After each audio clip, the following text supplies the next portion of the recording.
Access granted.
Oh, it's me.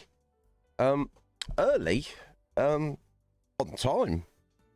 Exactly when exactly where I'm meant to be when I'm meant to be there, Ryan. Oh my god, still feel jank. Ugh.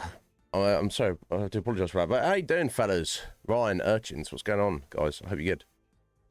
Oh, but, sorry, I just ran out of the room and was like, just got there. And I do that all the time. Yeah, Wizard is never late. He arrives precisely when he intends to. Or, I don't know if that's the exact quote, but it's close enough. Yeah, indeed, Ryan. When he asked had the wizardy beard, but I do not. Yeah, Ryan, look what just turned up, bud. So, yeah, I don't know what you don't want to do about it. It's bought and paid for, so thank you, sir. Yeah, I don't know what you'd heard about it. You said you'd heard both on Steam and console. It was maybe like a not very well made game, but I have heard of people playing it and getting on with it all right. So I don't know. So, all right, first things first. Let me just actually some feedback on eBay for this. I don't forget about it.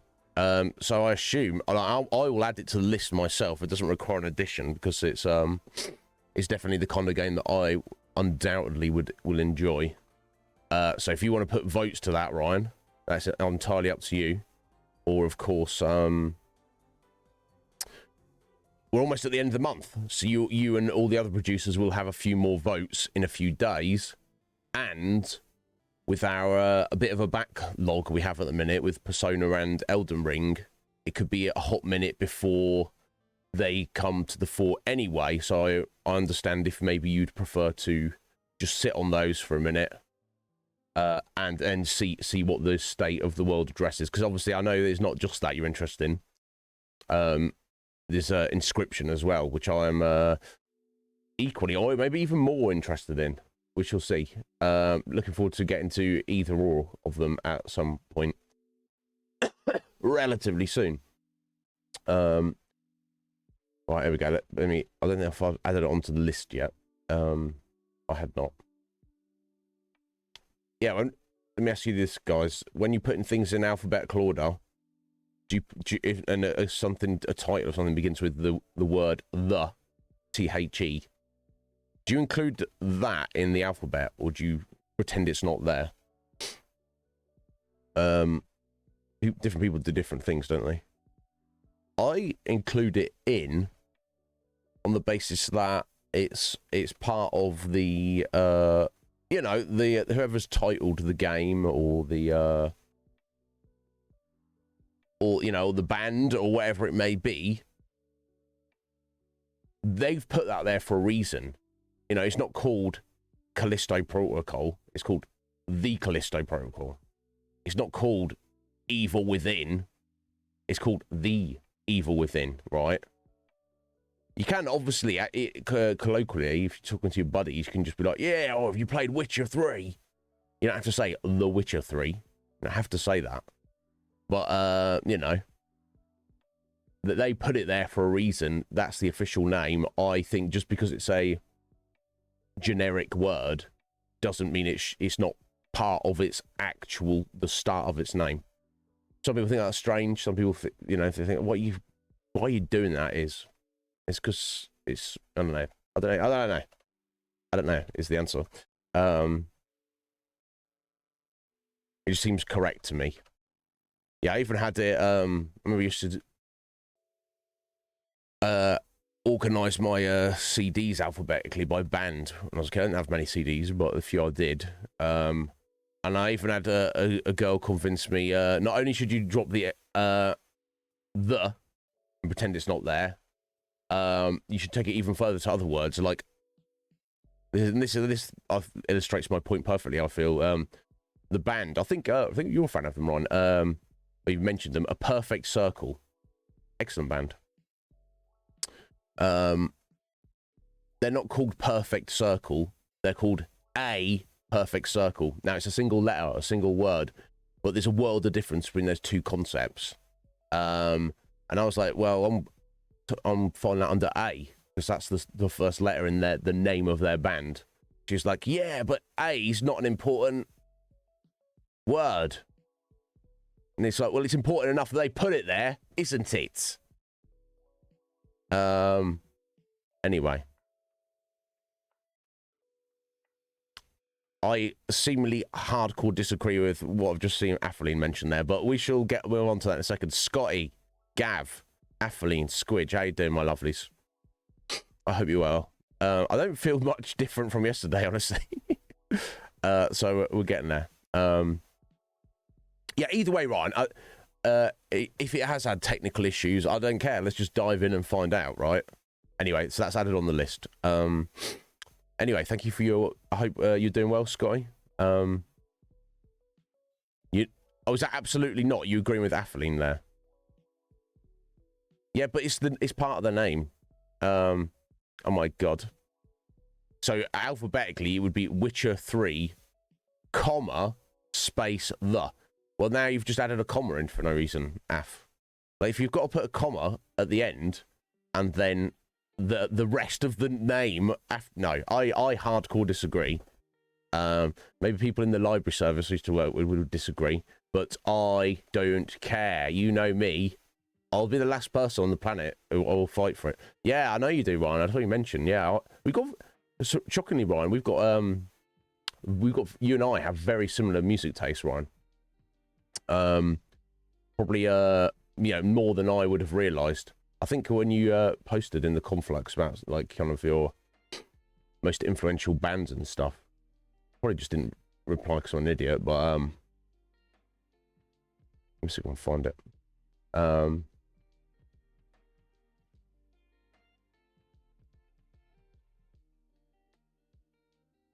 Yeah, there you go, Ryan. Yeah, Tool, A Perfect Circle. Yeah, cool. I'm not as familiar with Tool because I'm just a weirdo, but the fact that you like Taproot, I think you and I are the only people who even know who they are. I'm like, yeah, done well, Ryan. And then he goes on to Cold. Cold are freaking excellent, particularly their first album. You can't even find that. Deftones, hell yeah. Sometimes I'm wearing a Deftones hoodie sat up in here. Particularly their first 3 albums, I kind of lost track with them after that.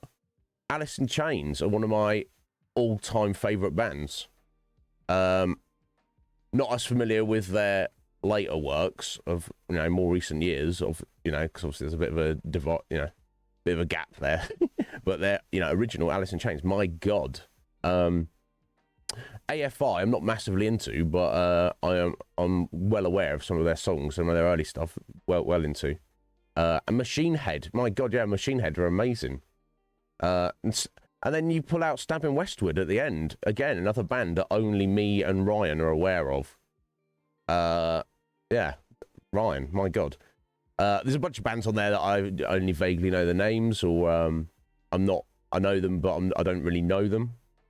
But yeah, Ryan, we have probably more similar tastes in music than probably anybody else collectively we know. I don't know. Maybe. It's hard to get that level of similarity there, buddy. So yeah, good on you. You would have thousands of entries under A and T, and I'm perfectly okay with that, Squidge. If your library's big enough, you'd have thousands of entries under every letter, so it doesn't... Yeah, exactly. Welcome to Iznib Show, the. Exactly, Gav. Anyway, just had your lunch, Squidge. Nice. All's right with the world. Perfect. Yeah, and I don't see that as a problem. So, Scotty, it creates an extra set of... it creates its own section within the overall alphabet. Okay, so it does that. I don't mind. Doesn't bother me as the curator of the archive. That's fine.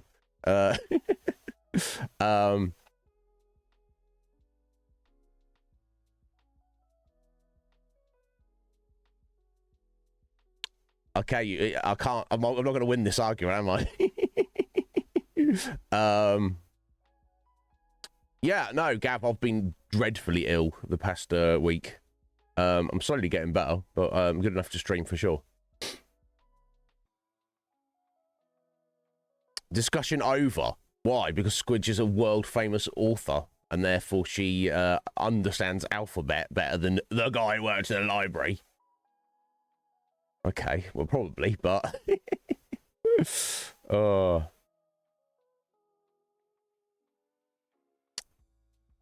Yeah, I won't go that far, Gav, but yeah, I didn't realise you're metalhead as well, Gav, yeah. Metal is, my lullaby. It's my comfort. It's you know, not for everybody, but it's you know, there's a reason, like with you know, reaction videos by YouTubers are done by people who are not into metal doing reactions to metal music, because obviously it elicits a reaction. You know, be like, oh, let's do our reaction video to Bryan Adams. I like Bryan Adams. But you're like, ah, okay. Yeah, okay, cool. Yeah, nice song there, Brian. You know, and it's not you're not gonna, it's not gonna like blow your mind, is it? I don't think Bryan Adams has blown anyone's mind ever. Maybe, I don't know, maybe, I guess he has. I guess he's got his fans.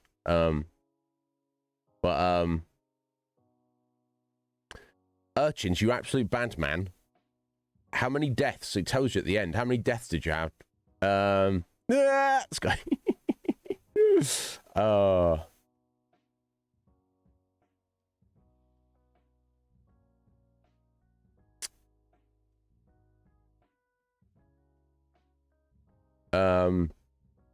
Damn. Oh, did you? Gav. What the bloody hell? Yeah, the reason for that, Gav, of course, is because you're over 9,000. Sorry, they're still going to be weak for a while, guys. Yeah, Urchins. So Urchins has demonstrated here, folks, that he is at least twice as good as a gamer as I am. Although you could argue that doesn't really count for much, does it? Honestly. Right, here we go. Let me get Gav's flex on over. Oh, no, hush. Fuck's sake, sorry about that. This is for what you get for being early. Or even just on time. Now, Gav, was that your first flex there, buddy? Yo, Wolf, how you doing, bro? Yeah, Urchins, I was, I think my death total was, it was in the 600s. It's in the late 600s. Oh, Athleen, you're going to drop it? No!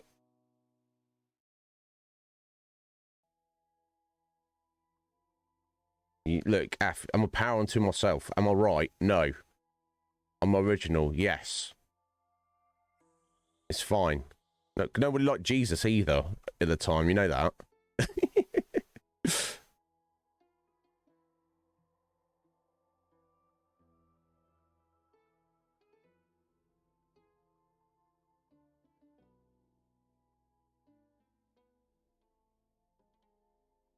Oh my god.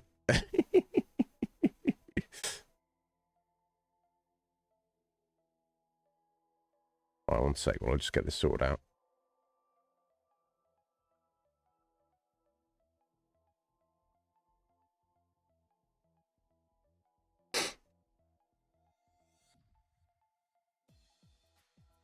Damn, there we go. Gav, you our 45th flexer. Leaderboard grows. Thank you, sir. Oh. Anyway, thank you for the alert, Squidge. We will. So yeah, Legion Cage will be joining us today. He did message me last night after I'd gone to bed to say, are we still on for tomorrow? So I just messaged him now 12 hours later. Yes, we are. So hopefully we'll be on that at some point. No rush though.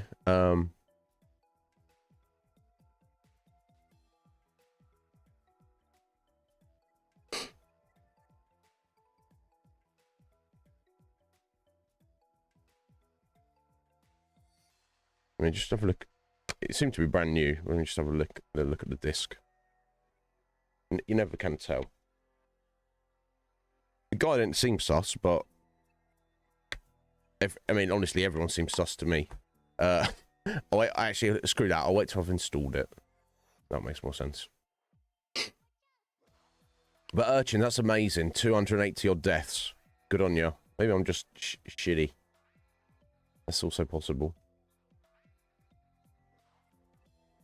Damn, Gav, that's awesome. in your coffin. Well, feel free to share it in the conflux, buddy. That's if you want. You certainly don't have to. Damn, yeah, that's cool. That's also cool. Yeah, it was a couple of years just before I started going to gigs.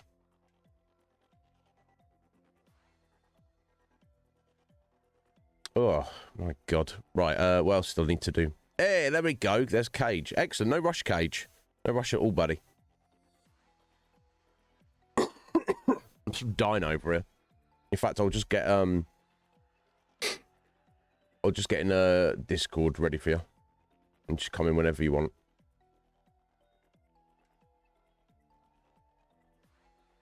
Here we go. Perfect. I need to share my OBS with him. There we go. Awesome. All right. Well, I feel like I had 100 things to say, but maybe I don't. Maybe I didn't. Yeah, I've got a little. Before we get into book 2 of Lone Wolf with Legion Cage, Fire in the Water. So I've got there's a shortened introduction, which touches on slightly the original backstory, and also summarizes the events of the first book. So I will read that. It's not too long. And again, I do apologize if I'm coughing and spluttering again today, all over the place. We do need to check before we dive into the book after that. We need to check. Oh, perfect. There we go. His character sheet. You might have like some get some extra items to start him on his way and stuff like that.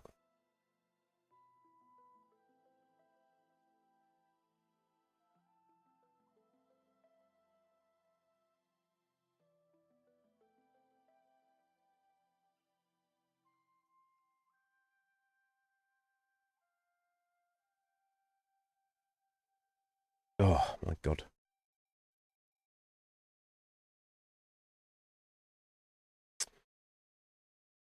All right, yeah, I'm kind of excited about this. It should be for those of you here for the book 1, may have seemed like relative. The setup might have been pretty good, but the actual adventure might have felt a little generic. Is Cage's got to get from A to B, and he did it very successfully in a short amount of time. I think this one's he's got further to go, more time to do it, and there's going to be far more interesting variety of stuff happening along the way. I do believe so. Yo, Seven, how you doing today, Seven? Are you well? Oh yeah, I should just do thank you to Parrot. Kevin. Parrot's name is Kevin. My mind is blown. I mean, seriously, who would imagine you have a pet parrot? Now imagine his name is Kevin. I mean, what world are we living in, folks? I don't know. So I'm going to try to pretend that I've forgotten his name is Kevin. And, you know, he shall ever be Parrot. Yeah, well, we'll see. Because, in terms of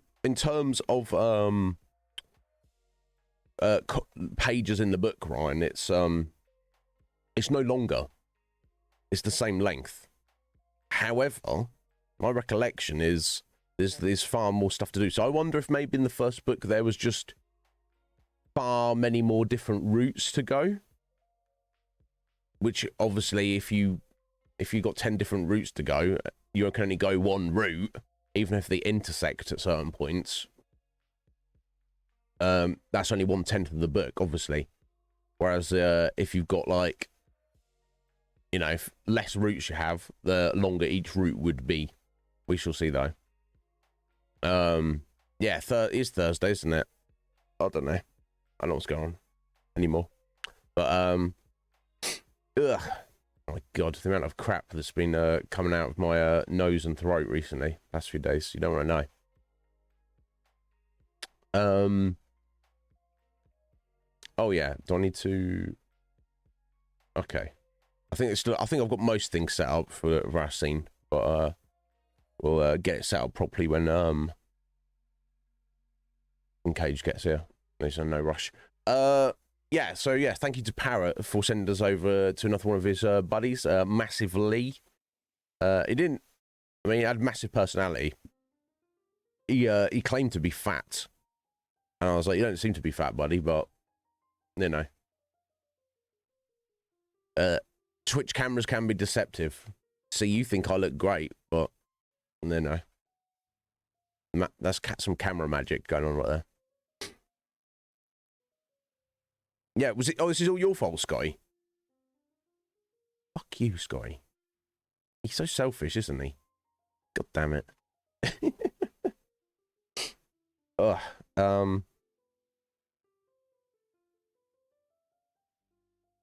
You are, yes.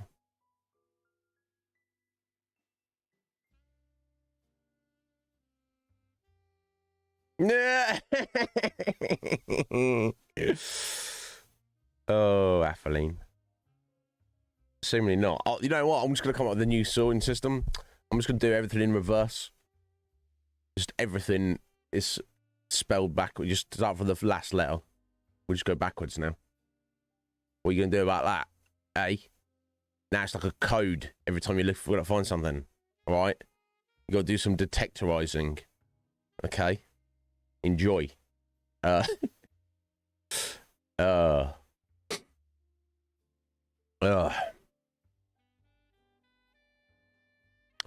You know what? I bet Scotty's mum calls him Scott. Yeah. Oh wow. Unmodded and unsubbing and all sorts of things, and leaves Twitch forever and burns Twitch. And then destroys the planet. Wow. Wow. Okay. Fair enough, Scotty.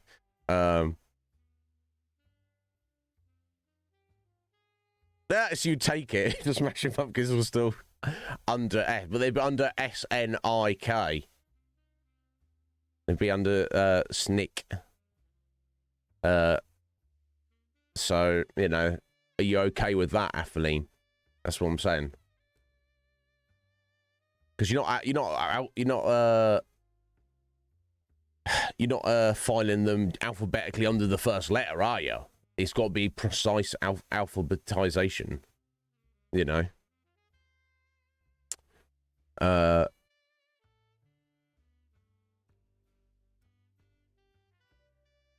So, you know, be aware of the chaos you're creating in the world.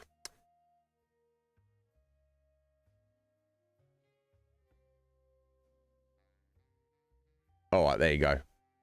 I think Seven. I think that's an A-OK for you to refer to Scotty as Scott.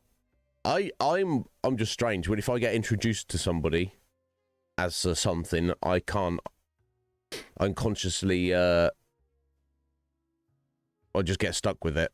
Like obviously, when I first met Scotty, he was just EBC in my chat. So I was like, yo, EBC, EBC, EBC. And then I found out that he was Joel's brother. And Joel said, oh, my brother's Scotty. So I was like, oi, Scotty. And he's still confused. He's like, nobody calls me that is. That's your name, isn't it? Yeah, well. It's to you. No, see, he doesn't take offense. So it's all good. I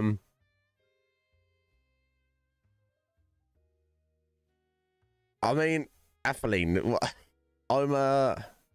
it's best to be all things at all times.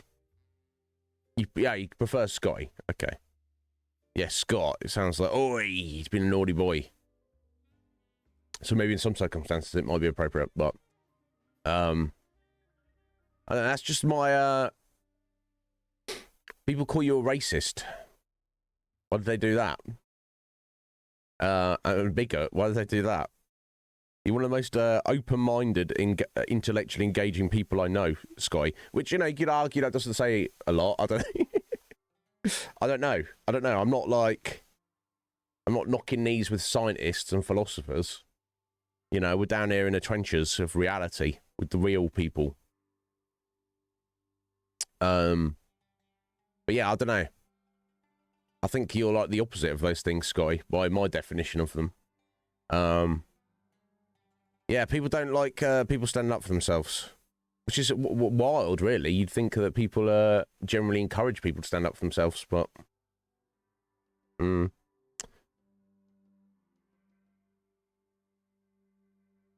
yeah, who doesn't like Back to the Future? Yeah, Scotty did a triple bit of that in the Conflux recently. Oh, you did Alice in Wonderland yesterday, right? Was yesterday? Oh my god, the days are blurring together. I've said I'm not really into Disney, and I'm not. But if I had to pick one Disney movie, Alice in Wonderland would probably be the one, just because of how I guess visually arresting it is. It's quite the interesting little journey. I enjoyed it.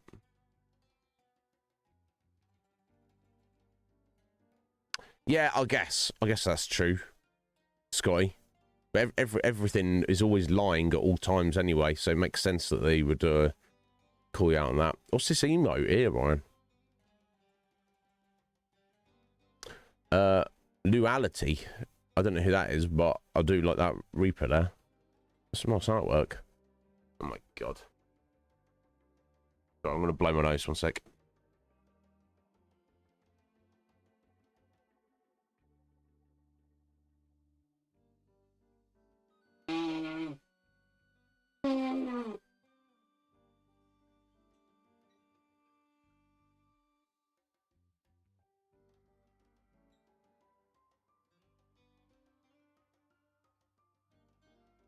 Oh my god.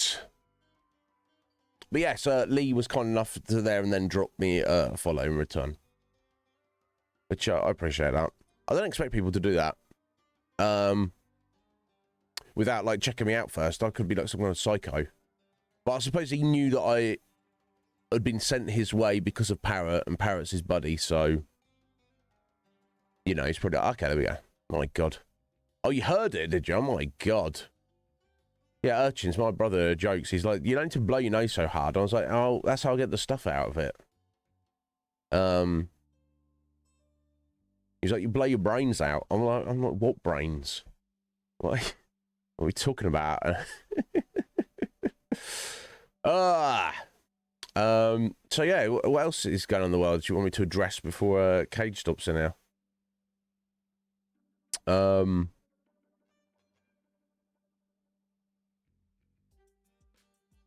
I guess I'll just reiterate the story very briefly without reading of it. Is of course, Legion Cage is playing the role of a fictional character called Lone Wolf. Lone Wolf is a Kai monk. I think is the best word. He lived in a monastery, so it makes sense. Kai warrior, Kai lord. Thank you, Scott. It was really that loud. Did my mic pick it up? weird. I thought my mic was, like, you can hear that. As soon as that's like 1.5 feet away. Like, you can't pick up the click of my fingers, so I'm surprised. The other side of 6 feet away, 8 feet away. Yeah, about 8 feet away. That picked up there, I don't know. Please do. Yeah, if you can make use of that. That's the thing, I don't know what it heard like on stream, but yeah. If you need the sound of somebody blowing their nose, or a shotgun blast in an adjacent room, all yours, Scotty, go for it. No, seriously, I don't care. That's of any use to you.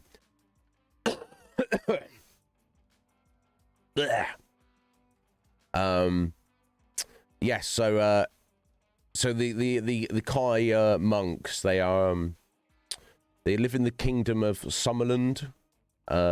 It's all very typical medieval fantasy fare.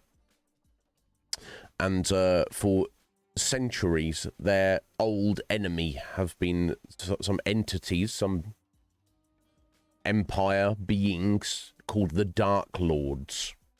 Sounds very generic. We're undoubtedly going to find more specific details about them as we progress through the series. They live to the west, like thousands of miles away to the west, but technically they are the closest westernly next door neighbors of Summerland.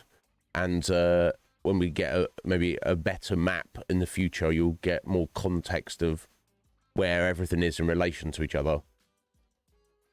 However, there was a giant battle approximately 20 years ago, just before Lone Wolf was born, a place to the south of Summerland on their like southern border called the Marken Gorge, which is literally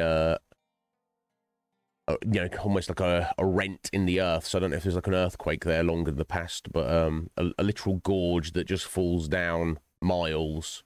There's a battle there, and the good guys, some lending won the battle with the help of the Kai, the Kai monks. I think, the king at the time, King Ulnar, had this special magical sword, the Summer Sword, the Sword of the Sun. It's apparently the only thing that can kill a Dark Lord. You can kill their minions, which are all sorts of like beastie creatures and goblin-y like creatures. Yeah, there's Giaks, which are kind of like a big goblin-y like. And I think we also bumped into it. They sometimes ride like doom wolves. You can kind of imagine what they might be. And they also ride things called Kran, which are kind of I imagine to be like almost like undead kind of like pterodactyl kind of things. I don't know why I would think they're undead. They're not really, but they're just weird, stupid, flying, lizardy beast things. Nothing too scary, but obviously, not to be sniffed at. But anyway, in the battle, King Ulnar won. He cut down Vashna, I believe his name, the ruler, the number one head honcho of the Dark Lords. He fell into the gorge, died, and then they've had peace ever since, for about 20 years. Obviously not sat on their laurels, but just the other week, out of nowhere, they attacked again after 20 years, utterly destroyed the Kai monastery, and all of the Kai monks, all of them, apart from, that's right, Lone Wolf. He is the lone survivor. If he dies, they're just erased from existence. I don't know how you can build a religious, a pseudo-religious military order, spiritual order from scratch. If every single, you can see, you need to look at least one remaining member to build it back up, don't you? It's like if the Conflux died, every single member of the Conflux, just died tomorrow. people who are not in the conflux might hear about it, but they're not going to be like, oh, let's start the conflux back. They're just going to be like, oh, that's a shame. Whereas, you know, if we all die, Scotty will have to rebuild it all on his own. And he could do that. Whether he should or he would, I don't know. But he could do that, being the sole remaining the survivor. But if he died as well, it's like there's nobody there. So it's also, it's kind of like he's the last of his kind, with far more emphasis on that. But basically, yeah, so his mission was just to survive, get to the capital city, and get to the king, and just be like, yo, King, Your Majesty, the Dark Lords are attacking. And the king was like, yeah, I know. But the main news was like, yes, your elite troops, your special forces, your Jedi, your fantasy Jedis are all dead. Yeah, you might, just to let you know that you don't have that trump card. You don't have that, you know, you don't have that special ability in your deck of, you know, your bag of tricks anymore. And he's like, oh, fuck. Now, for some reason, the Summer Sword in the intervening 20 years was sent over to the neighbor ally kingdom of Duranor, far to the east, like thousands of miles to the east. We'll check on the map in a minute. For safekeeping, I don't know, they were just like, hey, buddy, do you want to look after this sword for me? And they're like, yeah, cool, I will do that. I don't know, so maybe we'll get a bit more insight into why that was the case, I don't know, but the king has basically said, yo, Lone Wolf, we need someone to go get that sword. You're obviously the man for the job. Off you go, buddy, please. Now, obviously, you know, if this was D&D, Cage would be like, how much are you gonna pay me? But he's not. He's Lone Wolf. He's taking it seriously. He's a good guy, and he's trying to save, you know, fight against the evil empire, and save his home kingdom. So he's got to go on a mission to retrieve the sword and then return safely with it. That is that's the premise of book number 2. You're already dead inside. There we go. Well, it doesn't stop you functioning, Scott. Imagine if you were alive inside. I guess maybe reality conspired to not allow Scotty to be alive inside, because that would be too much awesomeness for reality to deal with. There's only so much awesomeness you can have in a single space. So that's why he is actually dead inside. Okay, that's fair.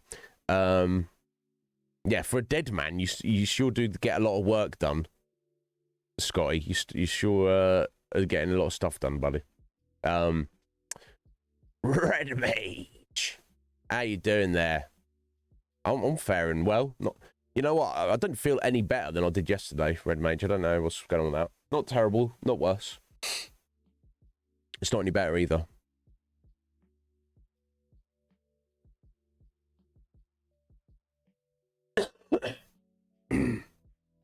My God.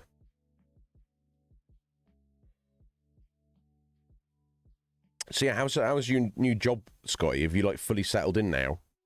It must be kind of sweet relief. And are you finding you needing to Uber on the weekends as well? Or is that just if you like got a spare minute and you're like, I guess I'll do some Ubering.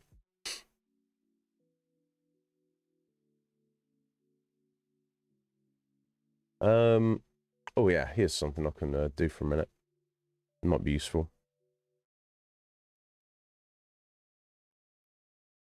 Actually, no, I won't do that. I will not do that. Let's complicate things. Ugh. Yeah, I'm hanging in there, Red Mage. I'm hanging in there. Let me see what... Do you find that funny when games release a day one edition? And it,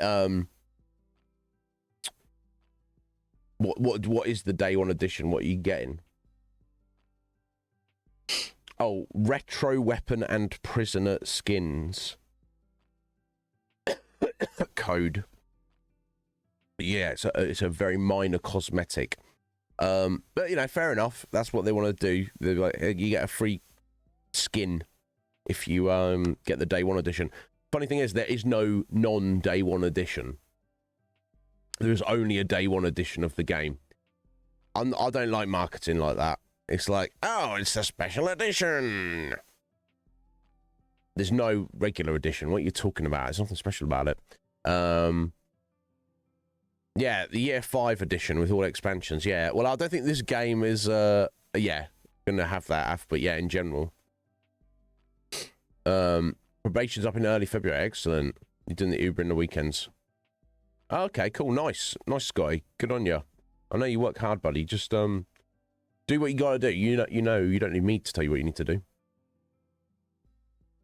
Excuse me. But yeah, you do what you got to do to look after yourself. But yeah, I hope, I'm glad it's going well. And I hope it all pans out.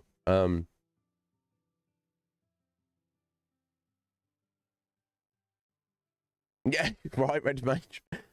Yeah, until they run out, 7, of course. They make a batch.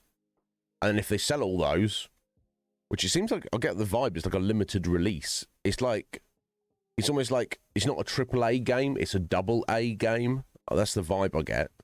Not that it's like necessarily lacking in quality of a AAA, but it's not had the money behind it. But yeah, if they need to go to print to make more physical copies in the future, then they would not be the day one editions, presumably. You're buying your day one edition like a year after it's released. Oh. Yeah, pre-workout. Yeah, sounds like I need some of that. Red Mage, what do you take for a pre-workout?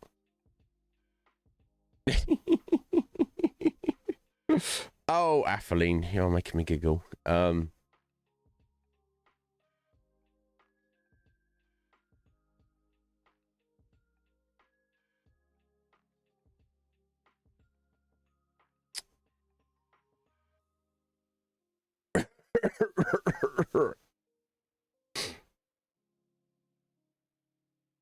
Man, I could show you the world map of Magnamund, the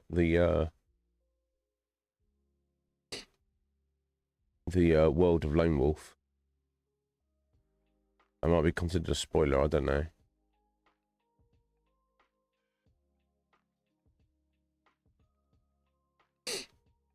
Oh my god. Yo, Jess. Good afternoon to you, Jess. How you doing, my dear? Are you well?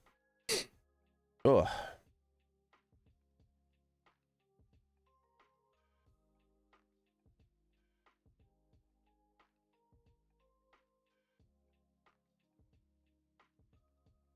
Stop looking at that. That's not useful. So yeah, what else is going on? There's anything I need to mention? Enough for a crazy can't believe we did like a 3-hour just chatting yesterday. Oh my god. Yeah, excellent, Jess. I'm pleased to hear that. I'm all right. I wouldn't necessarily say I'm feeling any better. I don't feel any worse than I did yesterday, but I also don't feel any better than I did yesterday. So it's like, here we go. It was glorious. You enjoyed it, Af. And you Genshin teapot. Yeah, why not? Why not 7? It's, you know, it's a place to be, isn't it? You can totally believe I would do it, Cage. I don't know. I got the gift of the gab, buddy, which I feel works very well for streaming. Oh, there he is. He's in chat. He's pretending not to speak up. He's like, I don't want to speak yet. You can speak, Cage. You don't have to, though. We're just waiting on you, bro. You take your time. No rush. You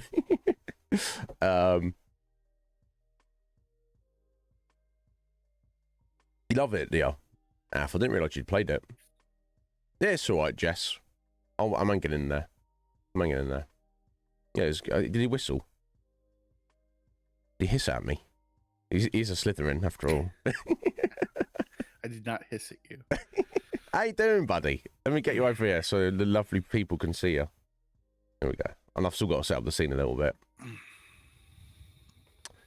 There we go. That's not what we want. We got your championship belt. We need your face. That's the best bit.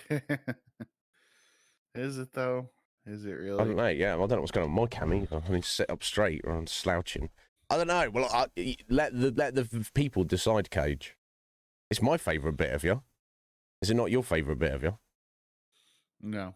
No, okay. Well, that's because we've not seen Cage naked. He knows he's got the goods, Wow. guys. There we go. But yeah, how's your Christmas, Cage? Is it good? It was pretty good. I don't really always have the best of relationships with my family, so You have alluded to that before. But you still see them at Christmas, though. You still hang out with them and stuff. Yeah, I mean, it's only certain parts of my family, Right. that I have issues with. I like most of my family. Yeah. But that's not what I wanted.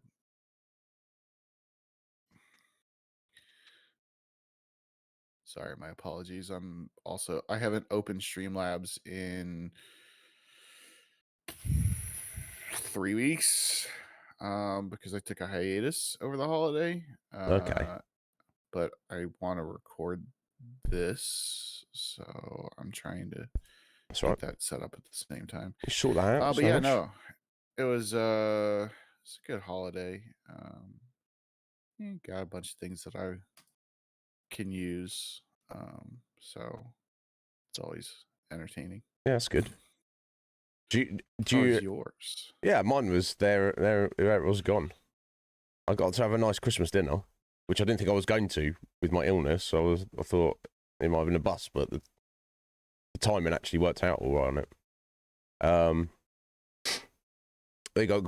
A very important question in chat for you, Cage. What is your favourite part of yourself? From our lovely Scotty. I don't have one, so least despised. You not like your beard? I think your beard looks good. No? He's not impressed with it. I guess it's better to be, a little bit self-deprecating, Cage, than an egomaniac like me. I don't know. Yeah, Root. How you doing, Root? Are you well? That's me, self-deprecating, period. Yeah. A little bit of it is good, but just don't be sure not to take it too far, bud. That's all I'll say. Ugh. That's fair. That's fair. What, guys? You can always make that promise. No, don't never make a promise you can't keep. Just you can promise to try if it's a genuine, if you mean it. Anyway, let me go and change our category. All right, I am ready to go. Excellent, dude. Tabletop. Is that it?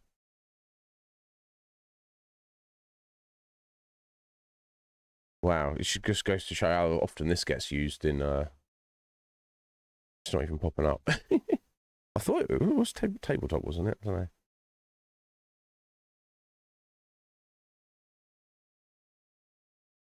It's just been slow. Not sure why, but my webcam capture seems as delayed as the webcam coming through your stream that you're streaming on Discord. I don't know. This whole thing is freaking weird. Yeah, okay. I'm looking at you on Discord, and I'm got a bit of delay on your camera. It's not bothering me. If it's bothering you, I don't know how you fix that. I need to go through and tweak my settings within Streamlabs, anyways. Yeah. Okay, fair enough. We'll not worry about it. But yeah, okay. If you're, I don't think it's my end. Although who knows? Anything goes, doesn't it? Okay, let's try this again. There we go. Yeah, just having a moment. So I'm just gonna step out for 1 minute, just get rid of my coffee mug and probably take my hoodie off. I'm heating up now. You hear, Cage?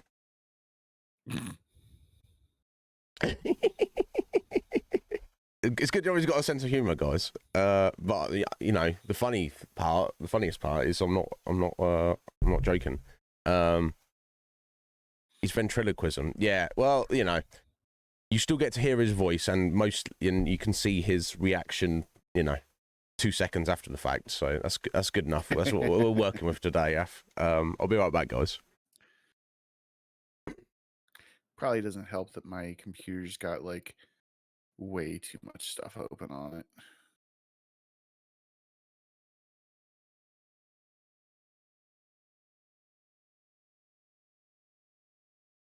I could probably close that.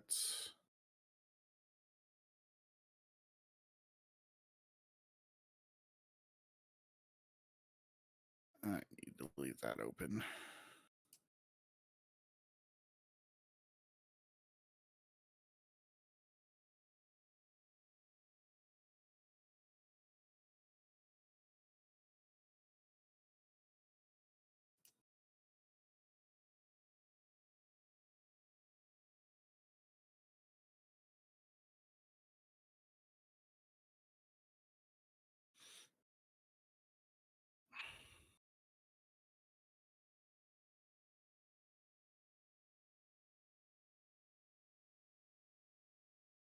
He left me here, and I'm just kind of here.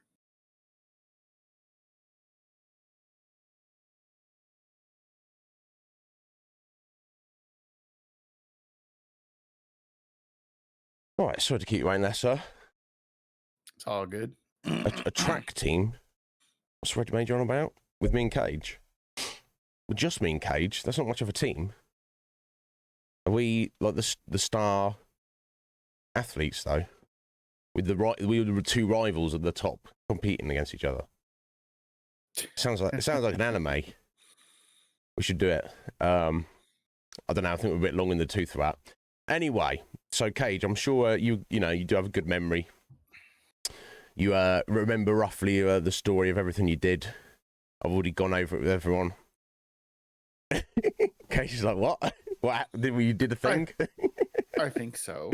Yeah, maybe. You obviously all your warrior monk brothers were murdered, and you got to the capital city to warn the king successfully.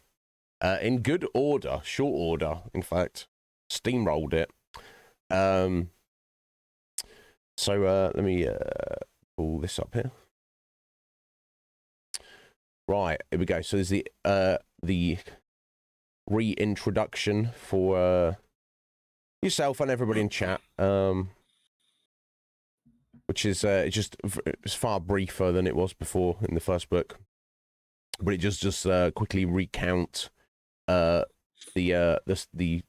setting of the scene for the whole series, and also summarizes what you've just done in the previous book. So right, here we go, guys. The story so far.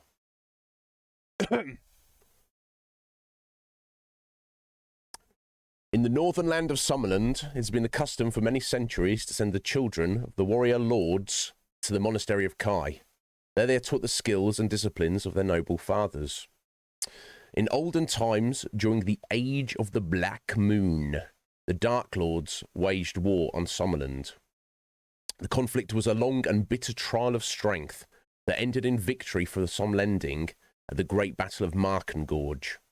King Ulnar and the allies of Duranor broke the Darkland armies at the pass of Moitora and forced them back into the bottomless abyss of Markengorge. Vashna, mightiest of the Dark Lords, was slain upon the sword of King Ulnar, called a Summersword, the Sword of the Sun. Since that age, the Dark Lords have vowed vengeance upon Summerland and the House of Ulnar. You are Lone Cage, Legion Wolf, a young Kai initiate who is learning the secret skills of the Kai Lords. 2 days ago, your peaceful country was plunged into war when a vast Dark Lord army suddenly invaded Summerland and completely destroyed the Kai Monastery. All the Kai Lords were in attendance for the Feast of Faymarn, and all were killed as the monastery was surrounded and destroyed, the walls collapsing in on the assembled company. You, the only Kai Lord to survive the massacre, vowed to avenge their deaths.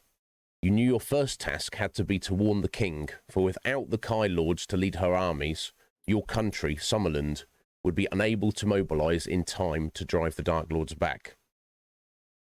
Your journey to the capital was perilous indeed, or not if you're Legion Cage. The enemy had overrun much of the country and was marching upon Holmgard, the capital itself. But despite the many dangers, you fought your way through to the capital and delivered your warning to the king's court. There you greatly praised for your skill and bravery, but told your mission was not complete. With the Kai Lords dead, there remained only one power in all of Magnamund that could save your people from the Dark Lords, the Summersword. After the defeat of Vashna, the Summersword has been bestowed upon the allies of Duranor as a mark of trust and allegiance that exists between the two kingdoms. In return, King Alin of Duranor gave Summerland a magnificent golden ring bearing the royal arms of Duranor. This ring is known as the Seal of Hammerdal. At that time, King Alin vowed that if ever the Shadow of the West should rise again to threaten Summerland, Duranor would come to the aid of her ally. Okay, so they've already kind of pledged that they will come to help. They just need to be let known what's going on. The king has given you the Seal of Hammerdal. Your quest is to travel to Duranor to fetch the Summersword back. But meanwhile, the enemy have broken through the outer defences of the capital and are preparing to besiege the city wall. As Captain Duval of the King's Guard leads you to the Royal Armoury to equip you for your mission, the King's words keep coming back to you. 40 days, Lone Wolf. We have strength to stand against them for only 40 days. There we go. So that's your mission, Cage. Get to Duranor. I believe Hammerdal is the name of the capital. Have a look at the map, in fact. I mean, you get the exact same map. It is there. So yeah, so you made it to Holmgard, the capital of Summerland there, and you've got to go travel all the way east. And if that's marks like 100 miles, you're looking at least 500 miles there, at least, if not more. You got 40 days to get there and get back. Although, of course, that's just an estimate. Oh, sorry, I can leave that up if you want to look at it. Arguably, it's slightly more useful than the previous book because you've got further to go. Yeah, exactly, 40 days, give or take a fortnight. So wait, so where do I need to get the Summer Sword from? You see far to the east on the map. You probably can't read the writing there. Hammerdal, the city that's yes, encircled by the mountains. Yeah. Okay. I assume the king's going to have a rough plan of how help you out and of how to get there, but we'll find that out in a second. Right, yeah, sorry, just skipping through the game rules, which we now know. Of course, Cage's Kai disciplines, his special powers, guys. We went over that in the previous book. Cage chose weapon skill in sword, mind blast, camouflage, sixth sense, and healing. And for excuse me, completing the first book successfully, he got to choose another one of the 5 remaining. He chose hunting, which can keep him fed in appropriate terrains when he needs to eat. And also definitely kind of like, not sixth sense exactly, but in terms of like avoiding ambushes and stuff like that, or even ambushing someone himself could be useful. The ones he hasn't the 4 he doesn't have yet are tracking, mind shield, animal kinship, and mind over matter, psychokinesis. My God. Sorry about this, Cage. You're good. I mean, am I? We'll see. But yes, here we go. Moving on. Guard Captain Duval leads you to the Royal Armoury, where your green tunic and Kai cloak are taken from you to be repaired and cleaned. While you await their return, Captain Duval hands you a pouch of gold for your journey. To find out how much gold is in the pouch, pick a number from the random number table, and now add 10 to that number. Now, although it doesn't say in this book, you still had gold on you from the previous book. You've not lost that. So to my mind, you should be able to add that amount to the amount you're about to receive here. Right? Seems fair. Yeah, it seems perfectly reasonable to me. So let's get a random number for you, sir. I'll find where it's at. 9. Jeez. Money bags. Okay, so that's 19. The maximum amount. Plus you had 7 previously. So you now have 26 gold crowns of a maximum of 50 you can carry with you. So not terrible. Not bad start. But obviously gold, well, it may save your life. We shall see. On the large table in the centre of the armory, a number of items have been laid out for your choice. You may take any 2 of the following. So you don't even have to roll. There's just options of what you want to take here, Cage. So the options, you've got a sword, a short sword, a mace, a quarterstaff, which you already have one of those, a spear, broadsword. There's a bunch of weapons. There's also a shield. Counts as a special item. Actually, when used in combat, adds +2 to your combat skill. I don't think there's any limitations on using the shield with any particular weapon. There is also chain mail waistcoat. That adds 4 points to your endurance total. There are also 2 meals. Each one of those would count as a single item. And there's also a healing potion, which restores 4 points of endurance when you drink it outside of combat. Only enough for a single dose. So you can take up to 2 of any of those items, Cage. And I'll go over them again if you like. What weapons do I have currently? Sorry, currently your weapons are you're carrying an axe and a quarterstaff. Not that neither of which you're particularly skilled with. It's the sword where you have your skill, which will get you +2 combat skill. Is there a regular sword on the table? There is. Didn't sound okay.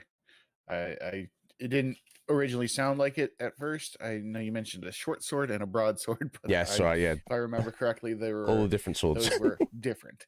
They are, yes. So you want to take the sword? I will take the sword and leave the quarterstaff. Okay, cool. Since I can only have 2 weapons, and I will take a meal. Okay, excellent. Actually, will I take the meal? You do have hunting, obviously, but a lot of that depends on the terrain. But you do have your healing skill, remember? So the consequence of missing a meal when you need to eat is you take 3 points of damage. Mm-hmm. Now you can kind of heal through that potentially if there's not a lot going on. Besides, it's kind of hard to starve to death if you do have the healing skill. But it's up to you. It depends on the situation, doesn't it? And the healing skill, basically every time I make a decision that's not in combat, I heal, right? Yeah, pretty much. I have some discretion over that because obviously if I feel it's if you like fleeing from enemies for several sections, you don't really have time to heal yourself. But if you like just traveling throughout the wilderness or, just riding a horse or whatever you're doing for long sections, that's perfectly acceptable. I will let you know that I believe my camera is frozen on your stream. Oh, yeah, it has. Okay. Oh, no, it's unfrozen now. Weird. Okay. I've noticed with Discord that if you're trying to capture someone else's camera and you don't have the Discord like video chat on the top, like if something's covering it on your computer, it will stop capturing actively. Interesting. In that case, let me stick that down there and see if that helps at all. That'll be covered up occasionally when I'm looking through what we're doing here, but I'll do for now. So I usually will pop the whole thing out and pin it, and then just put it down like at the very bottom of my screen, so it's hidden but it's still active. In fact, can I do that? Let me see. If you pop it out, it might mess with your stream setup. I don't know. Yeah, that's a good point. Okay, I'll just leave it as is. We'll manage. So meal, or the other would be the shield, which does it. It sounds like it. Shield defense. As a weapon, right? It doesn't count as a weapon, but you can use your new sword and with the shield in combat There may be instances where it's like, oh, you can't use your shield or you lose your shield or whatever, but it does give you an extra 2 points of combat skill. Because I guess, Yeah. you know, you are using it, using it in combat with it. Combat skill isn't necessarily just, it's overall, it's not just offensive or defensive, it's both. Okay, I'll go ahead and take the shield then. Yeah? Okay, cool. Okay, no food. Heading out into the wilderness with no food, but yeah, he's got ways around it, guys. Okay, so no meal. And that doesn't actually also count as a backpack item, so it's not taking up space as such, because it's just slung over your back. And obviously you frequently taking it off your back to use it. Not that it matters, because, I mean, not that the first book is anything to go by in any regard whatsoever. You certainly weren't, there wasn't a case where you had too many items. You were umming and ahhing about what to leave behind, so... But I'm sure that may happen in the future at some point. Of course, you have your map, so anytime you want to refer to that... I don't think you can lose it, but I will mark it anyway. You have the ring, the seal of Hammerdale, the great treasure given by Duranor. Obviously, anyone who possesses that officially is, you can show that to any city guards and they'll be like, oh my god, come this way. Unless, of course, they think you've stolen it and they might try to kill you, but that's a different matter altogether. Right, we know how the combat works. Very simple. Right, here we go. Final, Kai Wisdom. Your mission will be one of great danger, for the Dark Lords and their servants are a cruel and fierce enemy who give and expect no mercy. Use the map to help you steer a correct course for the capital. Make notes as you progress through the story, for they will be of great help in future adventures. Many things that you will find will aid you in the adventure. Some special items will be of use in future Lone Wolf adventures, and others may be red herrings of no real use at all, so be selective in what you decide to keep. There are many routes to Hammerdale, but only one will enable you to retrieve the Summer Sword and return to Summerland with the minimum of danger. Wise choice of Kai disciplines and a great deal of courage will enable any player to complete the mission, no matter how weak their initial combat skill or endurance point scores. As we know, obviously they're carried over. Anyone who's unaware, Cage is middle of the road. He's a 6 out of 9, which is pretty good in my book. The fate of your country hangs on the success of your perilous quest. Good luck. Here we go. Captain Duval and his guards escort you to the Citadel Gate, where a small covered wagon awaits you. As soon as you clamber in, the gates are thrown open and you are hurried away through the crowded streets of Holmgard. After a short but uncomfortable journey, the wagon stops and the driver pulls open the canvas flap. This is the key, my lord. This air is your ship, the Green Scepter. You're going by ship by the sounds of it. As he speaks, the driver points across the quay to a sleek trade caravel anchored near to the harbour wall. The first mate's name is Ronan. You will find him waiting for you across the square at the Good Cheer Inn. Then the driver bids you farewell and quickly disappears into the teeming crowds. You reach the inn to find the front doors locked and the window shutters barred. You're trying to decide what to do next when a hand grabs your arm and you're pulled into the darkness. Your options are to draw your weapon and attack this person, or just try and pull free of their grasp. Pull free of the grasp. Forgive me, my lord. I did not mean to startle you. The man seems nervous, and the open hand that is extended towards you is shaking quite visibly. With some caution, you accept the gesture of friendship and sit with the man at a tavern table. The place is deserted, save for a couple of mice gnawing at a large chunk of cheese. Captain Kelman has instructed me to take you to the Green Scepter, but only if I am sure that you are the Kai Lord they call Lone Wolf. Can you prove your identity? You decide you must show your mastery of one of your Kai disciplines. So the options are healing, mind blast, weapon skill. You just want to pull your sword out and wave it around a bit. Animal kinship you don't have. Mind over matter you don't have. So it's those three.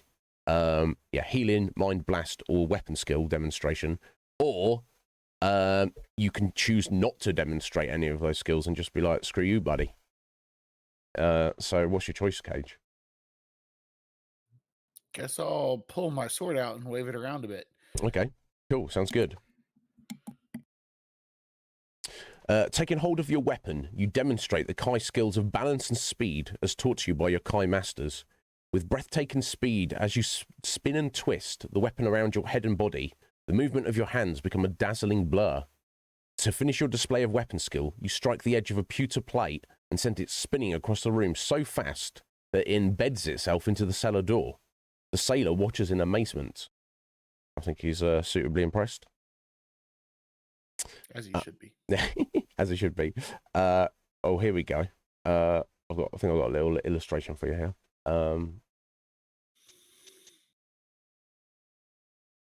Here we go.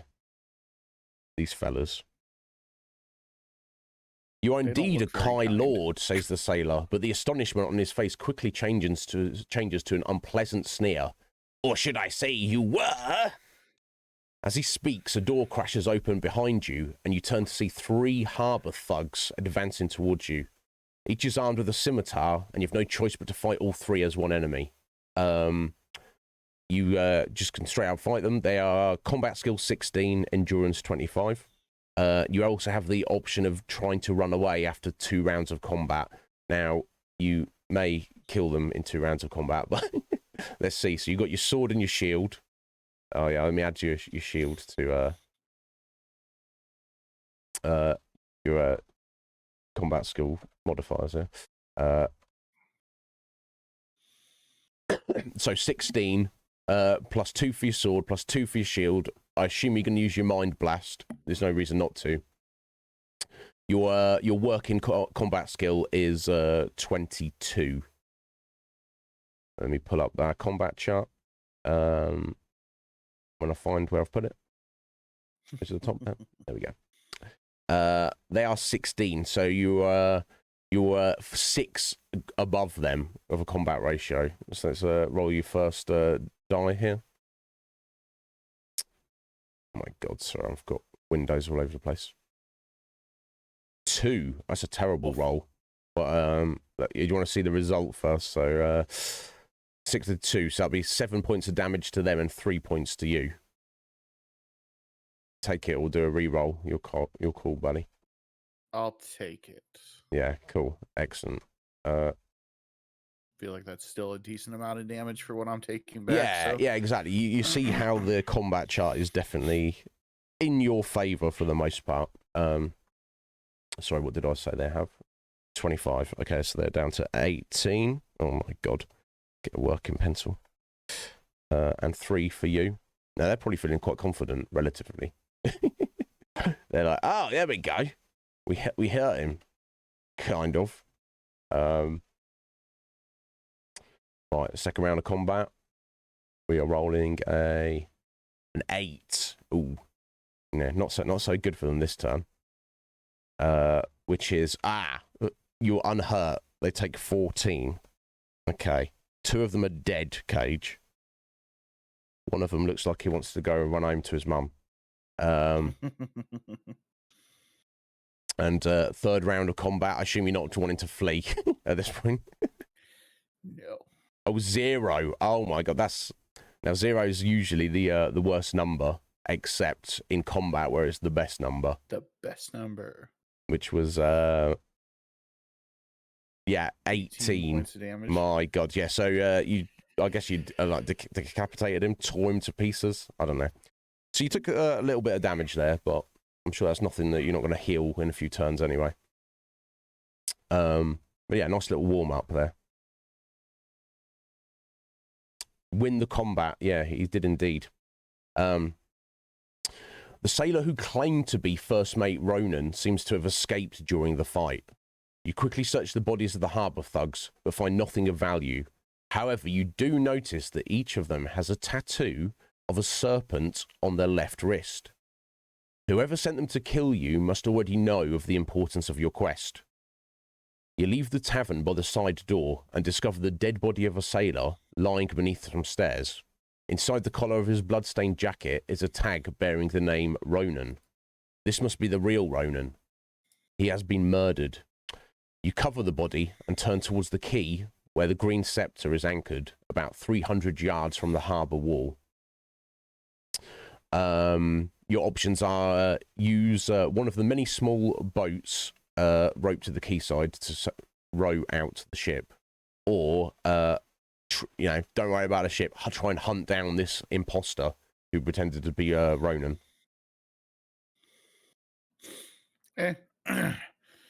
He's gone. I don't care. Yeah. I'll kill him if he shows back up. Yeah, that's fair. That's perfectly reasonable. So You got a mission to do. Yeah, totally. All right. On a little boat.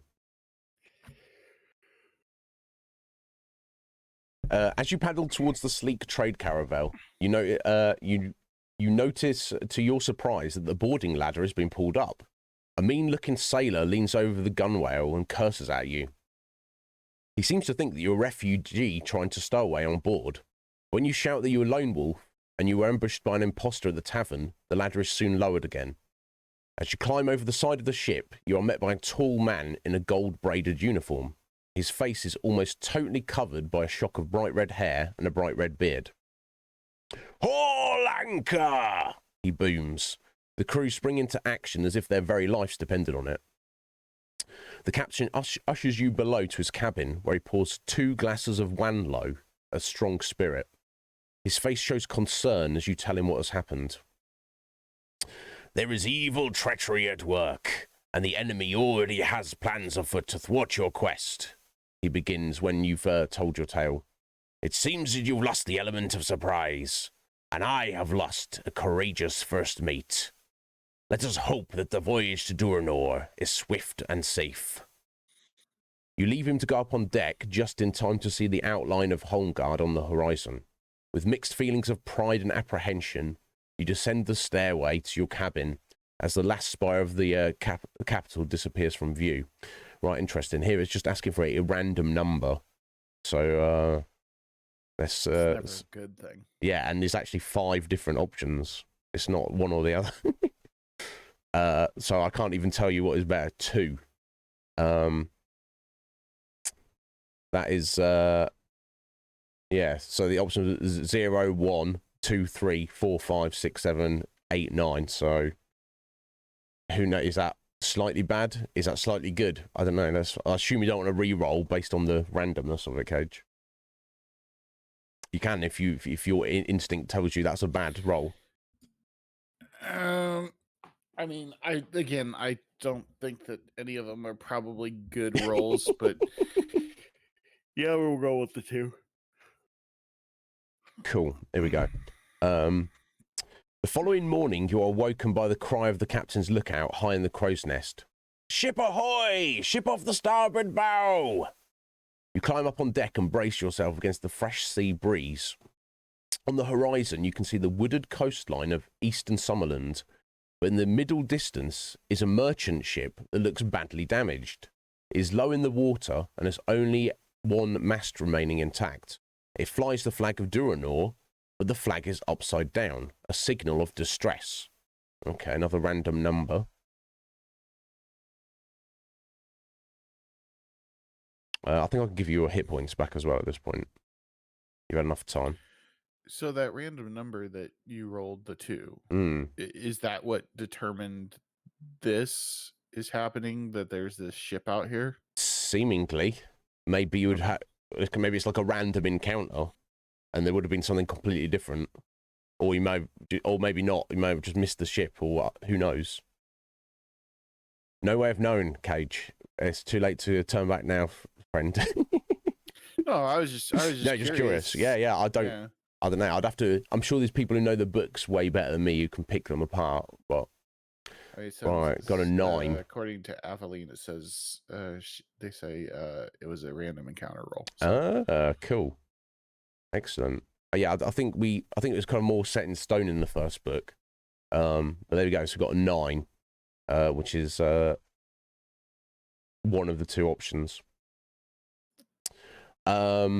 You urge the captain to investigate the vessel, but he ignores your plea and orders the crew to continue with their duties. Okay, so I guess there's a random 50-50 chance whether he would investigate or not, and he's chosen not to. As the trading ship disappears from view, you stare at it and wonder why the captain was so reluctant to do anything. You descend below deck and take care to lock the door of your cabin behind you.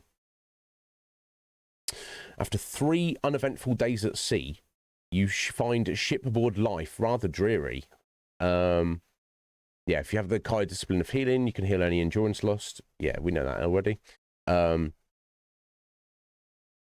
it's just saying if you do not possess the healing skill, you can restore half of any points lost. It's been that long. That's kind of cool.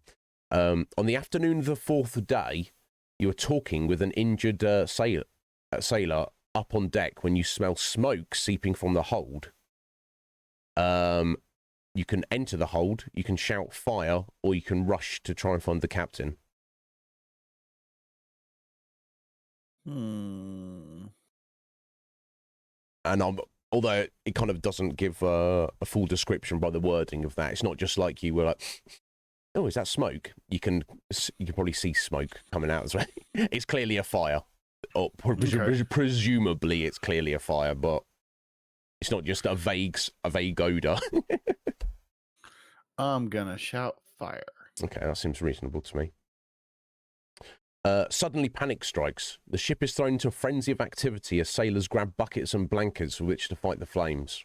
The flames are roaring through the hatch cover, and it takes over an hour to contain the blaze. The damage to the ship is great. The entire store of food and fresh water has been destroyed, and the midsection of the ship badly weakened. The captain appears from out of the smoking hold and approaches you, his face black with soot. He's carrying something in a bundle under his arm. "We must talk in private, my lord," he says quietly. Without replying, you turn and follow him to his cabin. There we go. Let's get rid of these ugly fellas. And, okay, you can finally see the captain. Here he is. After taking care to close his door, the captain opens the mysterious bundle and tips the contents onto his cabin table. A large, charred earthenware jug and several blackened rags drop in a heap. They give off a strange, oily smell. "This was no accidental fire," he says solemnly. "This was an act of sabotage. The forward hold is a food store, yet I find this oil jug and these soaked rags upon the floor. Someone on this ship is prepared to risk his life to stop us reaching Duranor." You both stare at the burnt rags as if they hold the answer to your questions. Suddenly a cry from up on deck breaks the silence. "Ship ahoy! Ship off the port bow!" Grabbing his sword and telescope, the captain disappears through the door and up the ladder to the deck above. Your options are immediately follow him or make a quick search of his cabin.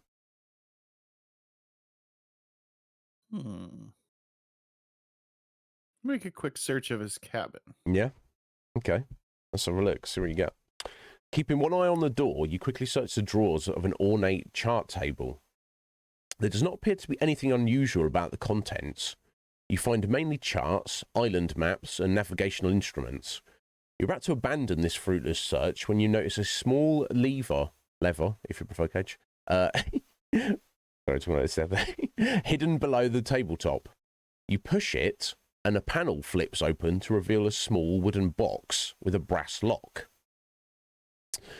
You do not have the Kai discipline of mind over matter, so that's not an option. So your two options are prise open the lock, or just replace the box and just head up onto deck with the captain. It says before he suspects something is wrong, specifically. Go ahead and replace the box and head up on deck. Yeah, you're very cautious, Cage. I respect it. Taking it seriously. I like it. Right. But yeah, yeah, that could just been like his personal stuff and just breaking into his stuff. I guess I'm sure I probably did when I did these books as a kid, but I can't remember what is in there. Or probably not. It's not to mess around, mess around with people's stuff, but maybe it is. Who knows? "It seems our bird has flown," says the captain, pointing to a longboat moving swiftly towards another ship on the horizon. "She flies no flag, and her hull is of a strange shape. I've ne'er seen the like. You watch as the longboat reaches the mysterious ship. As if by magic, a sea fog appears from nowhere and engulfs the vessel. Moments later, both the ship and the fog have disappeared. Okay, random number. 8. Okay. This is of 2 options. The crew start to whisper. You hear the words ghost ship and cursed voyage, but the muttering stops when the captain's voice booms out an order for all hands on deck. Only the creaking of the timbers can be heard as Captain Kelman climbs to the rear deck to address the crew. Men, with 3 days' sail from Port Bax, the fire has robbed us of our provisions and our fresh water has been fouled. We shall have to steer a new course for Ragadorn, where we shall make good our repairs and replenish our stores. That is all. The crew seemed pleased by the captain's announcement and set about their duties with renewed vigour. Then the captain returns to you. We're about 8 hours from Ragadorn, my lord. My orders are to see you safely to Port Bax and pass you into the care of the Somlending consul, Lord Lieutenant Rygar. But time is not our ally, and I fear the repairs may take a week or more to complete. When we drop anchor, you'll have to find your own route to Duranor, by sea with us, or alone by the coast road. As you return to your cabin, the king's words haunt your thoughts. For 40 days, Lone Wolf. We only have strength to stand against them for 40 days. You do not have long to complete your dangerous mission. We're moving on. As dawn breaks, a fierce storm rises, and you're woken by the violent rocking of the ship. The floor of your cabin is awash, and the shouts of the crew can hardly be heard above the howling wind. You quickly dress, gather up your equipment, and make your way to the deck. You're soon joined by the captain, who takes hold of your arm and orders you to return to your cabin. Suddenly, as you start to go down, there is a thunderous crack as high in the rigging, part of the mast snaps. You look up to see the shattered pole falling towards you. Okay, another random number. Okay, this is 1 to 4, 5 to 9, or 0. I know if a lone 0 is good, but let's find out what you get. 5. I guess you're going to take that. No reason not to, I guess.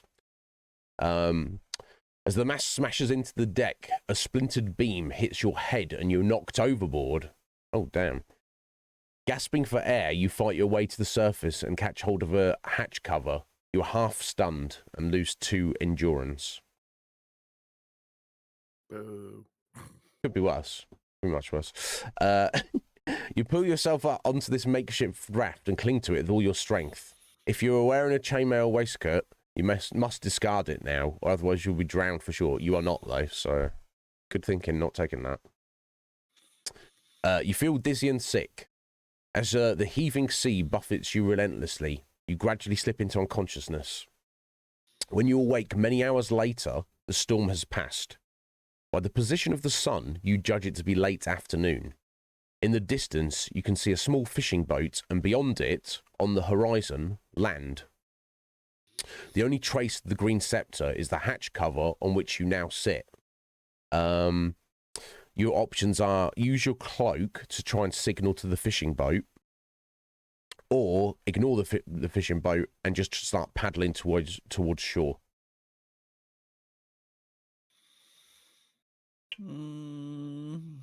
Signal the fishing boat.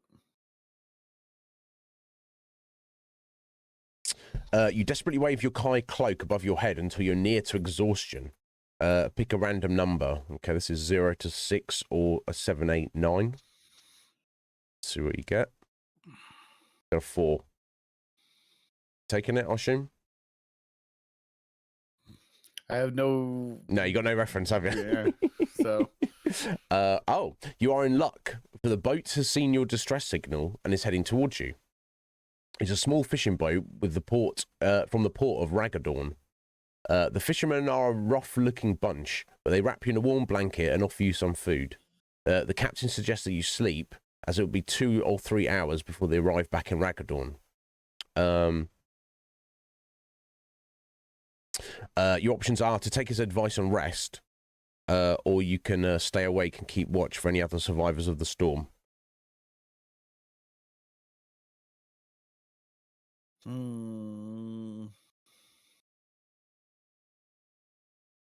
I feel like sleeping will be more detrimental, probably, Yeah. than staying awake, so I'll stay awake. Stay awake. Okay, nice. It's nearly dark when the small fishing boat passes through the harbour entrance of Raggadorn.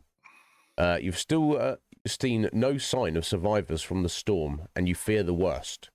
You notice that 3 of the fishermen are acting very suspiciously.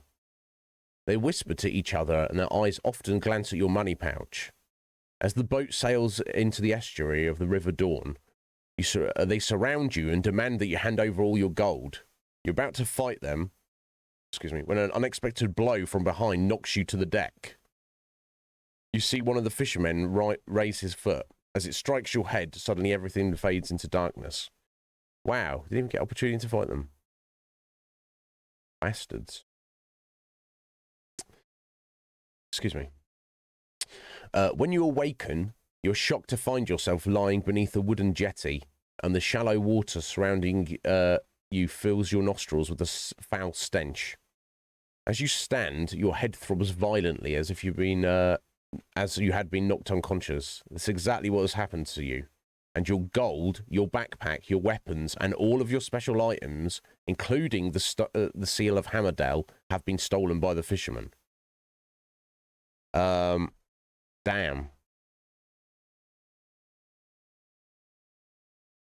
Rough. Now, I'm going to cross up, because hopefully you can find these guys and get your stuff back. I would hope, but I'll have to wait and see. I'm going to, something That's forget. crap. Yeah, in fact, what I'll do, I'll just remember, I need to update the whole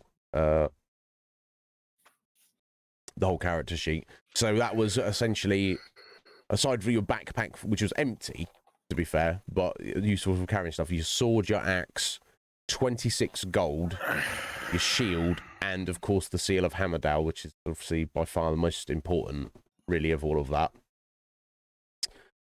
With a groan of despair, you climb out of the slimy water and pull yourself onto the jetty, looking up to see a faded sign, "Welcome to Raggadorn." Tell your kids about this one, Cage. You fear the rumours about this place are true.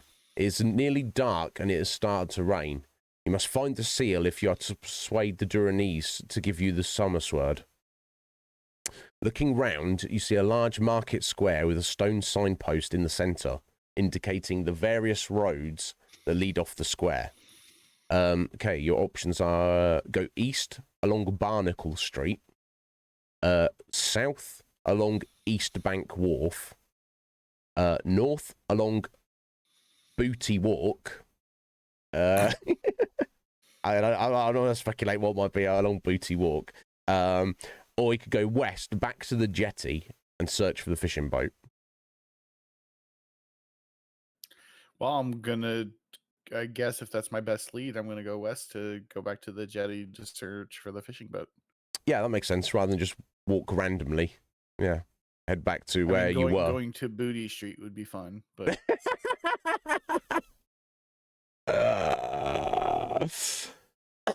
excuse me. I'm kind of intrigued as to what is there, but we shall see. But anyway, head back west to the jetty and search for the fishing boat. There are many ships of all sizes and nationalities moored on this side of the harbour. The River Dawn, which divides the city of Raggadorn, is always busy. You're about to give up your search when you spot the thief's fishing boat. There's nobody aboard, but a thorough search of the cabin reveals a mace and 3 gold crowns hidden inside a folded hammock. I assume you want to take those, as you do not have anything. Yeah, I don't want to be unarmed. Yeah. So. The hammock bears a label that reads North Star Tavern, Barnacle Street. You take the mace and crowns and return to the Stone Post Square. So maybe you're not getting your stuff back, but let me just make a note. So you've got a mace and 3 gold. It's better than no gold, I guess. It'll soon become apparent if you're getting your stuff back soon. So you can go east along Barnacle Street, or you got your Booty Walk or your East Bank Wharf. Obviously, you've got a bit of a clue there where they might be, but yeah, it said the tavern is on Barnacle Street. So it did, yeah. North Star Tavern. Yep, let's go there. Okay, sensible. I know you got the call of the booty there, but first things first. 30 yards along on the left side of the street, you hear the sound of merriment drifting out of a large ramshackle building. There's a creaking sign above the door that reads the North Star Tavern. If you wish to enter the tavern, or you can ignore it and continue walking along the street. I'm going in the tavern. They're obviously in there, and I'm going to kick their ass. There you go. Their butt. Or booty is the, apparently, the town we're in. Oh, my God. The tavern is full of brigands and drunks, the good-for-nothing crews of trading ships moored at the jetty, all singing and drinking, while some try their strength at arm wrestling. All are so engrossed that nobody notices you enter. In a far corner, you see the fishermen that robbed you. They are seated at a round table covered with empty ale tankards. You know that if you are to reach Duranor in time, you must retrieve the seal of Hammerdale and your gold.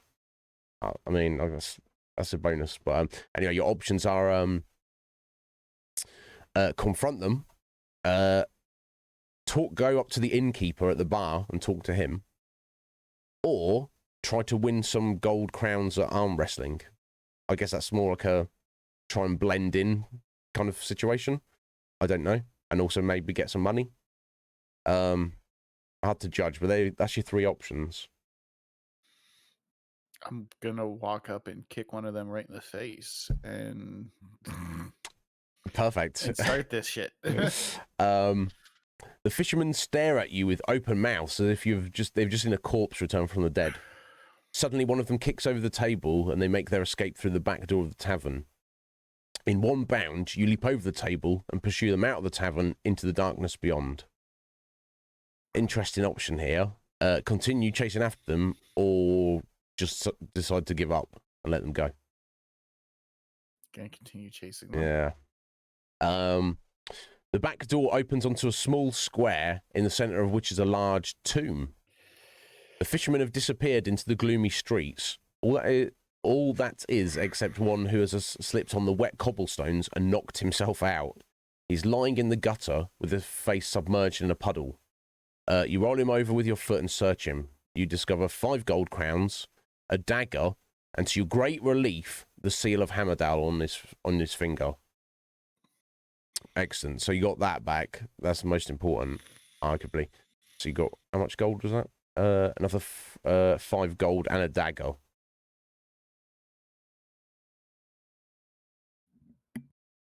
I wonder if they've already spent a lot of your money. Might not be much of it left. That's fair, but I don't care about the money. I want my sword. Yeah. And then I'm gonna stab them with them. Yeah, absolutely. So here we go. The options. If you have the Kai discipline of tracking, unfortunately you do not. So your options are return to the tavern, study the tomb, head west along Tomb Street, or head east along Watchtower Street. Well, poop. I should have had tracking. If wishes were fishes. Mm-hmm. You got the seal of Hammerdale. I mean, I know you don't care about it personally. I guess I'll go along Watchtower Street. Yeah. Okay. Cool. I'm trusting Athelene here. Yeah. Don't listen to her. She might be leading you to your doom. I don't know, but you never can tell with that one. The street ends abruptly at a large stone watchtower. You can enter the watchtower or return to the tavern. These are your 2 options.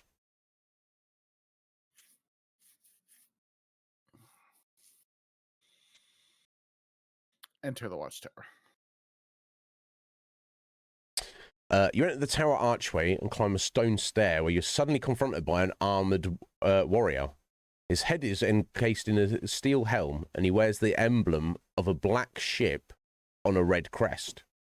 He steps forward and draws his sword, saying, "Halt and give the password." Do you have the Kai discipline of camouflage? I do not believe you do you, Cage? No. No, you do. You do have camouflage. Yeah, sorry. Yeah, this is one of the original 5. And presumably you use it, or you can attack him, or you can just run away. I assume you want to use your camouflage? Yeah, cool. Excellent. Using your skill to mimic the gruff Ragadornian accent, you bluff the guard, saying that there is a fight in Tomb Square. You say that the city watch has been overpowered and that he is needed at once. Okay, now we've got you got 50-50 chance if this bluff works. Apparently, I don't know which one is which. So 3. Let's find out. The guard roughly pushes you aside and runs out of the watchtower towards Tomb Square. There's a small room off the staircase, and you decide to enter and search it before he returns. In it, you discover, wow, okay, you got a bunch of stuff here, buddy. A sword. This is not your stuff. This is just his stuff, but if you want to take any of it, it's up to you. There is a sword. There's also a mace. You've already got one of those. A quarterstaff. Food for a single meal. Another 6 gold. And a potion of orange liquid. And I'm not limited to what I can take? You could take as much as you want. If you know, take it all if you want. I will take the sword, the gold, and the meal. Do you want the orange liquid? Oh yeah. That I thought I said that. Okay, no worries. Yeah, as you're trickling gold back in, I assume your 26 gold crowns are not going anywhere. But yeah, so yeah, potion of orange liquid. So I guess you've got no idea what it is, but who knows? You know, someone might be looking for it. It could be have some use. You got the meal. And obviously you're taking the sword. What do you want as your second weapon? You have a dagger on you and a mace, and there's a quarterstaff as well. So if it matters, you get to pick one of those 3. I'll keep the dagger. Okay, cool. As you are leaving, you collide with another guard, and you both tumble down the stairs, but before he can gather his senses, you've sprinted off into the night. As you run along the Watchtower street, you hear the curses of the guards fading behind you. You reach Tomb Square and spot 4 soldiers marching up Tomb Street towards you. Quickly, you head south to avoid them. You've been running along the cobbled street for nearly 10 minutes when you spot a large stable and a coach station in the gloom ahead. Under cover of the darkness, you enter and spend the night safely hidden in the hayloft.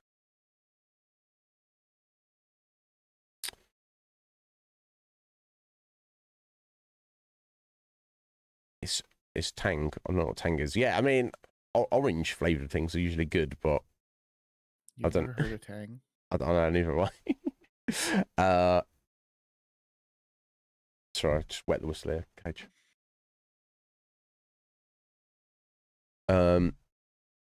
Yeah, I think I can give you hit points back from the recovered from the mast here and you're on the ship. Right, so I mean, I think you might have lost your shield, buddy. I was gonna say you might as well go ahead and remove the shield because I don't feel like we're getting it back at this point. Nah, it seems like it. Probably we're only gonna get it back if I had the tracker ability and was able to track them. Yeah, maybe when they ran off. So as it is. Yo, Sphinx, how you doing, Sphinx? Welcome in, my dear. You awaken at dawn to the sound of a shrill cockcrow. You can see the crooked streets of Ragadorn through a veil of heavy rain beating down on the cobblestones outside. It's been 6 days since you left Holmgard, and you're still 200 miles from Port Bax. You are in the loft of a very large coach station. A group of green-clad men have arrived and have started to clean out one of the coaches. You overhear one of them say that the coach leaves for Port Bax at 1 o'clock this afternoon and that the journey will take 7 days. You are hungry and must eat a meal or lose 3 endurance points.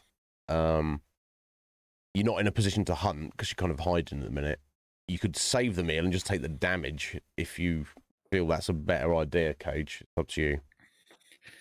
I'll go ahead and eat the meal because I don't know. It's just It makes sense. I feel like it's if I have the option, it's just better to do it. Yeah, I'm inclined to agree. It's weird, isn't it? It's like I'm really hungry, but let me not eat this food because I know I might need it later. You know, it's like you're hungry right now. You know.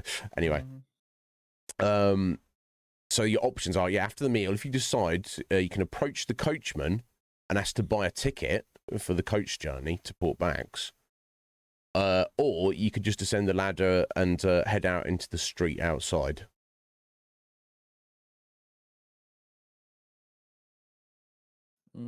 Ask about the ticket to Port Bax. Okay, cool. The fare to Port Bax is 20 gold crowns, says the coachman in a gruff Ragadornian accent. You have 14. If you have 20 and wish to purchase a ticket, if you do not have enough money, you do not, unfortunately. Opposite the coach station is a narrow street leading to a gaming house with a sign outside. No weapons allowed inside. You're excited by the chance of being able to win some gold, and you quickly enter. Yeah, if you could just win 6 gold crowns, you could buy yourself a coach ticket. Any weapons you have on you must be left with a guard at the door. You may recover your weapons when you decide to leave. Yeah, okay, it doesn't seem... I think if the book is explaining that, you're not going to lose these ones, presumably. Yeah, you're given a silver token worth 1 gold crown that can only be used in this gaming house. You only receive the free silver token once, regardless of how many times you may enter the gaming house. The entrance hall opens out into a huge room with many gambling games where many gambling games are in progress. One that catches your eye is called Cartwheel. At one end of a long table, an attractive young woman spins a black dish divided into 10 sections marked 0 to 9. So I guess it's roulette. As the dish spins, she drops a small silver ball into it, which eventually comes to rest in one of the numbered sections.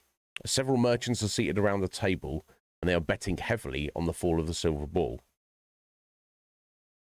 To play Cartwheel, you must first decide the number you would like to bet on and how many gold crowns you would like to stake. Make a note of these numbers and pick a random number. If you pick exactly the right number, you win 8 gold crowns for every 1 that you wagered. If the number you pick is immediately before or after your correct choice, you win 5 gold for every 1 that you stake. Obviously, it says note that 0 sits between 1 and 9. Which, yeah, obviously that makes sense. There's a limit to how much you can win on this table, which is 40 gold. After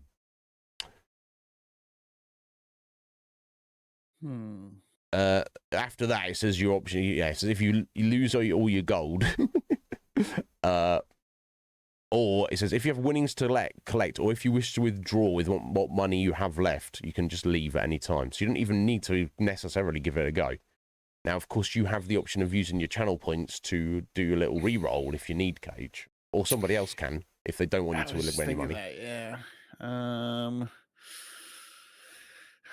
All right. Yeah, and if your only concern is just to get another 6 gold to maybe potentially get this this coach ticket, then it's not too much you've got to win. Potentially. Let's put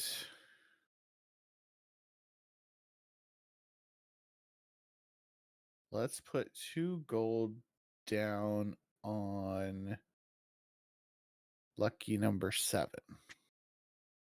Right. Okay, here we go. 2 gold on 7. Oh, 6. There you go. Excellent. So you have not won the jackpot, but that gives you 10 back. And I walk away. Damn. Look at this guy go, folks. Peach and Cage here, ladies and gentlemen. Calculated risk. Yeah, there you go. He's like, oh, that's an interesting game you got there. Bang. Immediately wins. Thanks. See you later. Okay, cool. So you're heading out. You got 24 gold crowns now. You stand in opposite a large building with a sign on the wall, Ragadorn Stables and Coach Station. Yeah, he knows. He was just there. A green-clad coachman is sitting next to a notice board that reads Portbacks, journey time, 7 days. Yeah, your options are go and buy a ticket or have no money. I think if you say you have no money, you're probably sent back to the gambling house. But I can't say for certain. I assume you want to buy your ticket now. Yeah, did I get my sword and dagger back? Yeah, don't worry. Okay. Yeah, definitely. Making sure you ain't trying to cheat me over here. No, of course. And you know what? In fact, actually, I need to give you an extra gold crown because the silver token, which was worth 1 gold, I didn't take that into account. So yeah, you put that down in a single gold and walked away with 10. So they're probably like, "Who's that? Screw that guy." Coming here and taking our money. Let's see what he has to say. Yes, he says the same thing. 20 gold. I assume you want to buy the ticket? Yep. Yeah, no room for negotiation, unfortunately. You know, you still have 5 gold crowns, which is not much, but it's something. You pocket the ticket. Mark it on your action chart, okay? In case someone steals that from you. And the man takes you to a coach that is waiting near the east gate of the seaport. It's empty, and you take a seat near one of its circular windows.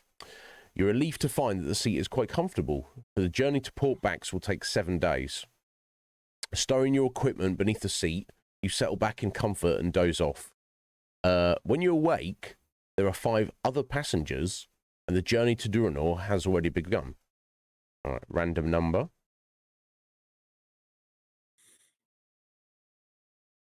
1. After nearly an hour, the coach stops at the shrine of Calanane. It is said that this shrine is built upon the grave of King Alin, the first ruler of Duranor, and all around the shrine grow clumps of lormspur. If you wish to pick some of this herb, or you can just return to the coach. This is like a random encounter kind of situation. I guess I'll pick it. I'm sure it might be useful. I believe it is used to make healing potions. Okay. I mean, I've got the backpack space, so. Yeah, totally. Lormspur is it's delicious as well, bro. Delicious herb, much sought after in the last lands for its healing properties. You've picked enough for 1 meal.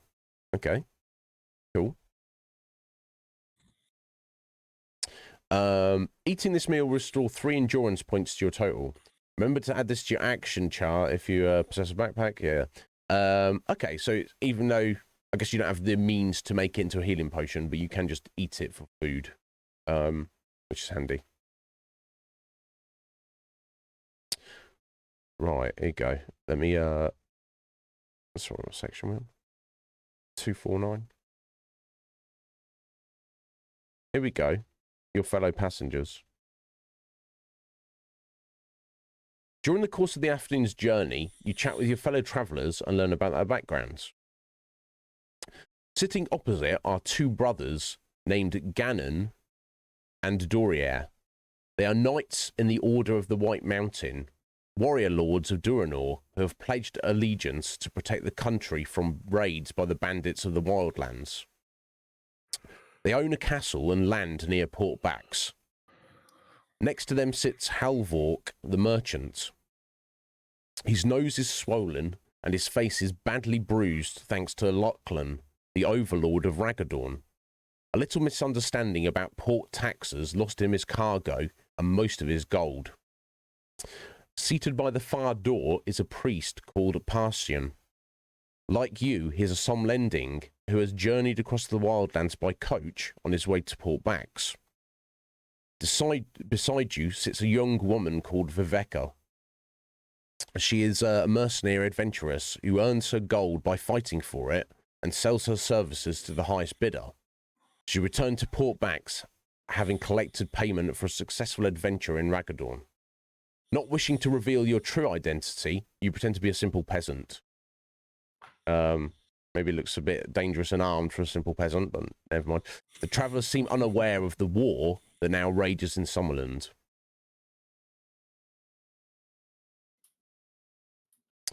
At dusk, the coach stops at an inn on the coast road to Port Bax. The cost of a room for the night is 1 gold crown for coach passengers and 3 gold crowns for anyone else. Guess we've got some kind of a deal going on here. As you are about to enter, the coach driver demands to see your ticket. You want to show him your ticket? Sure. I assume. Yeah. They just did an option here if you didn't have a ticket. I'm interested how you would have got a coach ride without your ticket. But who knows? Probably one of the random encounters. Yeah. Like there's the possibility of losing the ticket. Yeah, that's true. That's true. The driver nods and hands back the ticket. The inn is warm but poorly furnished. You must eat a meal here, which will cost you 1 gold crown unless you have a meal in your backpack. So eat your own meal or pay a gold to get some food. Yeah, I'll pay the gold. Yeah, that's reasonable.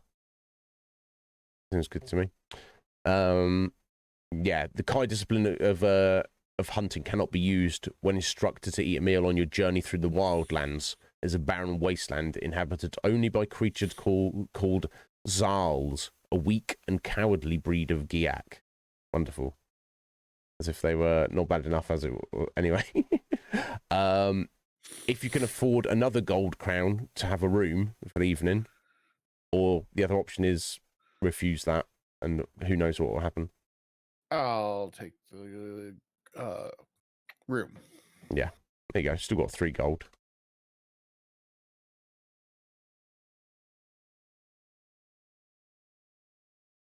You sleep deeply without being disturbed before rising at dawn, gathering your equipment and joining the others as they board the coach. For 2 days and nights, the coach follows the trade route across the flat, treeless wildlands. It stops only to allow the driver to sleep. But on the morning of the 9th day of your quest, there is an unfortunate accident. Random number. 50-50. 1. You're travelling along a narrow section of coast road, which follows a dizzy course beneath high overhanging cliffs. A rockfall has blocked the road ahead, and you must stop to clear it. You're helping the driver to lever a large rock from the path of the carriage when you hear the sound of falling rocks. A boulder crashes down from the overhanging cliff, killing the driver before you can make any attempt to save him. He was standing less than 6 feet away from you at the time of his death. The options are use your 6th sense or don't. I assume you would want to. Makes sense. I feel like they wouldn't give you that choice. Yeah. It wasn't going to be. I mentioned this last time. If you would, it's rare if you're given the option to use a skill that you don't want to do it. There are instances where it might not be a good idea, but it is a good general rule of thumb to do it. It's more often the case where you'll have various situations where you get a choice of which skill you get to use. But if it's use it or not, generally I would go for it. You sense that someone is on the cliff above and that you were the intended victim of their attack. Someone is trying to kill you. Slowly, one by one, the other travellers appear and stare in shock at the dead coachman. We must bury him, says the priest. You silently nod your agreement and prepare a grave in which to lay the corpse. As you all walk back to the coach, you discuss what should be done. I know the road to Port Bax. I had better drive the coach, volunteers Halvork. I do hope we'll not be blamed for his death, says the priest nervously. It was an act of the gods, says Dorier. I shall testify to that, says Ganon. Lies are never spoken by knights of the White Mountain. It is true that in Duranor, a true knight will speak only the truth, whether for his own good or ill. His words seem to reassure the priest, and you're all soon once more on the road heading towards the eastern horizon. It is late in the afternoon when you arrive at a coach station in a small coastal village known as Gorn Cove, which is mainly populated by outcasts, fiefs, and svals. The death of the coachman is met by the villagers with great suspicion, but Dorier's words convince them that it was accidental. There was only one inn at the village, a tavern known as the Forlorn Hope. Its state of disrepair is typical of all the other hovels in this poor sea village. A room for the night costs 1 gold crown. You want to pay that? Sure. All right, down to 2. Can't take it with us. So. No, yeah, exactly. All right, 314.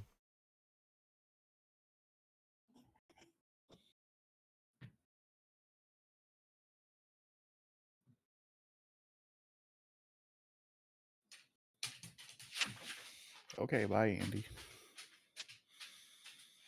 The innkeeper is a thin, old man with only one eye. He hands you a key and points to a balcony opposite. Number 2, the red door, he says.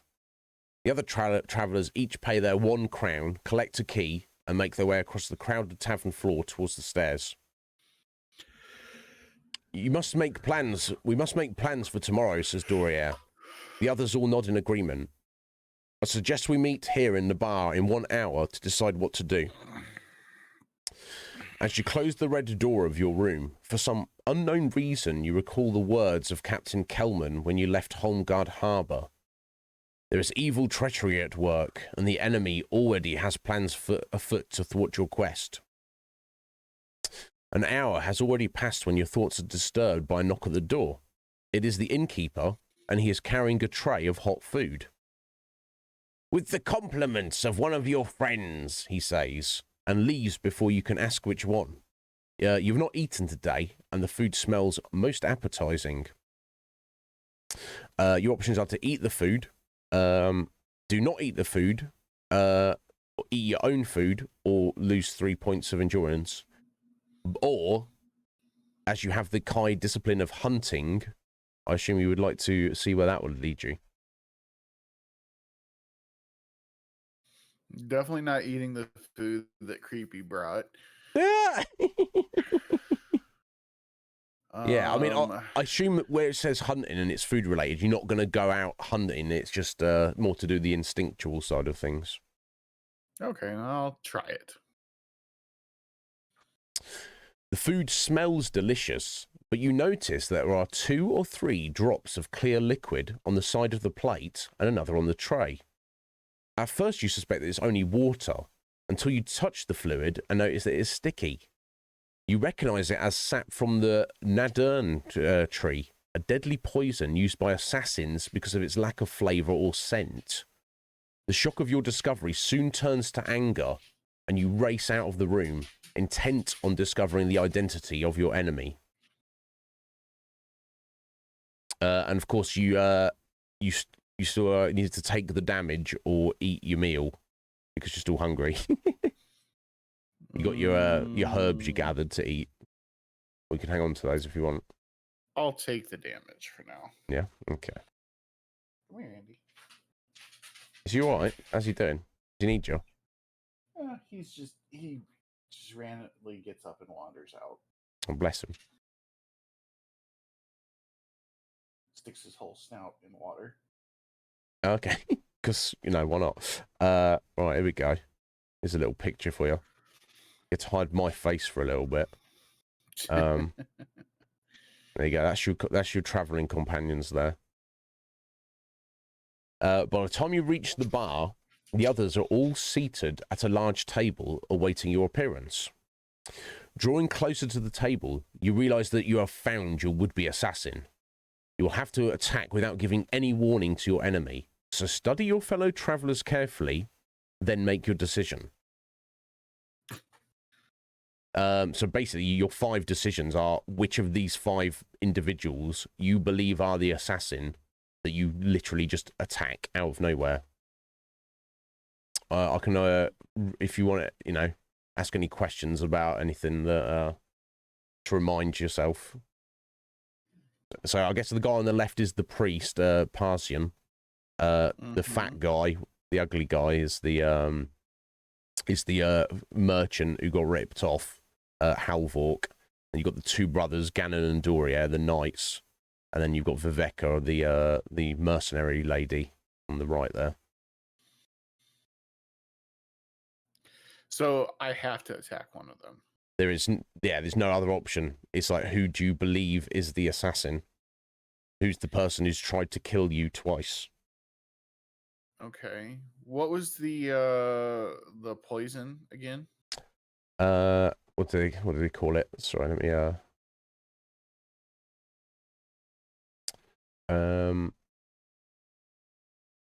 Nadern tree, deadly poison used by assassins because it was lack of flavor or scent. Which, it had you not been for your hunting skill, you would have been completely oblivious to. And it doesn't give any like other information about where that's from. Nope. Well, that's useless. Okay. There's kind of a little clue here, Cage, in that it says in the text it literally says you realize who the assassin is. It says study your fellow travelers carefully, then make your decision. So maybe there's a clue or two in this picture. okay, just like, what? I've got to look at stuff. I just don't see anything that would necessarily specifically indicate that any of these five were trying to kill you. That's fair enough. You don't have to know who the assassin is, but you do have to pick who you feel is the most likely to be the assassin, because your only options are to pick one of these five people to attack.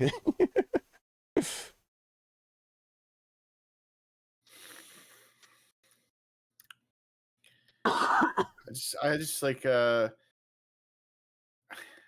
don't know, I just feel like it's not giving any information. Ganon looks hella sus.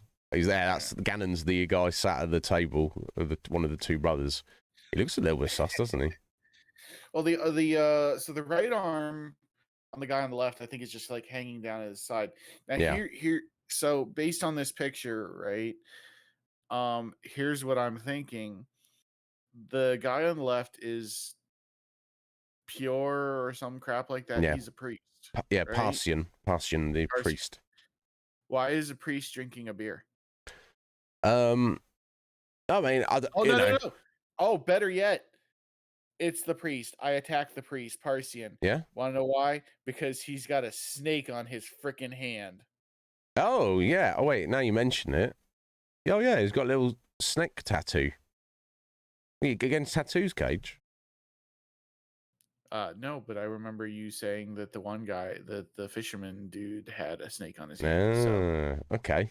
So you're going to attack Parsian there? Oh, Seven said, "What is on the arm?" I thought you asked where his other arm was. Oh. Okay. Yeah. You spotted it, though, Seven. Yeah. That's that's a snake tattoo on his hand there. So like he's bad dudes.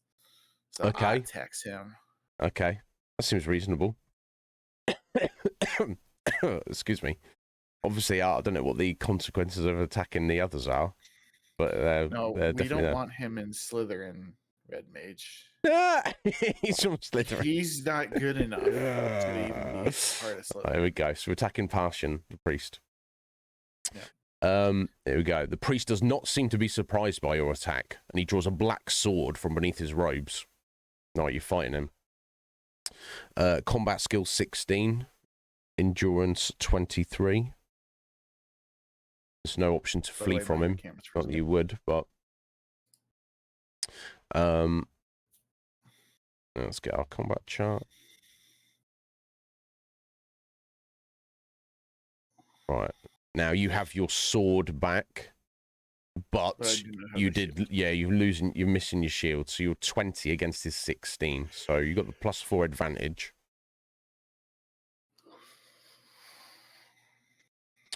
5, middle of the road. So 5 +4. That's 9 to him, 2 to you.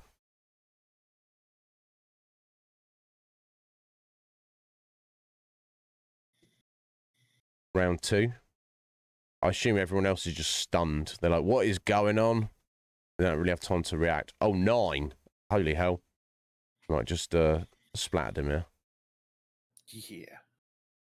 14 to hit. Yeah, there you go. 2 hits. Just enough. No overkill. Just got him. And you took a little graze there. Nice one, Cage.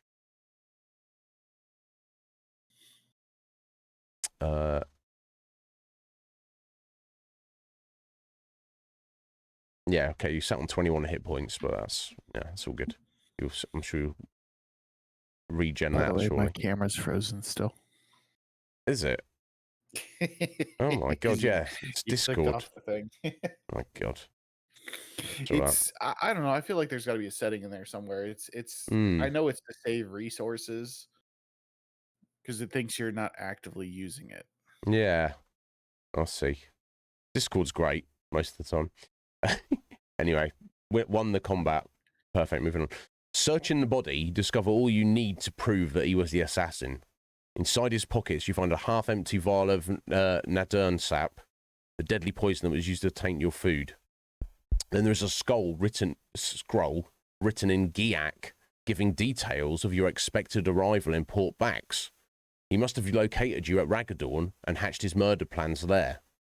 You notice that the weapon he carries is a Dark Lord blade, fashioned of black steel and forged in the furnaces of Helgadad, the infernal city of the Dark Lords, beyond the Derncrag range. Only there in all of vast Magnamond can black steel be made. But the final proof of his true identity is the serpent tattoo on his left wrist.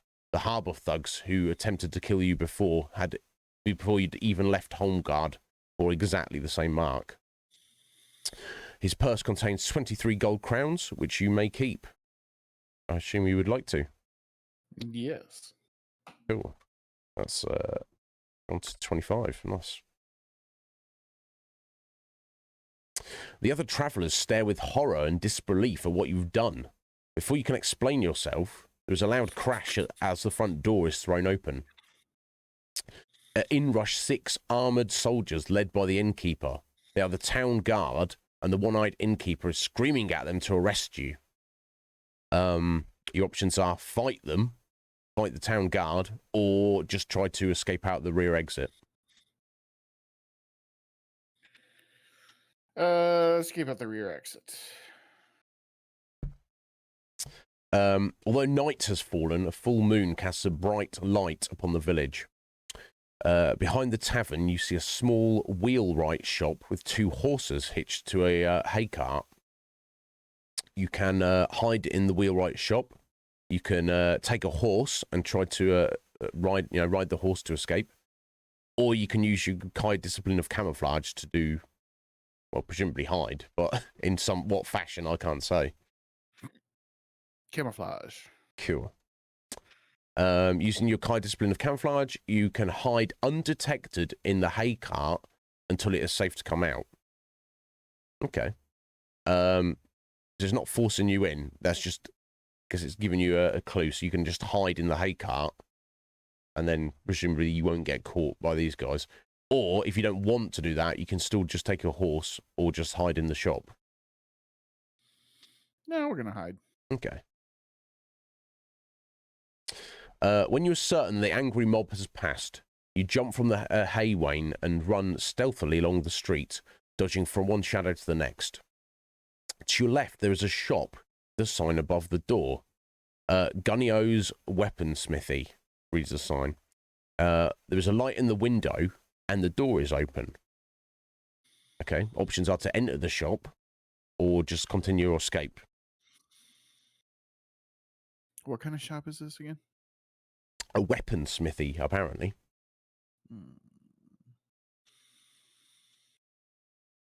I'll go in. Okay. Excellent. A large man dressed in a leather apron is busily sharpening a fine broadsword. Seated at a grindstone, then sends a shower of sparks high into the air every time he touches the blade to it. He bids you good evening and offers you the broadsword. Just to have a look at, I guess. 'Tis a fine blade, wrought of Druanese steel. It can be yours for only 12 gold crowns. Do you want to buy this sword off this? This guy's like, hey, buddy, you want to buy a sword? Nothing like getting to the point. It seems expensive, but I guess he's proud of his workmanship.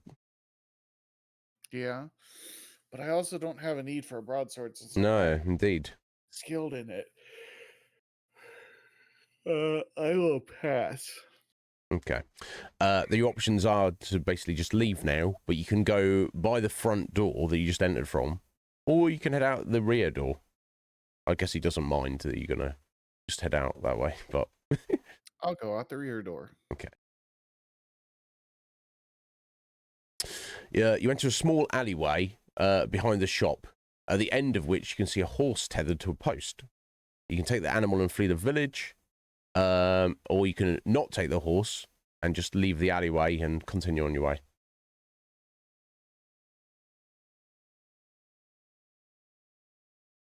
I'm gonna not take the horse. Okay. I feel like they're expecting me to take the horse. Yeah, I don't know. That's been two separate opportunities. They're offering a horse to you, so. Right, I'm going to. Let's give you a couple of hit points back there. Less than 20 yards away, a small search party is marching along the wet cobblestones. You run towards the darkened doorway of a small shop and quickly enter to avoid the mob. With your heart pounding in your chest, you pray that you've not been spotted. You slam the door shut and draw the bolt.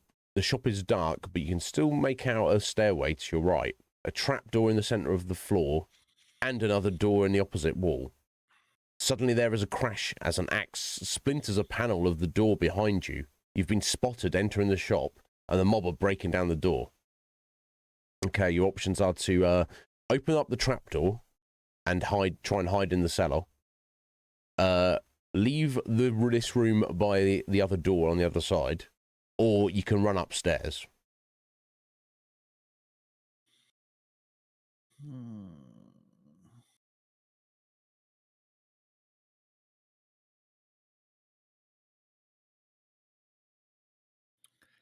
Run upstairs.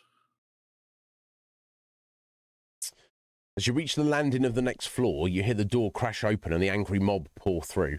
At the top of the stairs, a short sword hangs by a hook on the fireplace. You may take this weapon if you wish. I guess you've got no reason, no desire to take that. Looking around you, you see there is only one way to escape from this room, and that is to jump through the window to the street below. Which you can do that, jump through the window, or you can turn around and prepare to fight the mob as they head up the stairs towards you. Jump through the window, action hero style. You crash to the muddy street in a shower of broken glass. You're winded by the fall, but otherwise unharmed. An angry villager armed with a cudgel tries to smash your skull, but you roll aside, jump to your feet, and sprint away down the twisting street before he has struck his blow. Then an ugly Sval on horseback charges towards you with a raised spear. He's about to stab you when you sidestep and grab the weapon, pulling it from the Sval from the saddle. You can keep the spear if you wish. Your options are to mount his horse and escape, or stab him with his own spear. Stab him with his own spear. Oh. I don't know if you want to do I don't know what you want to do about this, Cage. The shriek of the dying Sval is soon echoed by your own death cry as two crossbow bolts embed themselves in your back. Your mission and your life end here. Woof. Damn, just like that. That's the end, Cage. Well, thank you so much, Legion Cage, for joining us. Survived 1.5 books, Mm, guys. nice. Or if anybody else wants to save your life, it's I'm on it. look at this. He's got his points saved. Page. I understand why you wanted to stab him. Oh, Sphinx, hydration. I'll give Sphinx your points back. Cage, I'm taking your channel points though. So yeah, I think the lesson there was I should have taken the freaking horse in the first place. Okay. you were given a couple of options to take a horse, and then your final option was take the horse or stab this guy. And you chose violence, and it didn't end well for you. Okay, so we're taking the horse. That's one life. I'm sure I've done that before. I'm like, you're not going to make me get on a horse. I'm definitely stabbing a guy who's tried stabbing me. So, but there we go. If you get through with a single death, I'll be very impressed. But we shall see. You spur the horse along the twisting village street, across a wooden bridge, and up a steep path towards the crest of the cove. Sorry. In the light of the moon, you catch a glimpse of a signpost pointing eastwards. Portbacks, 50 miles. You ride all night without sleep. As the dawn breaks, you're greeted by a startling change of landscape. The barren wildlands have given way to moors and waterlogged fens. And a dark shadow runs the length of the eastern horizon for as far as the eye can see. This is the Duranor Forest, the natural frontier of the mountain kingdom, where it borders the untamed wildlands. It is indeed a welcome sight. You're no more than a day's ride from Port Backs, but you're tired after your night ride, and you must eat a meal or lose 3 endurance points. It's mentioning now, if you have the Kai discipline of hunting, you can use this skill to trap a wild moor rat or marsh bird for your breakfast of your choice. I assume you will do that. Yes. Yeah, it doesn't take any time. So, after an hour's ride, you come to a fork in the road. There is no signpost, left or right. That's it.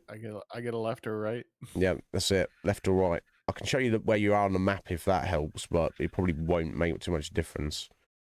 Yeah, so you just roughly just before the river, I guess, just west of Port Backs.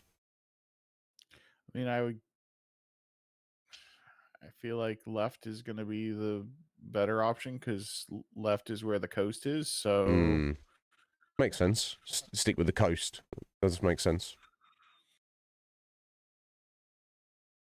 All right, taking the left fork. The road follows a course along a high grassy ridge for many miles before turning northward to the coast. You pass a village where the houses curve in a circle around a large pond of stagnant water. As you ride through, a gaggle of Sval children come running towards you, shouting and throwing stones. You descend into the deep valley beyond, and gradually the moor gives way to richer land that has been cleared and ploughed. The hillside opposite is heavily wooded. You are not far from the coast, and you can see the tall cliffs with their multicoloured bands of rock jutting out into the ocean. Then just as you are passing through a small copse, you hear desperate cries for help off to your right. You can aid the people in trouble, or you can ignore their desperate pleas and continue riding along the road.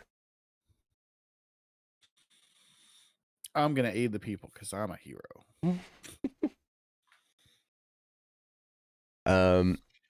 You spur your horse through the tangle of trees until you enter a small clearing.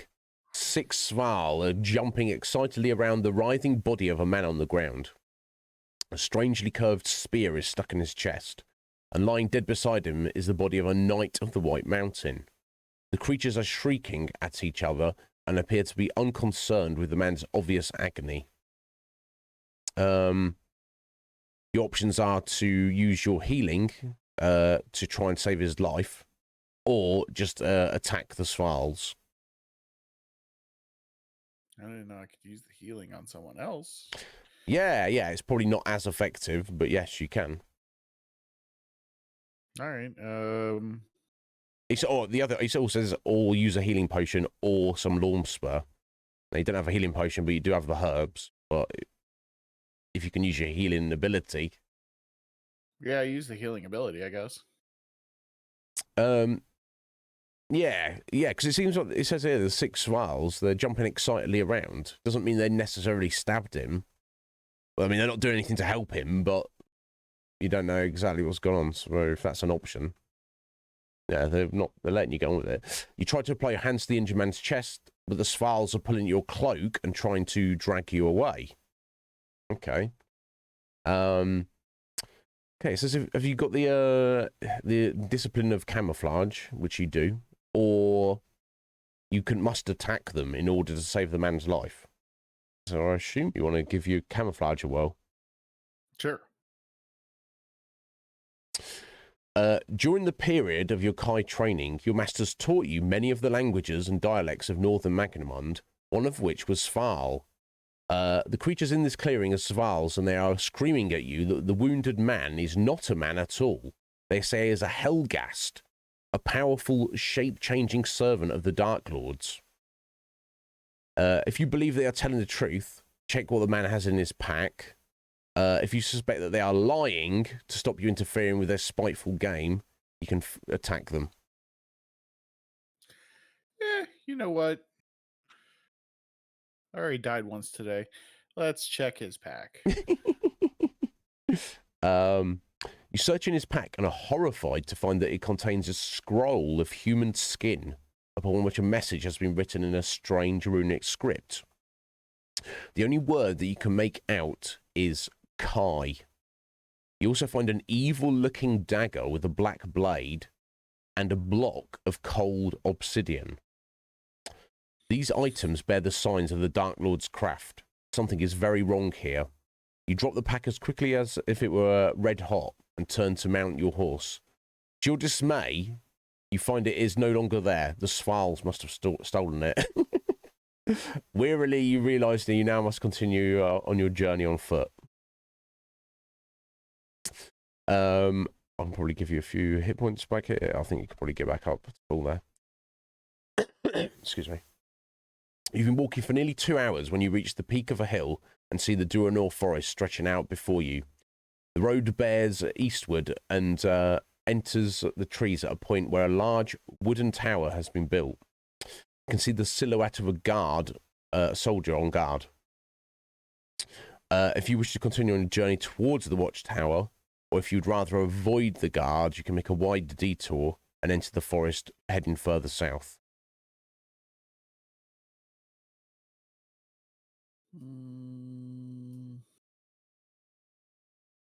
All right, so repeat all that one more time for me.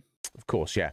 You've been walking for nearly 2 hours when you reach the peak of a hill and see the Duranor forest stretched out before you. The road bears eastwards and enters the trees at a point where a large wooden tower has been built. You can see the silhouette of a soldier on guard. So it's literally just head towards him and be like, "Hey, buddy, how's it going?" Or you're just like, "Nah, screw this guy.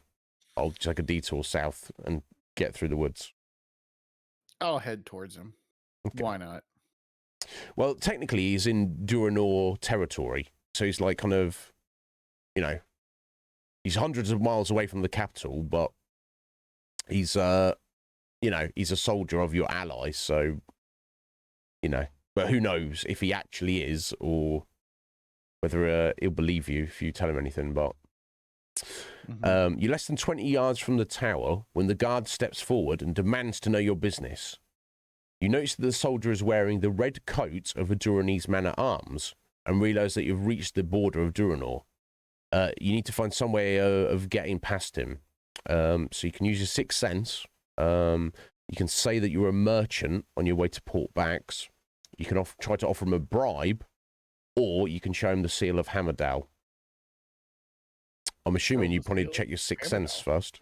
Oh, yeah, I guess. Yeah, sixth sense. You probably still get those 3 options. You just have a bit more insight into it. Okay, let's go. You sense that this guard is a loyal Duranese soldier. If you were to attempt to bribe him, he would be likely to consider it a grave insult and attack you.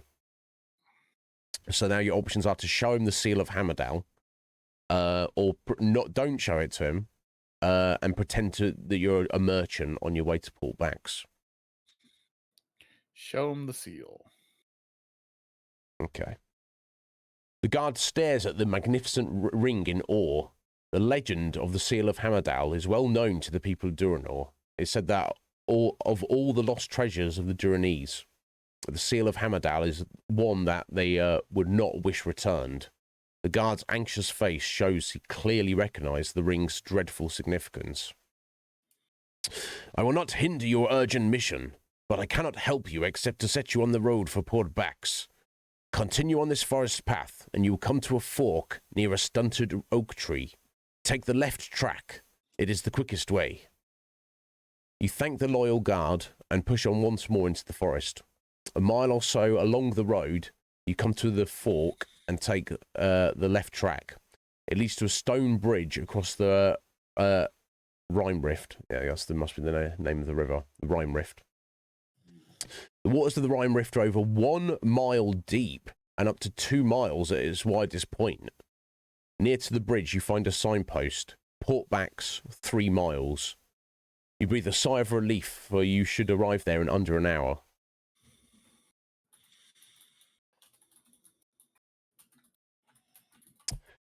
At dusk on the 10th day of your quest, you experience your first sight of the magnificent city of Port Bax. Like a diamond set in the green velvet shore, the towers of the city glimmer in the pale light of a waxing moon. To the north is the harbour and the formidable war fleet of the Duranese navy. To the east, beyond the moss-covered city wall, stretches the forest of Duranor. And there, on the crest of a hill, stands a castle, tall and proud, the crowning glory of this beautiful port. You enter Port Bax through an unguarded gate in the green city wall, and make your way through the darkening streets towards the harbour. As you turn into a tree-lined avenue, you notice the wide stone steps of a domed building to your right. You stop to read the brass plaque, City Hall. Despite the late hour, the main doors are open. You can choose to continue onto the harbour, enter City Hall, or use your skill of tracking, which you do not have. So yeah, ignore City Hall or head on in.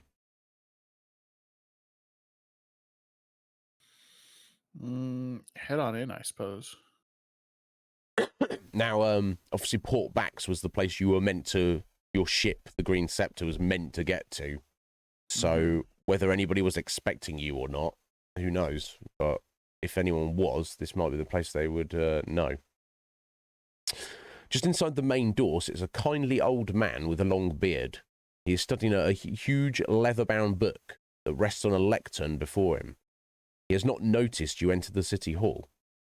If you can wish to ask him the way to the consulate of Summerland, or you can leave and try and find your own way there. Go ahead and ask him. The consulate of Summerland? He asks in surprise, somewhat taken aback by your sudden appearance. Then recovering himself, he says, Why, of course. It is in Allen Square, near the harbour. Turn right when you leave and right again at the end of the avenue. That will take you to the Red Gate. You need a red pass to enter, as the consulate is in the naval quadrant of the city. It's a restricted area. You ask the man how you can obtain a red pass. From the captain of the port watch, he says, You're obviously a stranger to Port Bax. There are few indeed that do not know the answer to that question. The port watchtower is at the end of the avenue, just as you turn for the Red Gate. You thank the old man and leave the city hall. At the end of the avenue, the cobbled street turns abruptly to the right. Opposite this point is a... sorry.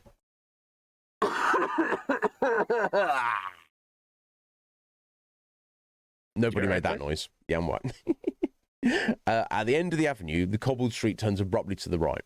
Opposite this point is a tall, white stone building with a plaque above the door, which reads, Port Watchtower, Harbour Authority. You can see that the cobbled street ends at a high stone wall. There's a large red gate in this wall, and it is guarded by 2 soldiers. Beyond the gate, you can make out the masts of ships moored in the harbour. You can approach the gate, or you can enter the port watchtower. And I need to get this red seal, I think it was. Yeah, the red pass to get through the gate. But someone at the port. Yeah, the presumably the authority of the port, which is the watchtower. I was gonna say it sounds like I need to go inside the watchtower. So all right, cool, sounds good. You're standing in a large empty hall. Opposite are 2 doors, each with a brass sign above them. Oh, excuse me. You can ignore both, leave and approach the guard, go back to the guards at the end of the street. Or you can head into, there's one door, one sign says white passers, and one door says red passers. So I mean, I don't want to make any assumptions, Cage, but I think I'll go in the door that says red passes. Okay, cool. Since I need one. You might want to look at a collection. You might want a white pass as well. I don't know. Whatever that is for. I mean, yeah, you're not wrong. You enter a large room full of ledgers and files. A man wearing the uniform of a Duranese naval officer is seated opposite a large desk. He peers at you inquisitively from behind a huge book and says, "You must have pressing business in the naval quadrant to apply for a red pass at this late hour. I shall need to see your access papers and proof of your commanding officer's authorization."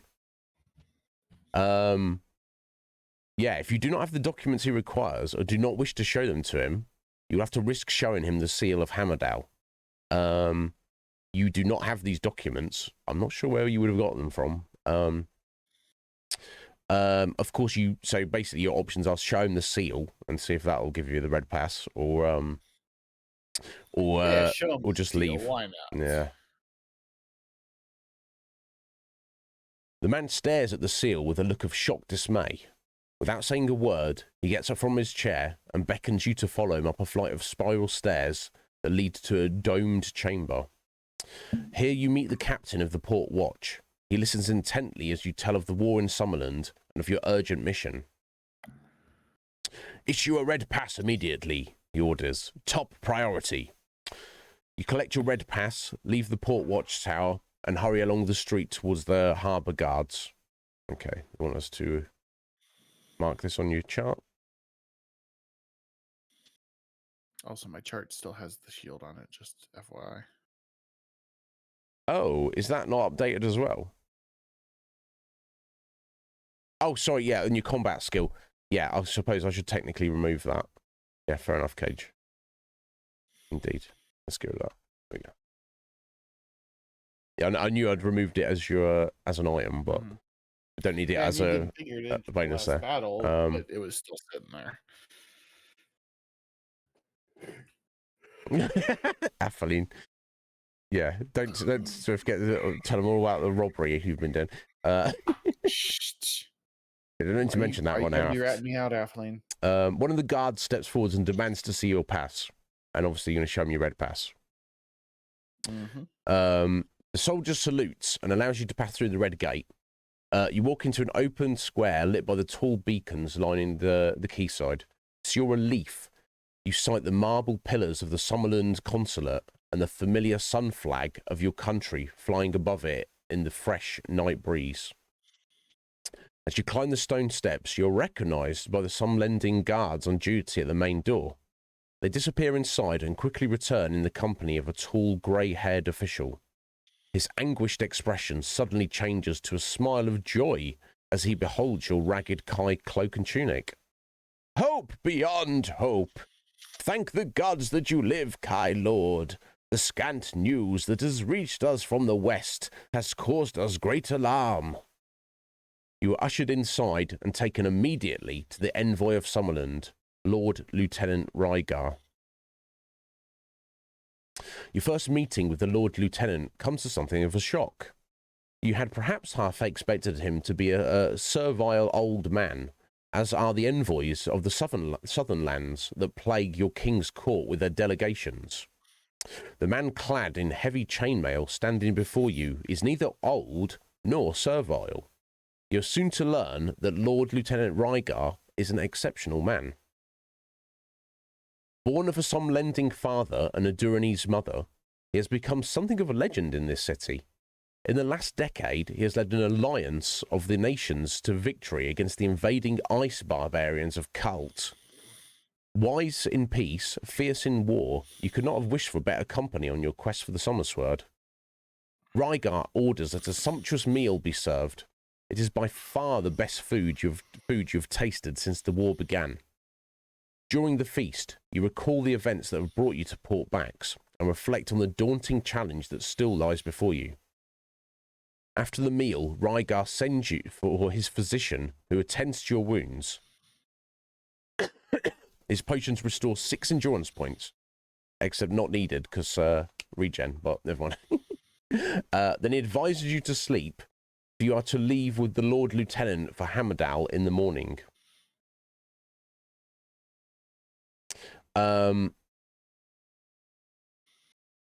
Early next day, you're taken to an enclosed garden at the rear of the consulate, where Rygar and 3 of his best soldiers await you on horseback. They are to be your bodyguard and guides on the 230-mile ride to Hammerdale. The streets of Port Bax are just beginning to come to life as you ride through the town. Passing under the moss-covered city gate, you now feel confident that your mission will succeed. Okay. Random number. We've got an 8. For 3 days and nights, you have followed the highway to the capital as it runs parallel to the River Duranon.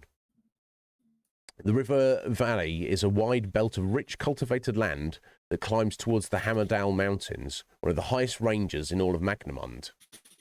It is on the morning of the 14th day of your quest when 6 cloaked men appear at the edge of your camp. Lord Lieutenant Rygar is the first to draw his sword. With a voice of authority, he demands an explanation for their intrusion. In reply, they unsheath black swords. Rygar shouts at his men to prepare for combat as the cloaked strangers advance towards you. So yeah, there's an option to use your sixth sense. The other 2 options are to draw your weapon and prepare to fight, or you yourself can evade by running to the woods before the combat begins. No, I use my sixth sense. Yeah. Your Kai sense reveals to you that the strangers are Helghast, fell captains of the Dark Lords. They've been sent from the Dark Lord city of Helgadad on a mission of assassination. They have the ability to take on the appearance of humans, and they are immune to normal weapons and Mind Blast. You turn to shout a warning to Rygar as you run for the safety of the forest. Wow. So you can't even hurt them. What the hell?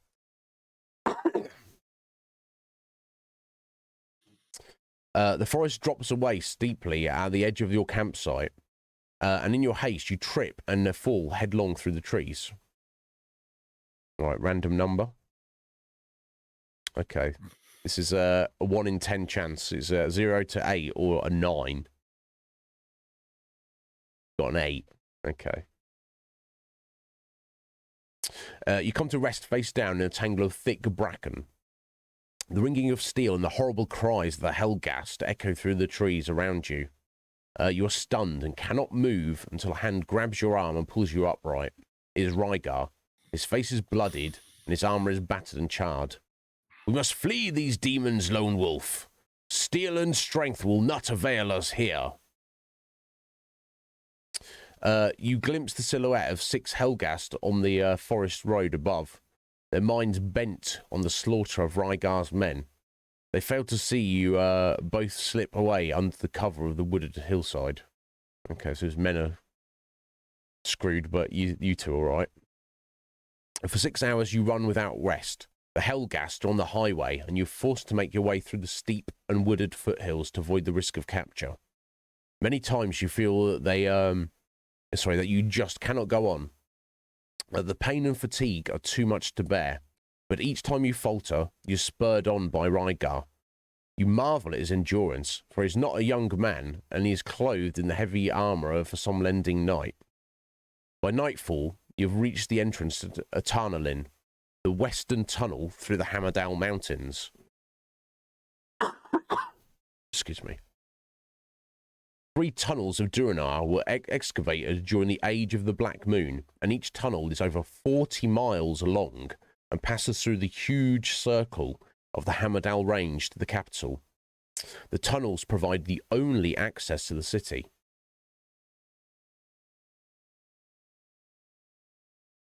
Rygar sits beside you and takes some bread and meat from his pack.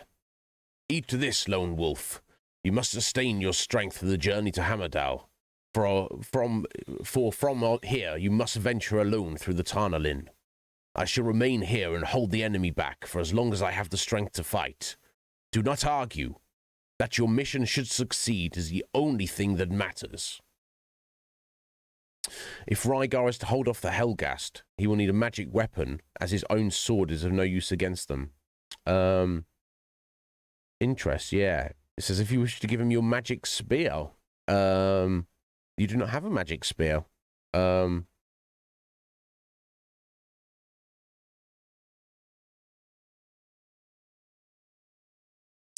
So yeah. Never mind. You'll have to manage. I should have kept the spear when I pulled that one off the horse. Yeah, I don't know. Well, was that a magic? No, that was just a regular spear. Yeah, it was magic. But a specific item somewhere you could have picked up, apparently. Tunnel is a wonder to behold. Over 100 feet in height and width. The tunnel runs to the capital as far as onto the far side of the Hammerdale Range. Usually it is alive with the traffic of wagons and people to and from Port Backs. But as you enter, you find it deserted, except for an overturned fruit cart. The road that disappears into the torchlit tunnel is empty and quiet. As you walk along the paved road, you get an uneasy feeling that perhaps the Helghast have arrived at Tarnalin before you. You've been walking for nearly an hour when the tunnel splits into 2. You do not have the tracking skill, so your options are left or right. Left.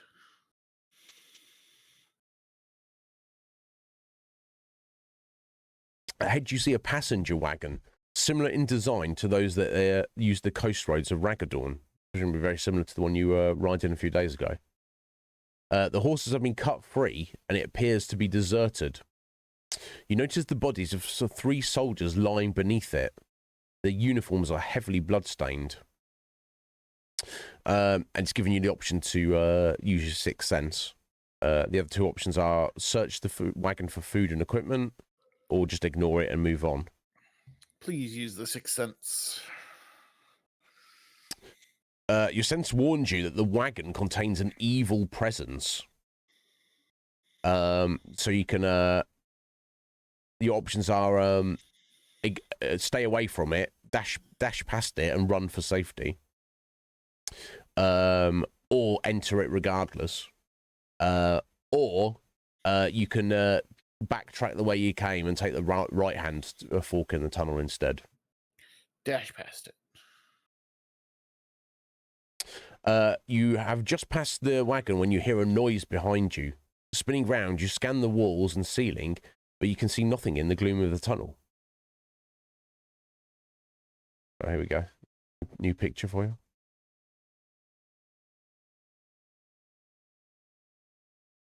Suddenly, from out of the darkness, there's a blood-chilling cry.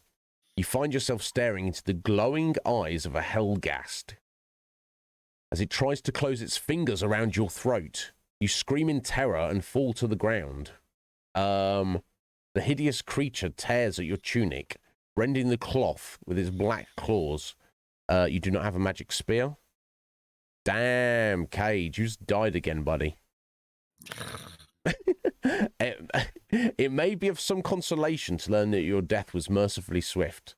The Helghast's fingers tore and burnt their way through your throat within a few seconds. But now the seal of Hammerdale on its way to the Dark Lord city of Helgadad. Your life and your quest come to a tragic end. Are you sure, Kay? There's a lot of points. Yeah. Well, I'm not saying start over. And Well, you don't have to start over, but I guess the project would be dead. But it's not on. It's not on you to keep the project going.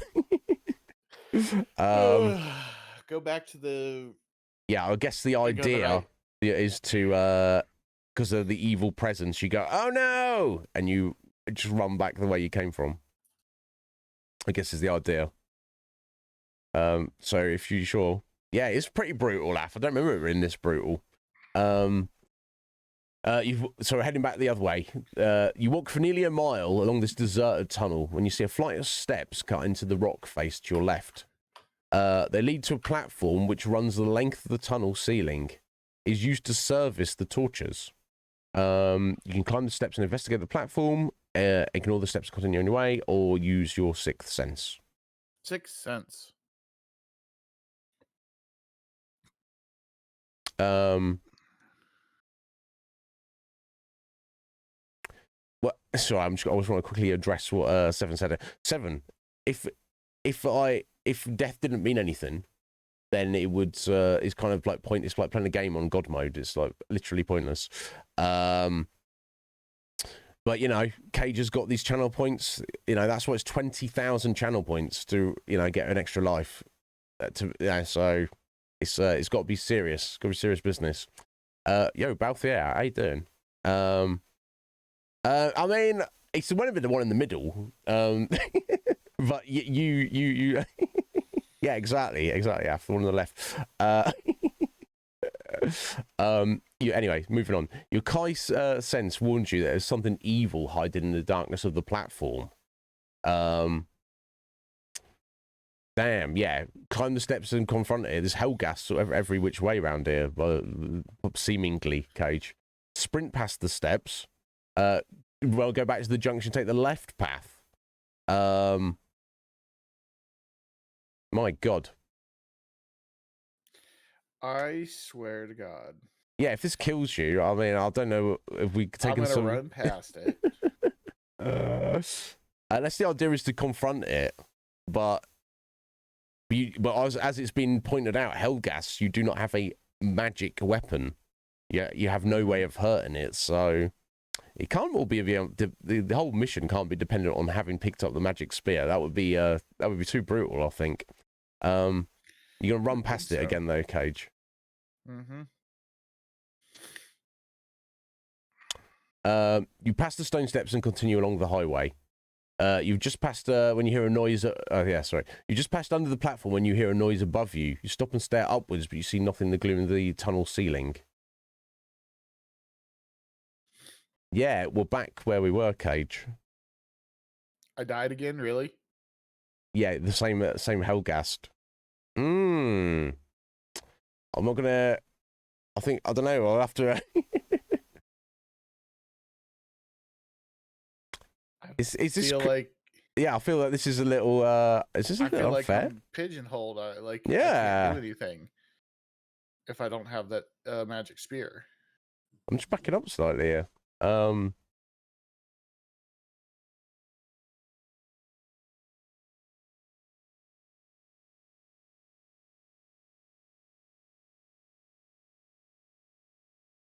Not to mention, just before that, you have the option of giving your magic spear away to Rygar. So imagine if you had it and given it away.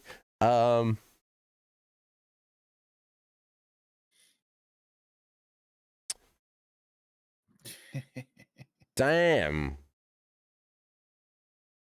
Unless there's like a... I want to tell you what. Nah.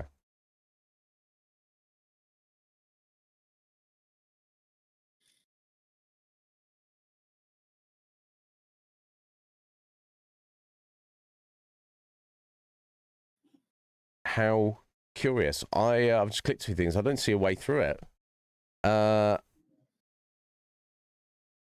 well, I'm not going to obviously res you again there, Cage, because how far back would we have to go? Yeah, you committed to this tunnel. I know that, but I don't know if Af, you got any insight into this? I don't know what I'm going to do, Cage. Pretty much didn't have an option after using the sixth sense and realizing that they were Helghast on the road and not being able to defeat them unless I had a magic weapon. That Yeah, was yeah, because there were no other choices between there and there.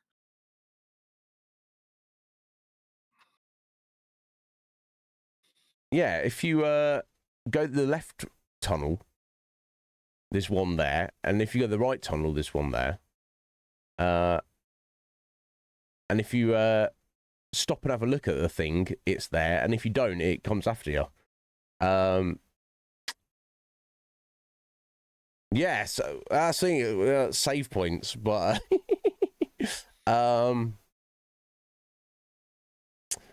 yeah, well, no, and that's the thing. We're kind of we're stuck in a little hole anyway. Af, we'd have to go back like half of the book or so. Yeah. So yeah, Cage, I don't know how you feel about it, buddy. I feel bad having taken a chunk of channel points off you now. I'm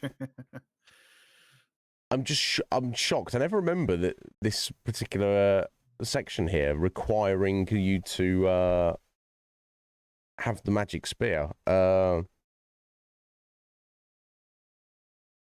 It's so niche that it's not like it's gonna people are gonna be talking about it.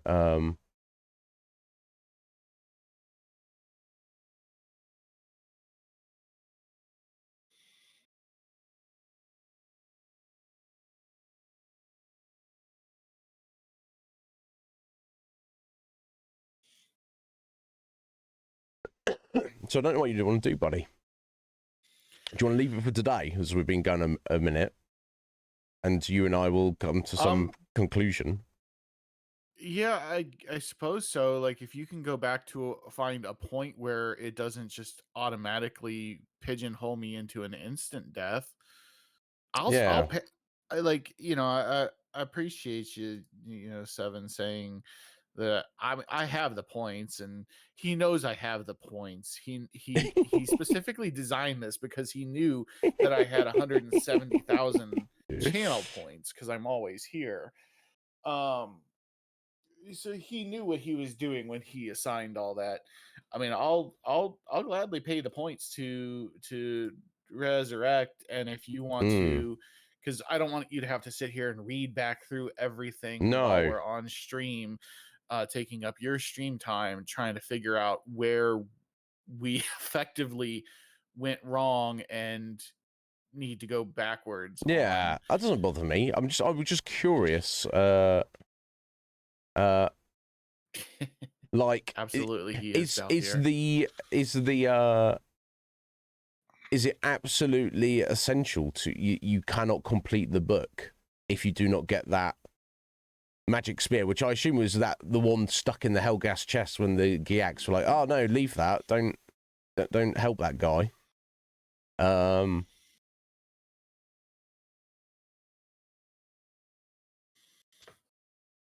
Yeah, I suppose we'll leave it there for now, and I should be available to continue next Thursday. So, and we can Yeah, hopefully finish book two. I don't know. Well, I mean, I assume you run in low on time yourself, Cage. Not overly low on time. I have a couple other things that I do want to try to get done before I have to go to work today, but Yeah, well, it's up to you, buddy. For you, we can leave it right here, or we can come to a conclusion about what to do. I mean, we could just say you had the magic spear. So that way, we would not need to backtrack. It just seems unfortunate. That's the thing. If when you saw that guy with the spear stuck in his chest, you were if giving you some indication that it might have been a magic spear, you might have been shown a bit more interest in it, but it didn't, did it? no, and obviously, I checked the pack and realized that yeah, it was a whatever. I don't think that was a Hellgast, was it? But it was, yeah. I guess they can shapeshift. Yeah. So, but Well, I guess, yeah, and 7 makes a point. At the time, I didn't know they couldn't be hurt by normal weapons. So, because the sixth sense about what they are and can only be hurt by magical weapons came after that point. Yeah, indeed. Well, Atheline thinks we'll probably have to go all the way back to the town to make it happen. So,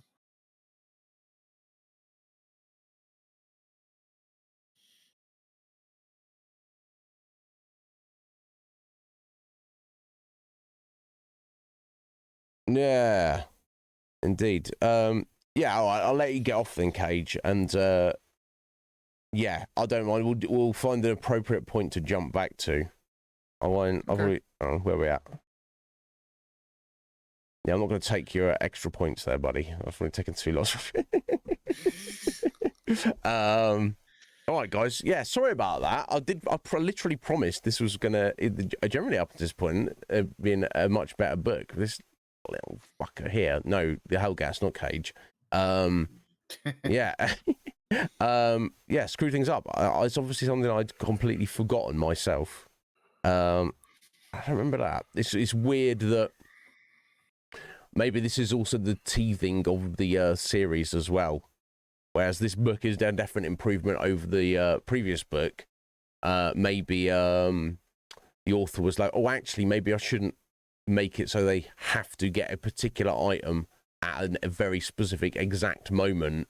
And if they don't, then they're just fucked. But they don't know until they've like gone much further into the book. I suppose that makes kind of sense, though. Really, the first book, hold your hand a little bit, and then this one, the gloves are off, and Yeah, you done did messed up. Yeah, I guess.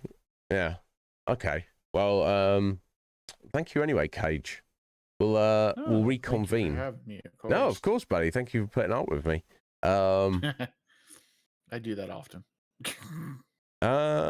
Is there, Af? There is a direction you can go in the first book where you literally get stuck. Interesting. Yeah. I don't know. I recall maybe it's in later books where it's there's definitely instant deaths and there's definitely situation. You can make a wrong decision and then you're just kind of screwed. But or if it's obvious, it's like, hey, do you want to take this curious item? And you're just like, nah. But if it's like, because you could just skip that entire encounter as well, the guy with the spear in his chest. It only happens to us that you stumbled across it anyway.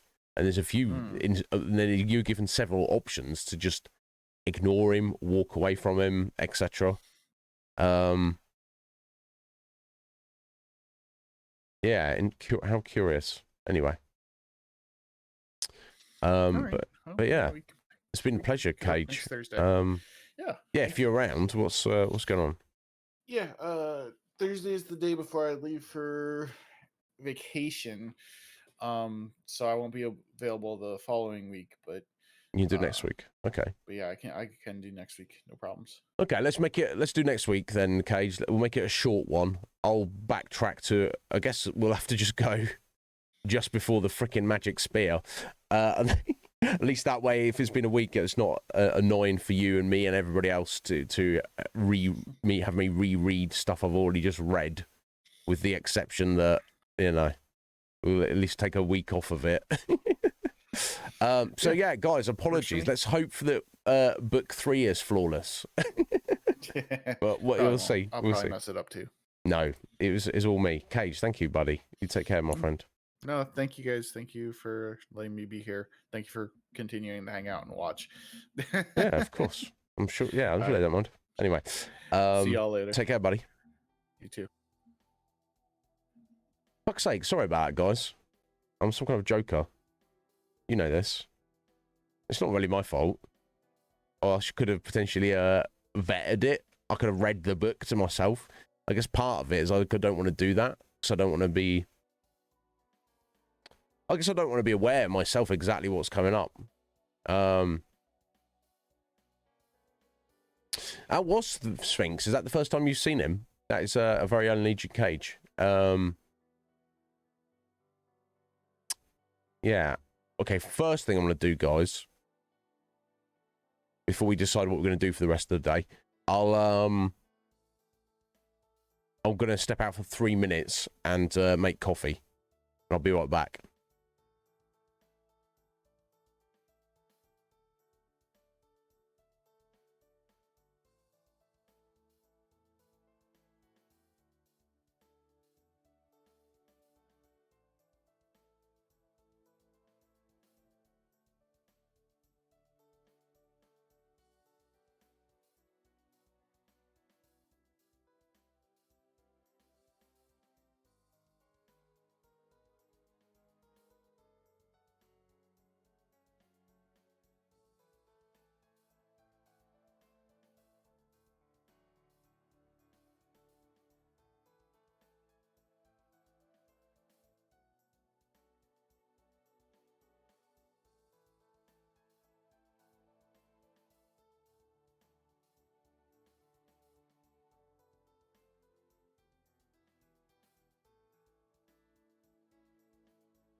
Oh, sorry to keep you waiting there. I'll probably need it after that, Balthier.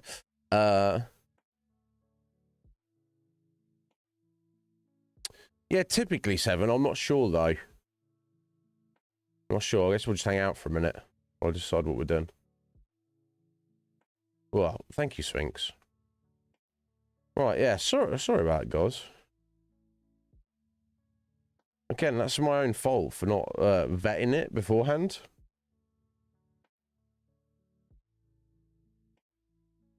I genuinely didn't... I knew there was definitely instances of, like, insta-death. But I didn't think that it would necessarily be dependent on having had a very specific encounter, you know. I guess we were like about 80% of the way through the story, and I think the spear was about the 50% mark. So further 80%, 30% further back in the story, you have to have a very specific encounter, which is easily missable, and you have to do very specific actions, even though when you're potentially, like Cage did, his Kai skills were telling him that, oh, actually, maybe just not, you know, was suggesting he should, like, leave the situation, essentially. And actually, he not only did he not need to leave the situation, he need to get that goddamn spear, and take it with him, just because, you know, might need it for later. But even aside from that, the fact that it's that much later on, you're given another opportunity to give your magic spear away to help out your newfound buddy, you know, Lieutenant Commander Rygar, who seems like a cool guy. And to be fair, maybe he would refuse to take it or something. I don't know. So maybe it wasn't locked in. But the option's there. And then when you head into that tunnel, it's like, do you want to go left or right? Well, if you go left or right, there's they're both the same result. And then whether you go left or right, you've got a different location, which is essentially the same location where there's a Hellgast. If you go engage with the location, you get killed by the Hellgast. If you, whether you've detected the evil or not, you just decide to avoid the location, the Hellgast comes up behind you. And if you don't have that magic spear, you are deaded. Not a problem. Things may become easier at the conclusion of this book in terms of Hellgasts.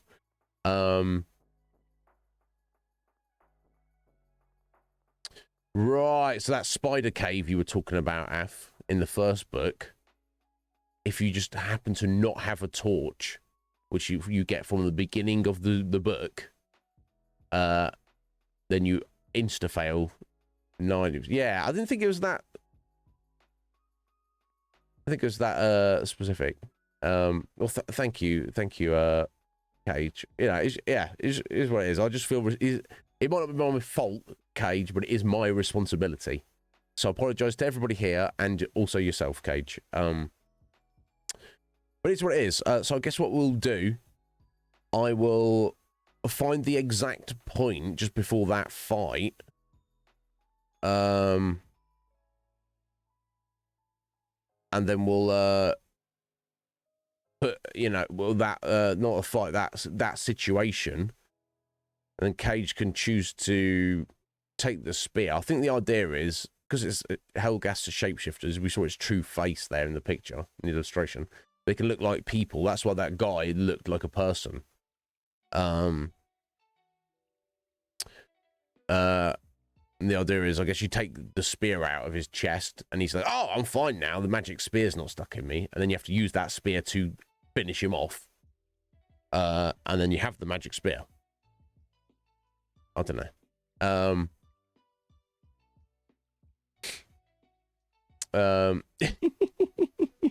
Yeah, that's the thing. If Cage were able to make it into Hammerdale, see the king, and, you know, be like, oh, I need the sword. Give him the sword. There you go. That's the Summer Sword. That's the thing that is designed specifically to fight the Dark Lords. He's not going to worry about having a magic spear. He's got not only a magic sword, but he's got the magic sword. But alas.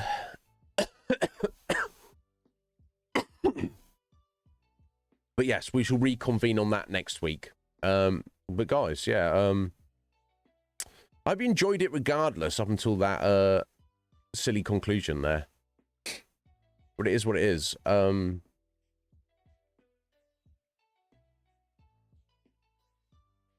just seeing if I can find a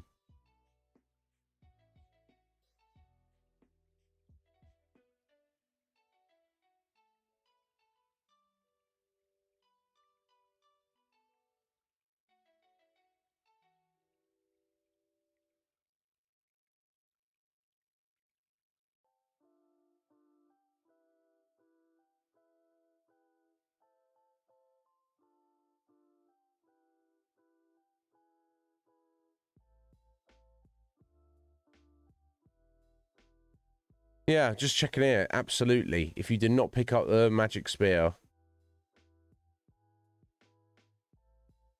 you're just done for.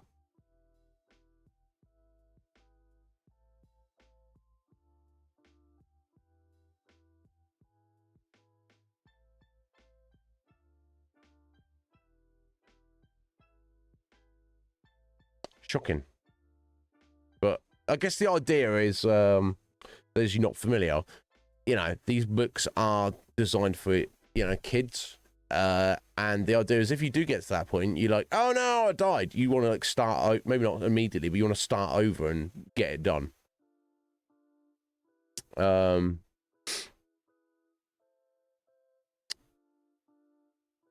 there you go. Okay, yeah, just yeah, exactly. These Slytherins. What we're gonna do, Af. Oh my god. Anyway, so that was that. Well, thank you for being here and bearing with it anyway, guys. I hope you enjoyed it. I did. And we were like 80% of the way through, honestly. The journey back after getting the sword is a lot quicker in terms of the actual in terms of the actual content of the story there. But right, yeah. Anyways, is there anything I'll need to address, guys? Because then I guess we need to decide what we're doing. So I had initially planned to do Elden Ring, but my feeling is time is ticking away. How far through Persona 5 are we? Now, I know time-wise, a gigantic chunk of time from my playthrough, but in terms of the story, I don't know. Halfway? I don't know. You guys tell me. Because here's the issue. We're already coming up to like a third of the way through our Game Pass use. Are we even a third of the way through the playthrough of Persona 5? I don't know. I feel it's important for us to... If I get all I get out of 3 months worth of Game Pass is just a full playthrough of Persona 5, I'll be very satisfied with that. But if we get to the beginning of March and we haven't completed it, like fully done with it, I never need to go back to that again, presumably. It's going to be a bit of a problem. Catch you later, Cage. Thank you for joining us, bro. I appreciate that. It's what it is. So that's what I'm actually leaning towards, 7. Elden Ring is not forgotten. I have I had a little go over the weekend off stream, and I'm intending to get back to it. I've hey, Kaze None, how you doing there, buddy? Are you well? Welcome in. How was your Christmas? What's going on? Excuse me. I'm still I was very ill at the end of last week, and still not great. Getting there slowly though.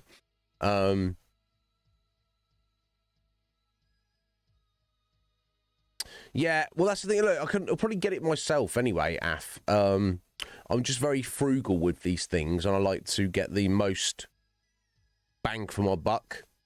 Like, I just want to make sure that if I'm getting 3 months of it, I want to make sure I'm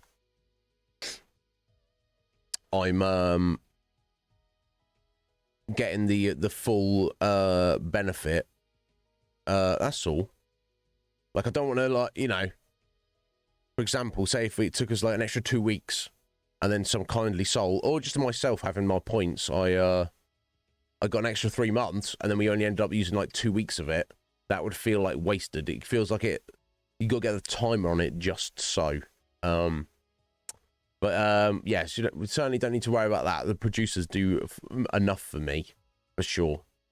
And as long as I keep it on top of my channel point generations, so I should be each day, I should be good to go.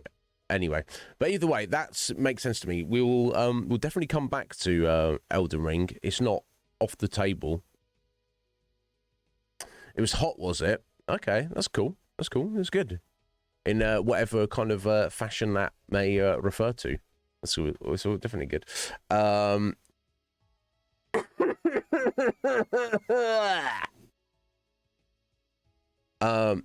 so sorry.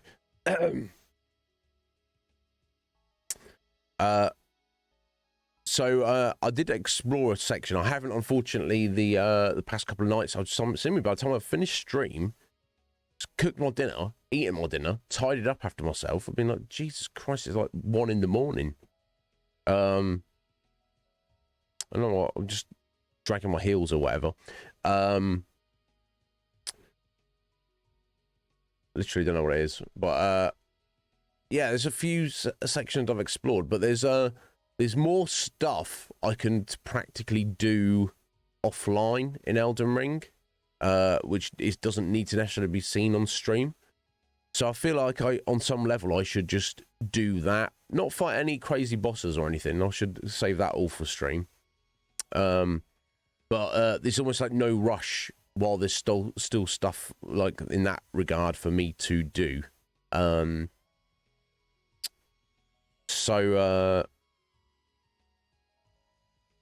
Yeah, I think time-wise, it's better if we just plow on with Persona for the time being.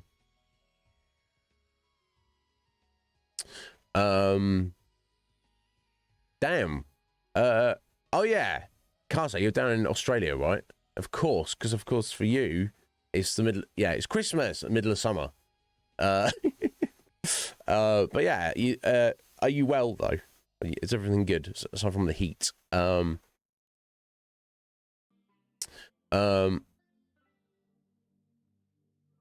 Do they, Af? Well, there's better ways to make things up to me than that. In fact, actually, Af, there's something I wanted to mention to you, but I won't mention it here because it will not interest other people. But it may interest you, or it may not. You may think I'm a massive weirdo. But send me a message later or something. Garuda, how you doing, bro? Are you well? I hope you're good today, buddy. I've not. I do not have Crisis Core. How was it, Balthier? Everyone says it's a fantastic and amazing. I know that you got it. Was it good? Yeah, I know. So you won't be shocked, but do just sling me a DM, just as like hello or something. So I'll see the notification to reply to you later. Yeah, I'm a massive weirdo. There's no doubt about this.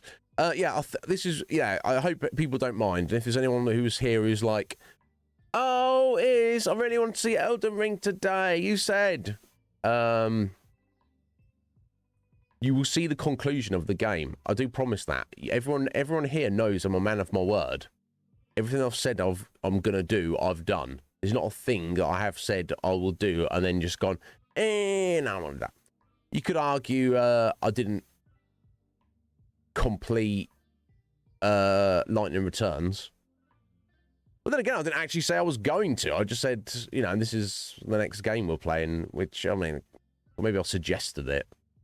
Maybe I was... I gave that impression. Yeah, not too bad, Gruder. We just had a little bit of a cock-up. We were doing our Lone Wolf series with Cage. Second book, long time coming. It was going fantastic. Cage was doing all right, mostly. He wasn't steamrolling it as well as he did the first book. And then he died, and I was like, oh, that's unfortunate. Oh, actually, the first death was all his own, wasn't it? Yeah. But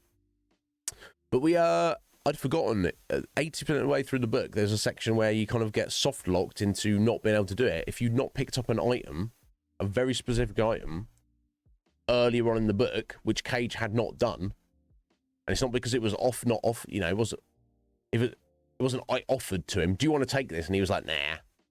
He just kind of just missed it. You literally can't complete the book without it. And I was like, oh, I didn't realise.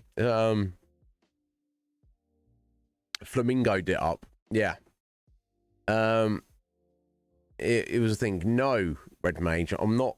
Maybe one day, Sean was like, oh, no, it is. I really wanted to see you complete that. I was like, I can't complete it. I've completed it before, so it's obviously doable. It's just not knowing about the game. So again, it's very similar to the situation we just had. You kind of have to know what is coming up, what you need to do things in the correct order, and if you don't, you kind of soft lock yourself out of completing the game. That's what we've just done. But it was fine either way, Garuda. Me and Cage we worked out what happened, and we'll recover from it. I guess I never noticed it as a kid, but as an adult going through this again, I'm definitely, even between the first two books, seeing an evolution of the author. The books get far tighter, far more imaginative, and far more not easier, but just more well put together, I feel. But yeah, we shall see. Yeah,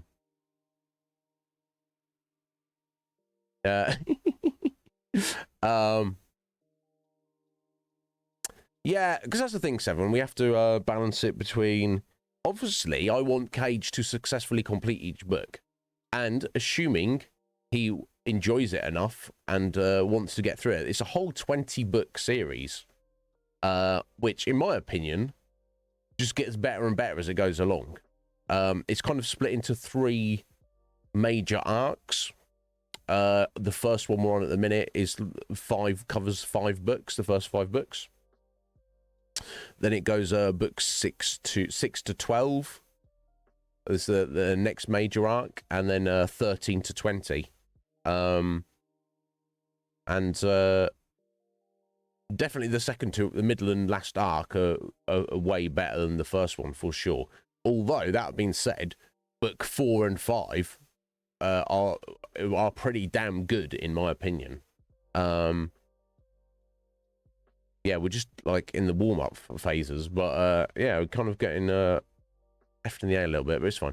But yeah, I have to get the balance between. Obviously, I want him to get through it, but it can't necessarily feel like someone's just playing a game on like God mode. It's like, oh, playing the game, can't die, can't make it.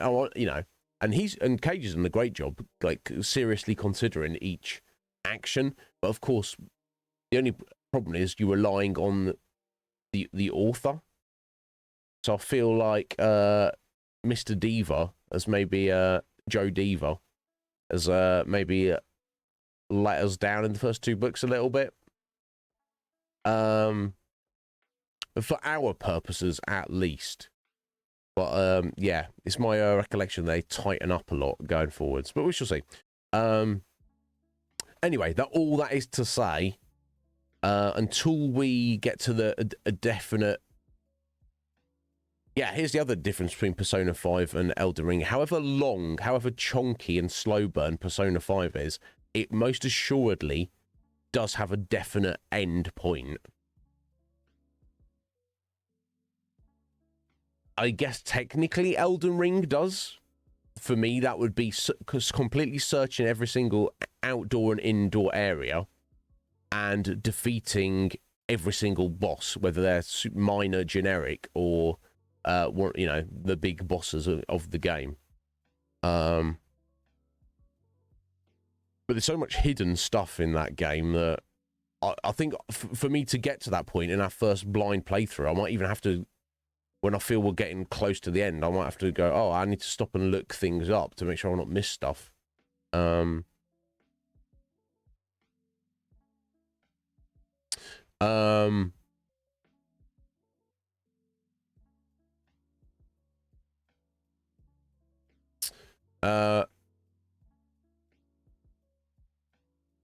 yeah, but yeah, it's all good.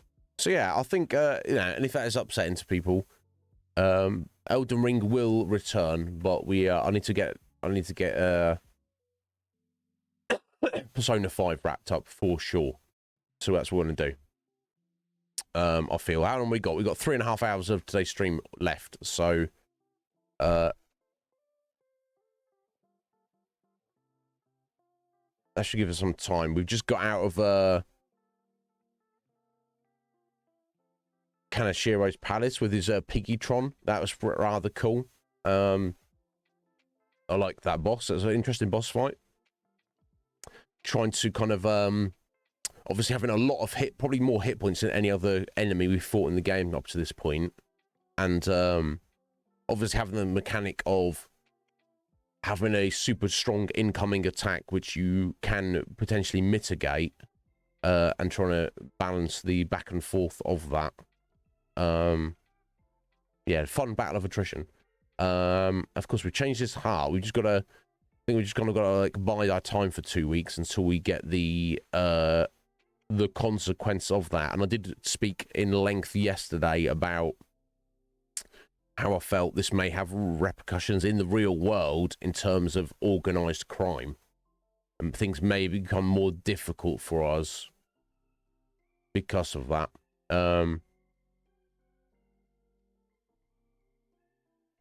Yeah.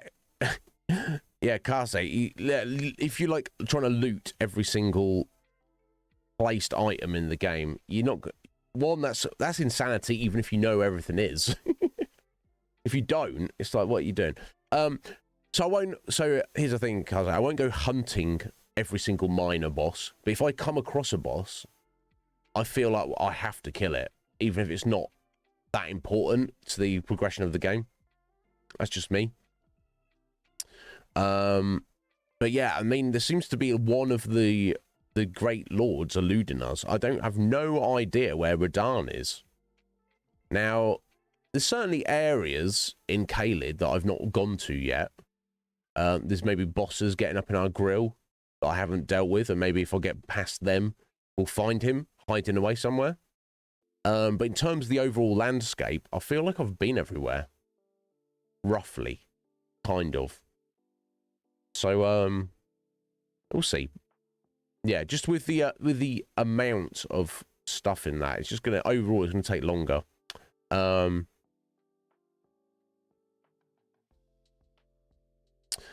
Yeah, definitely, Kaze. But we'll see. It's not going anywhere, folks. I'm fully dedicated to it. It's just when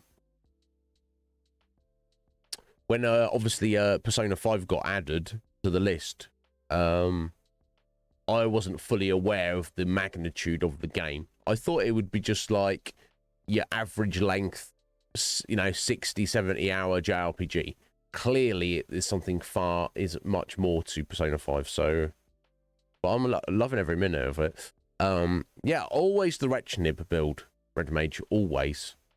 Just enough to, 3.5 hours, just enough time for jibber jabber. No, Af, we're gonna go Persona it up.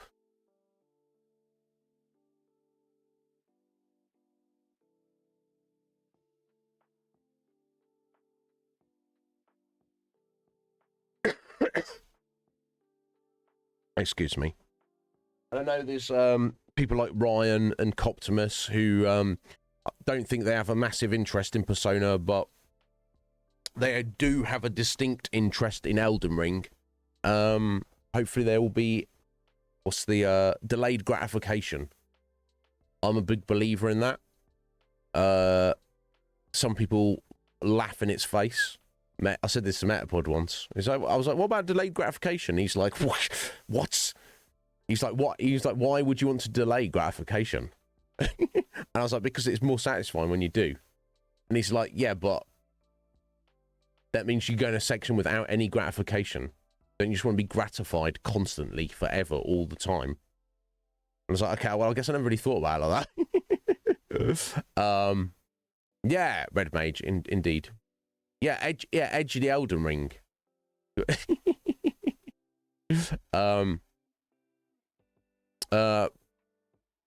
Ryan isn't a fan of delayed gratification. He's a fan of Elden Ring, though. The marshmallow test. What's that, Garuda?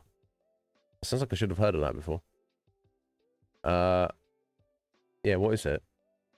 The marshmallow test. Right, yeah, we'll jump over there, but let me keep talking to me, guys.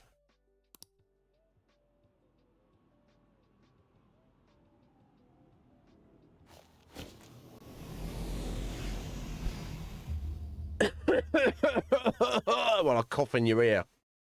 Ugh. Well, that's a Pokemon coughing. That's me. In a minute.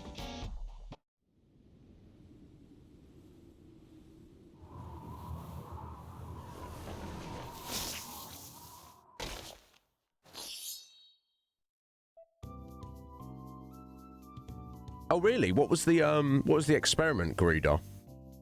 Which was like training like rats, like give them a marshmallow, or they could get 2 marshmallows the next day, and then they could get 4 marshmallows the day after that. And there we go. Let me just have a little. I won't read the whole study here, folks. I just want to.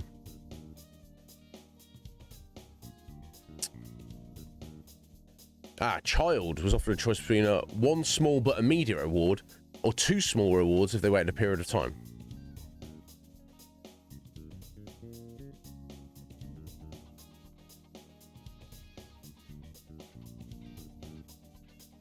Okay.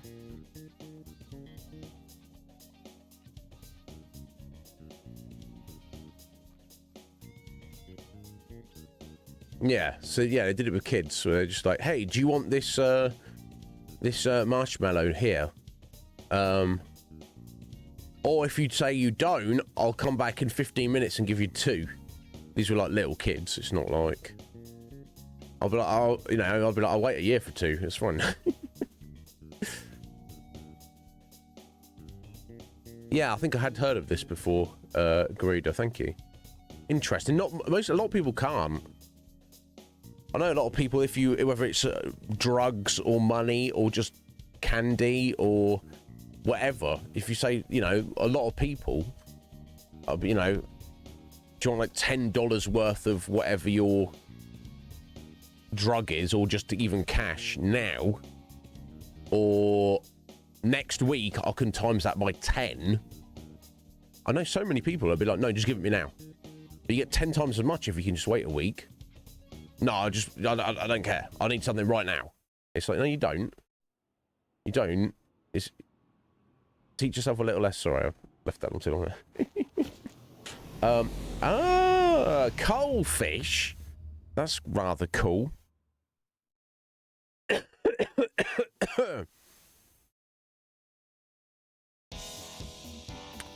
All right, so they actually put the marshmallow in front of them, and so I'm just gonna leave that here, and you can eat that if you want. Wouldn't you like to eat that? I bet you would. But if you don't eat it, I'm going to come back in 15 minutes and I'll have something even better than that. Yeah, and then obviously, there's no, I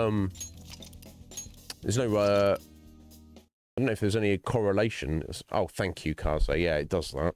I'll forget about it. Thank you. Cheers, buddy. There we go.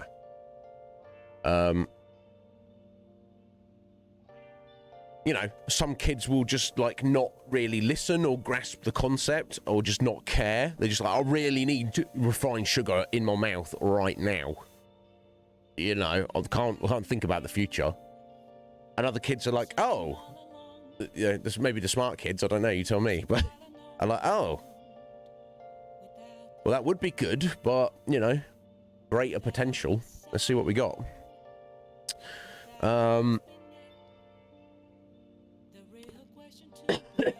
What you mean, like, not have a dollar right now, Seven, but maybe you can win a fortune later on. Yeah, the only difference though with that is winning the lottery is not guaranteed, is it? So you could go your whole life spending a dollar every single week, and then you've like, you know, then you're just like $5,000 worse off for nothing. Oh, the winners. Oh, like how they'll, you mean just generally people who come into money?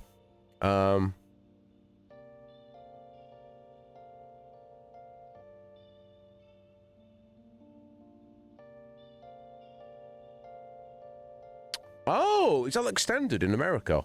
They go, you've won the lottery. Do you want $1 million right now? Or do you want $1,000 a month for whatever equates to be more? $10,000 a month for the rest of your life.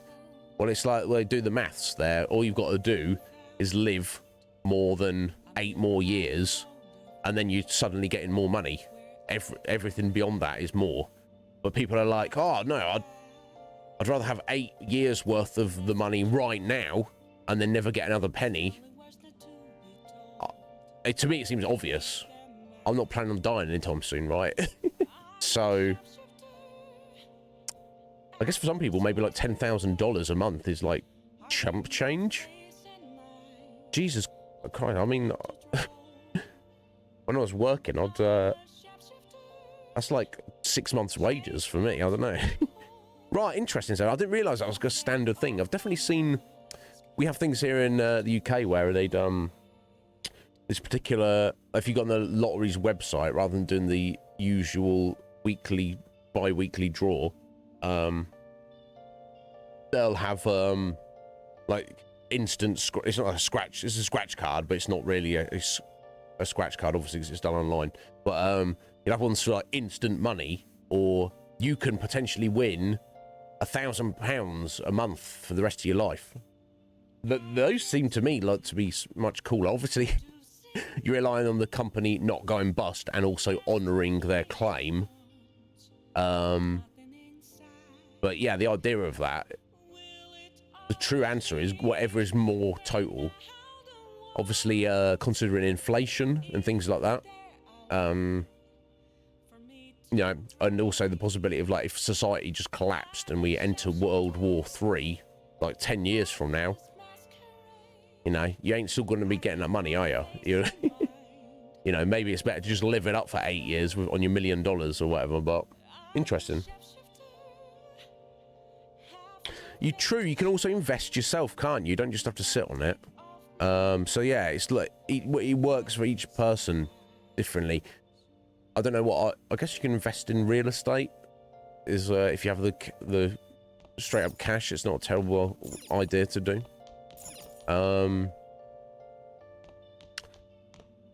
Right, what are we doing? It's Friday. Anyway, it's Friday evening. There's my little notes here. Make sure I'm not missing anything. So we've got yeah, 6 days from now we can water our plant and get a new lot. Talk about lottery. We're playing a lottery in this game. As it's yeah, we can't head out of LeBlanc, can we? Because it's because we went to the metaverse. Yeah, there we go. So maybe I should just study as it's raining. Yeah, let's just study for today. Listen up. What do you want to do? Yeah, we'll study for today. Make sure you close up. Yeah, no worries, Sajiro. Wow.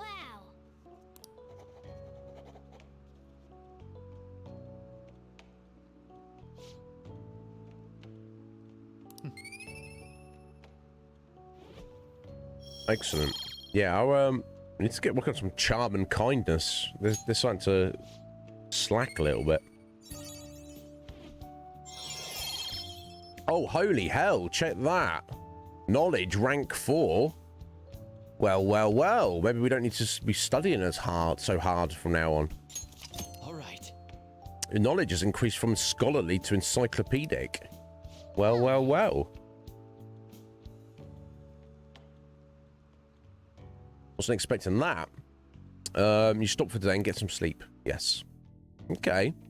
That kind of alleviates me thinking to Shiro truly was an evil stain on society. Indeed. Agreed. Agreed, Morgana. Kind of alleviates me slightly from needing to worry about studying so much. We can maybe use our time for something else. Same with Kamoshida and Madarame too.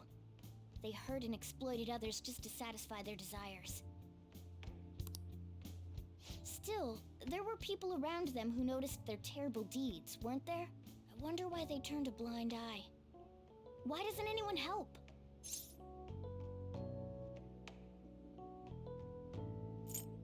They can't. They probably want to. I'm too scared. In Kamoshida's, I mean, where does it stem from? The truth of it, the actual truth of the matter is, it comes from fear, doesn't it? Of what? Fear of retribution, fear of endangerment to yourself, fear of loss of possession or wealth, fear of losing a position. You know, like Principal Kurokawa is, he knew about Kamoshida, but he didn't want to cause any waves. Why not? Because of his own position, basically. So it's not that he on some level didn't care. It's like he just cared more about himself than the harm of other people. I guess that's what it comes down to. Nah, Akuma. Not a fan. Yeah, imagine that. Imagine that, Af. You just never need to study ever. Just knew everything. Yeah, I'd fantasize about the idea of if like you could just live forever, just to accumulate all knowledge. I don't know. I don't think we know if we know enough about how the human brain functions. But if you lived for too much longer, I'm sure we're going to be replacing our brains somehow with like actual hardware. But we'll see. Yeah, they're too scared is what it comes down to. So it's because they don't have the courage. Yeah, it's hard to have courage. Humans are so weak. Yes. Humans. Like you. Hey. You're not a human, are you? Do you think I'll really be able to become a human? No. When I touched the treasure, some memories came back. I tried to force myself to forget, but I really may not be human.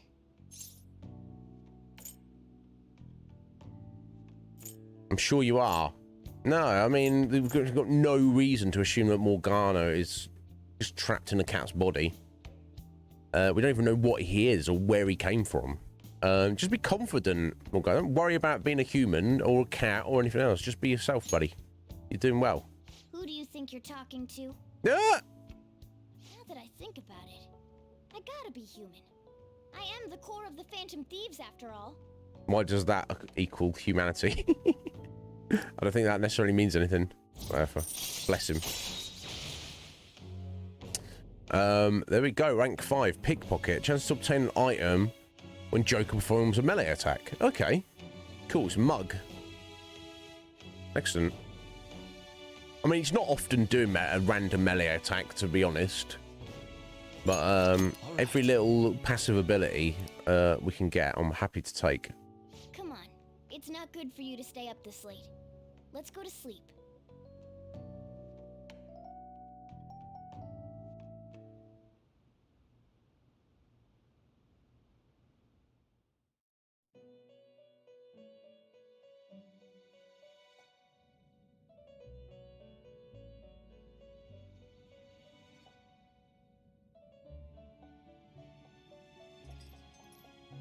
Our master wishes to speak with you. Heed his words. You've defeated the repulsive fiend of gluttony this time. Well done. I am glad to see you have devoted yourself to your rehabilitation. You are not worthy of such kind words, inmate. No. I suggest you treasure them. Do you recall the whispers about that strange man? The other metaverse user. Yeah. chicken could remember something that important. No. Don't sound so cocky about it. This is about the cases of those people who shut down. Caroline, is such it a not? bitch. Indeed, I speak of another with powers similar to yours. If you are to complete your rehabilitation, you may encounter him eventually. Indeed. Yet another thing for me to look forward to. Hmm. It would be greatly troubling if you were to not strengthen your abilities. Of course. I shall grant you an ability befitting of your newfound growth. Consider it a gift. Okay. Nice.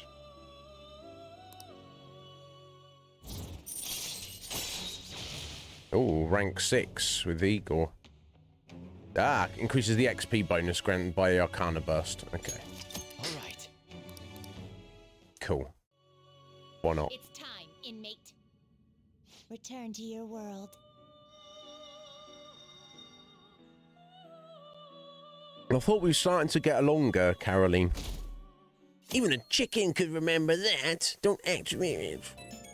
You shouldn't hit children, but also they're not really children. They just appear to be. It's me, Makoto. Were you sleeping? I'm still asleep. I was. But the thing you say in this situation is just go, no, it's fine. It's okay, whatever. I'm already awake. Thank goodness. There's something I feel I should let you know. Kanashiro contacted me. Oh. Kanashiro? He said he's calling off our debt. It seems he's disposed of all the photographs as well. And, my sister and her team have taken him into custody. Okay. What?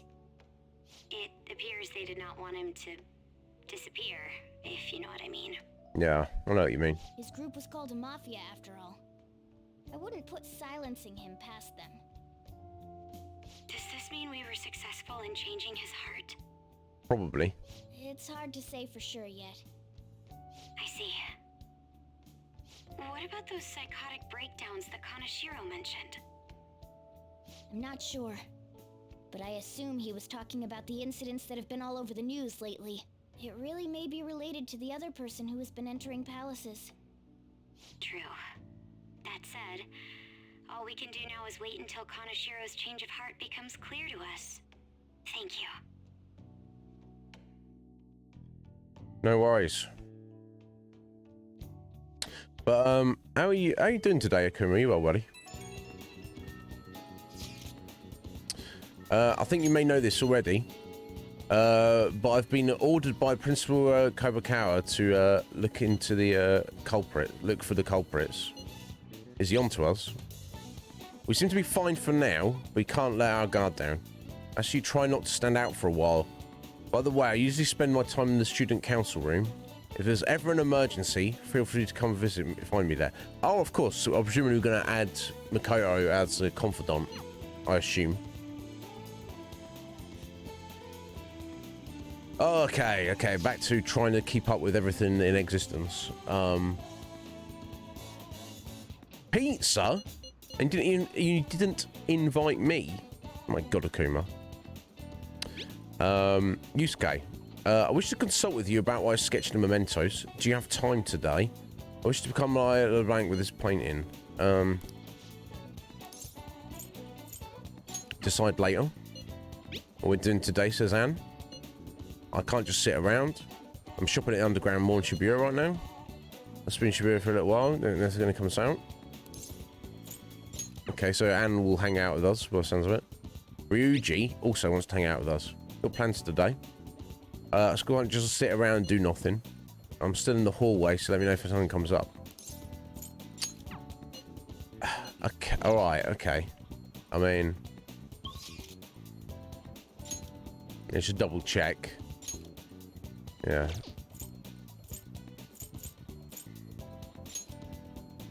There's Yusuke and Anne. And Takemi, she's always up. She's always raring to go. Now we're close to getting Anne and Ryuji kind of up there, close to rank 10. So part of me feels like you should focus on your other confidants who are like a lower rank, and then start trying to like shore them up as you start getting them all up higher. That's what my instinct says.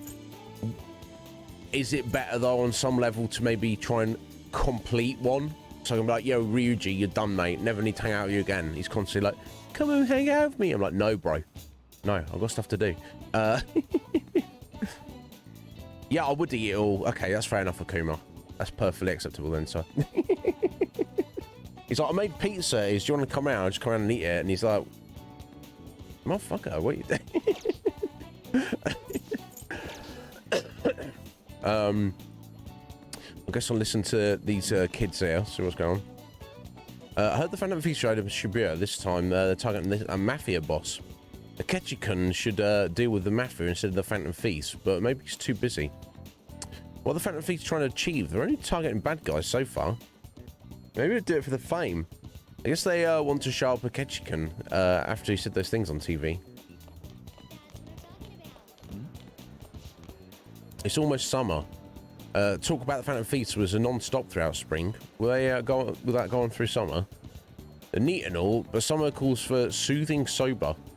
Don't underestimate its flavour just because you can buy it at convenience stores. It's tough to tell us if they're hot or cold. These noodles aren't chill, but they're soothing. We need to go and buy those then. I don't think I need to turn in a book at all.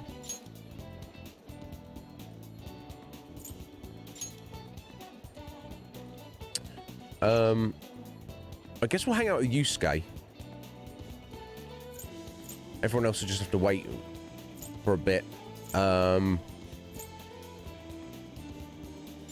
I'll head to the convenience store first and see about this soba they're selling. Yeah, Yusuke's like way behind compared to our level with everyone else, in fact. Look, yeah, look, Yusuke's level is rank 1 still. We've barely hung out with him. Whereas Anne's 7 and Ryuji's 8, right? So let's let's not play favourites. Aside from the fact that it's going to help us. Oh, I need to go and make sure we have an Emperor persona on us, don't I? Which I do not, but yeah, I need to turn that in or use that for something. At some point.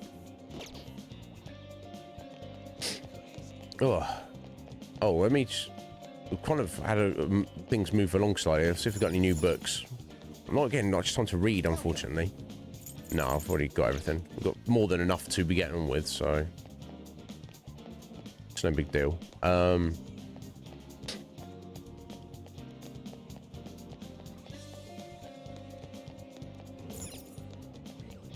we'll be like, hey, are you here to work? And we're like, no, a soothing sober. It's now on sale. What do you want to do? Let's see how much it is and what it does. 800 yen. 200 hit points to one ally. Yeah, price relative, it's pretty good. Okay, we just buy one. What do you want to do? We're leaving. Thank you so much for not working here today. Yo, Taku, how you doing, buddy? Oh, it's still just chatting. Oh, thank you, bud. Thank you for the reminder there. It's not. It's supposed to... I should have changed it. We're getting distracted. Thank you, though. Appreciate it.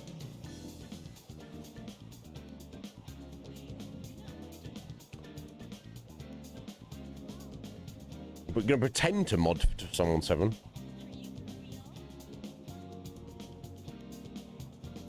I mean, no one's making you do it, 7. Sorted. Sorry, I'm just going to quickly stand up and blow my nose. 1 second.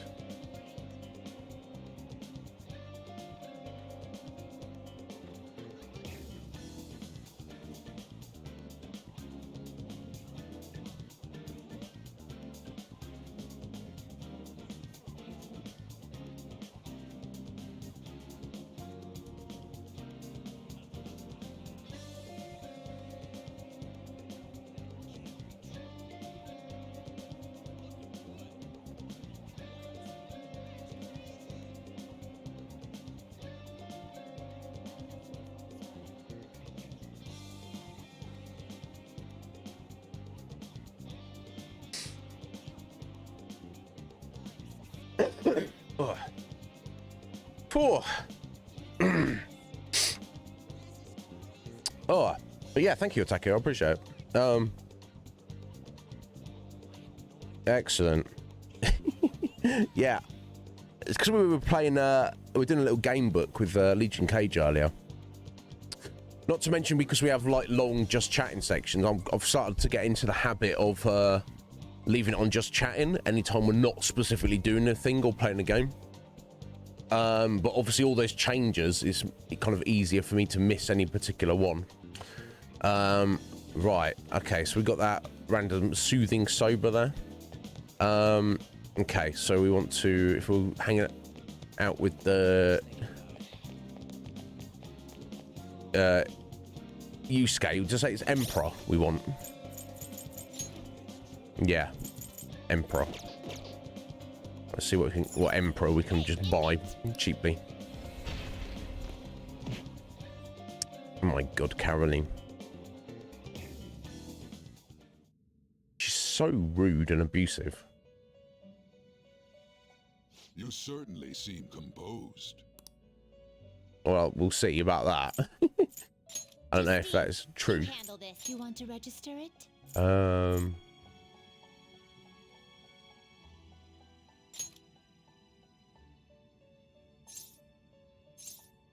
Oh yeah, I guess we do, don't we? Because it's a slightly better version. Yeah, I think in fact it's just XP, isn't it? Yeah. Are you sure? Yes. Every little helps. Right. These are the paths you have walked. Right. Looking for the cheapest Emperor we can find. Ah, okay, you got the Regent there. That's 4.2. They were slightly more expensive. Let's see if there's another one.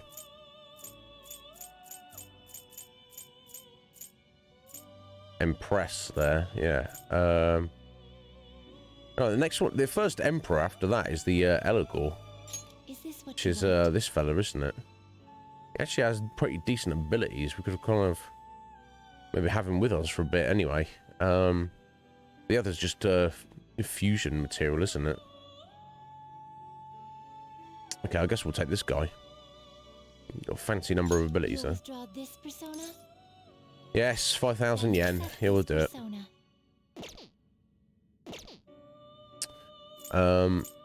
Yeah, can I get rid of... Rehabilitation. You wish to perform an ex. Let us begin the search.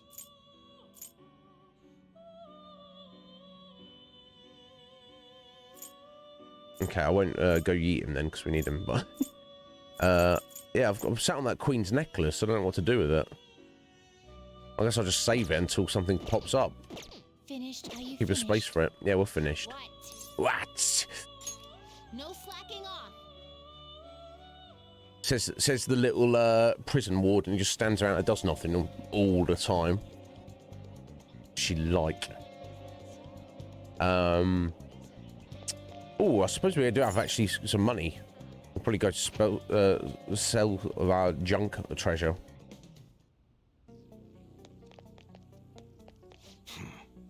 I need to ask him about the modelled gun as well, but I assume that takes time, right?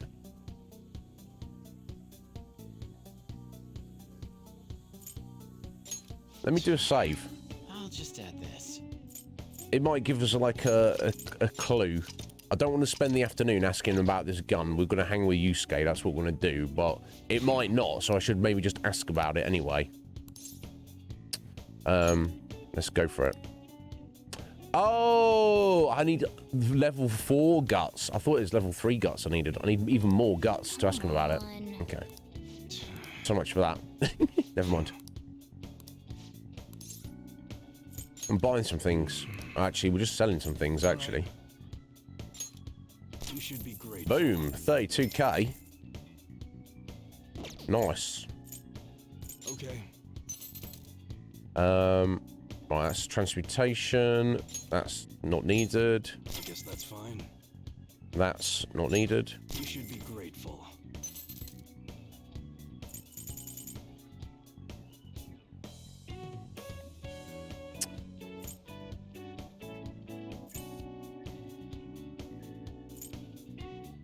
Might hang on to some of these just in case, I don't know. Okay, I'll get rid of that. Definitely don't need that. I guess that's fine. Okay. Oh, I got a bit of cash. Alright, let's go find Yusuke. Yeah, I thought it was level 3 as well, Akuma, but seemingly it's level rank 4 you need. Yeah, because we've got, we do have rank 3, I'm looking on the wrong thing. Yeah, it's on the stats, isn't it? We're looking for. Oh yeah, you go into Izzy. There you go. Social. Yeah, look, staunch. Guts 3, so it must be level 4. Never mind. Right, where were you, Skye? Yeah, he's here somewhere. I don't know where he's hanging out.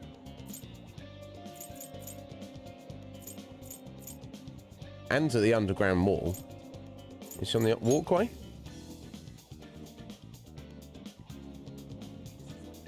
Oh yeah, here he is. Right there, buddy.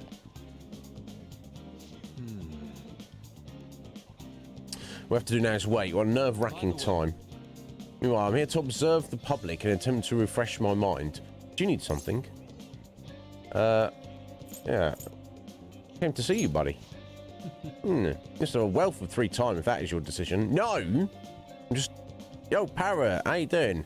Or should I say Kevin?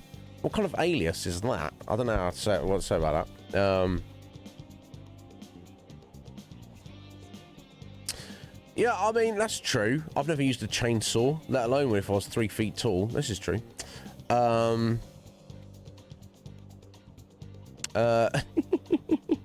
stone tall.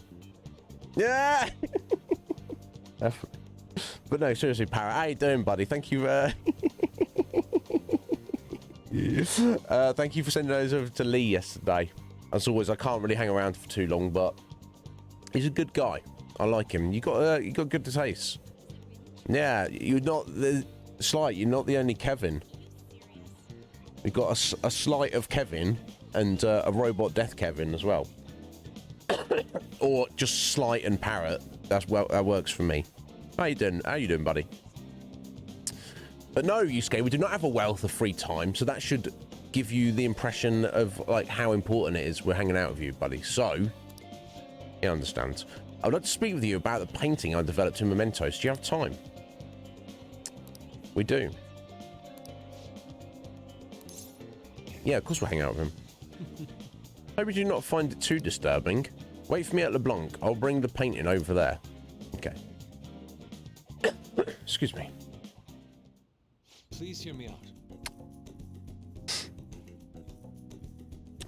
out. Izzy, this is the completed form of my draft earlier. Wow. That's pretty wild and highly detailed painting there, Yusuke. I'd like your honest opinion, if you would.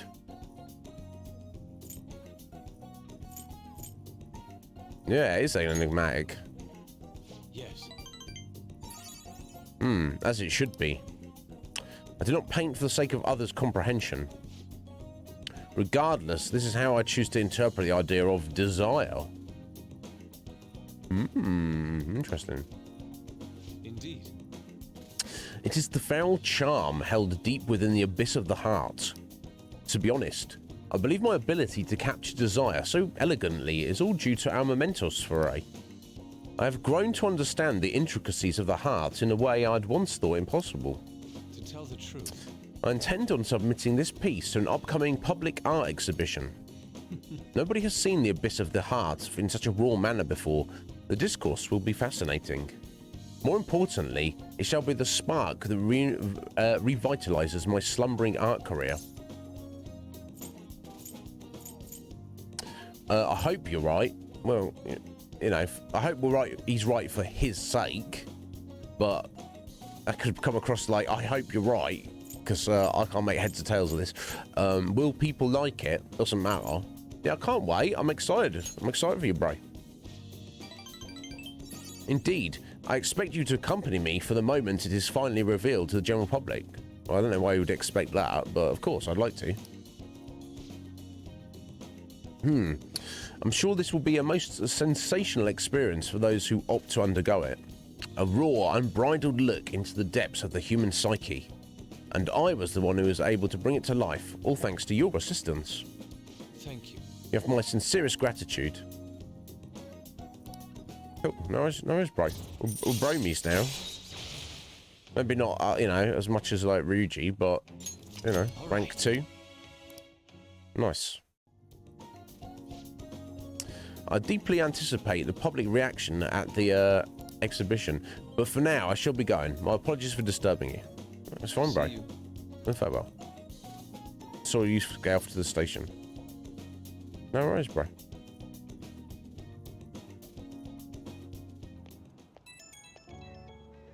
You well, Ice Light. Excellent. He's awesome, but he clearly used an AI program to make it. Well, you are one of our resident artists, Athaline, so I'll have to say, I don't know. I look at art, I'm not able, not having the art, being an artist myself, not having an artist's eye, I can't look at art and like work out how it's made. Obviously, if you are an artist of some description, you do have that eye. You can look at somebody else's art and be like, oh, okay, I'll see what they did there. I don't see that. I just go, oh, wow, it's either cool to me or it's not cool. I want to thank you again for earlier. Getting a raw, unfiltered opinion was invaluable. I was even able to come up with a new interpretation, thanks to your help. I'm on a roll right now. I shall keep up this momentum and apply it to the Phantom Feast as well. Will you really? You're already doing enough. Don't tell him that. I'm looking forward to it. Yes, leave it to me.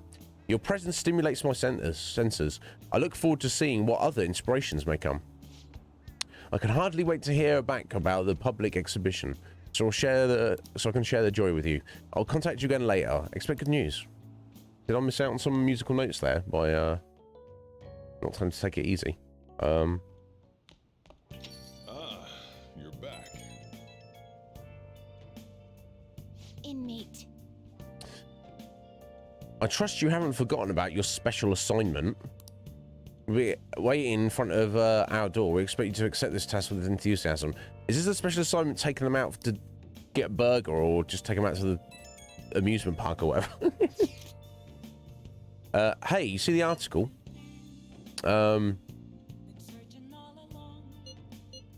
Is it about us? Not really. It's mostly an interview with a Shujin kid. Boy M tells all. Boy M, Mishima. Rampant abuse in the Kamoshida case. That's what he said. It's mostly about the physical punishment. You think this boy M is Mishima? Probably.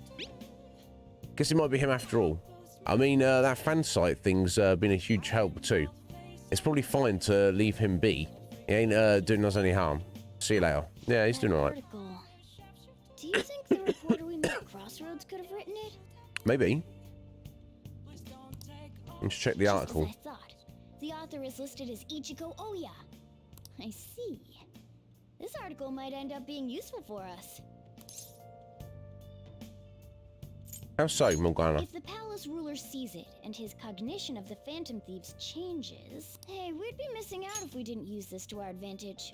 If we have her paint us in a positive light, public opinion of us will change for the better. You should go try and get her to write some more articles about the Phantom Thieves. Okay. Guess it's an option. Alright, cool. What's this message from? Mishima. PR report. I have a report as your strategic image management representative. I just thought of a new way to help you out. I really want to tell you about it. Do you have time today? Good opportunity to strengthen my bond with Mishima. Oh. Yeah, decide later. We should. Because we rarely get to hang out with Mishima. But I need to make sure... I don't think there's anything more important I need to do today. Hello there, TikTok YXCV. Yeah, what? I don't know. Yeah, it's... What? I don't know if you... What got... blocked out there. I assume you didn't just type 3 asterisks there, Mr. TikTok, Mrs. TikTok. But welcome in. It's a valid question, isn't it, Af? Yeah, I need to. That's what we should do if we've got the opportunity. I need to check what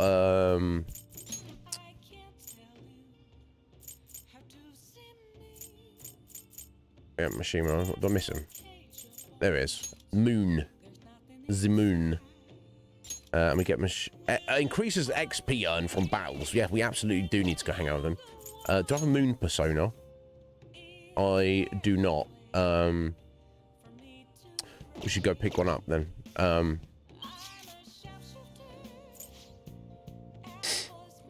Oh my god. Let's go get one.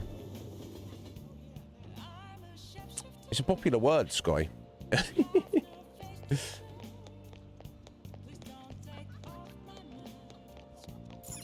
Oh, yeah, there's Justine. Maybe she's waiting for us for something, but I'm hanging out. Sorry, tough titty. I'm hanging out with Mishima today. Don't have time to be playing out inmate. How back to your prison? I'll kick you out of the booty. Maybe that was the problem. Maybe it's because Legion K didn't go to Booty Alley. That was the issue. How goes the rehabilitation? I know, it's ridiculous, Parrot. These crazy... You see what I've got to put up with here, Parrot? I don't... It's ridiculous. I don't know why I do. I guess because I'd be very lonely otherwise. Yeah, that's what I've... That's what... Yeah, I may not look like that, but that's what I'm literally experiencing inside right now. Unbelievable. Yeah, I'm not trying to create one. I'm just trying to buy one. Same moon, wasn't it? Read here. I guess you can, Oh, that's just ordering them. Yeah, that's quite helpful. I find it's just more helpful just to go to level ones you have, and then you can just get down from the bottom. There you go, succubus for 2.6. This persona? Just borrow her for a minute. You'll withdraw this persona. This Yes. is your power. Right, probably just nom on her later. Not like that, Athaline. Let me go back. No slacking off.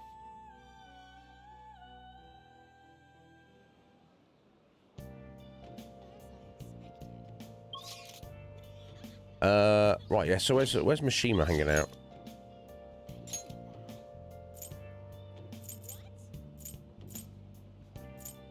Oh, is it? Oh, a cage is up as well. My god, I've got to look out for these. My god. Yeah, it's in Shinjuku. Okay, let's go.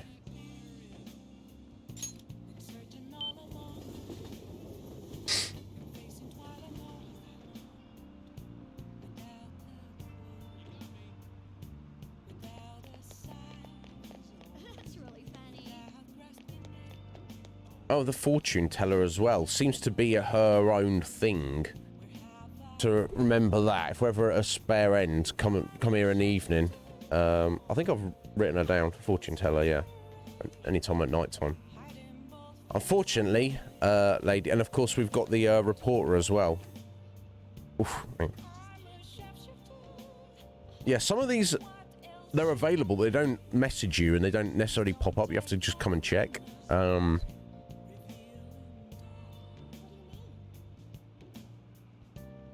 There can only be so many of them, though, because there's only so many different arcana, aren't there? Of your personas, and each one has a different one. They don't, like, double up and share, presumably. Anyway. Shima, how you doing there, buddy? Damn it. Hey, next time tell me it's just an interview. I look like an idiot getting all dressed up for that. No, you didn't. You probably looked very smart. Oh, that, and that Oya-san. She's the devil incarnate. It was horrible. She's not that bad. What happened? She's pretty, but super scary too. I got blasted with endless questions. I got hit on by a drag queen. And after all that, I got yelled at. Just, where did I go wrong? Seriously. But anyway, I did my best to promote the Phantom Thieves. Remember that when you're reading a glowing article about you guys, okay? Indeed. So you did the request I asked you to do. Thanks. Oh yeah, as your strategic image management rep, I thought I should come up with more ways to help you. Do you have time today? Yes. Hell yeah. Let's go, buddy. How does the diner sound to you? Come on, let's get going. Yeah, let's go, bro.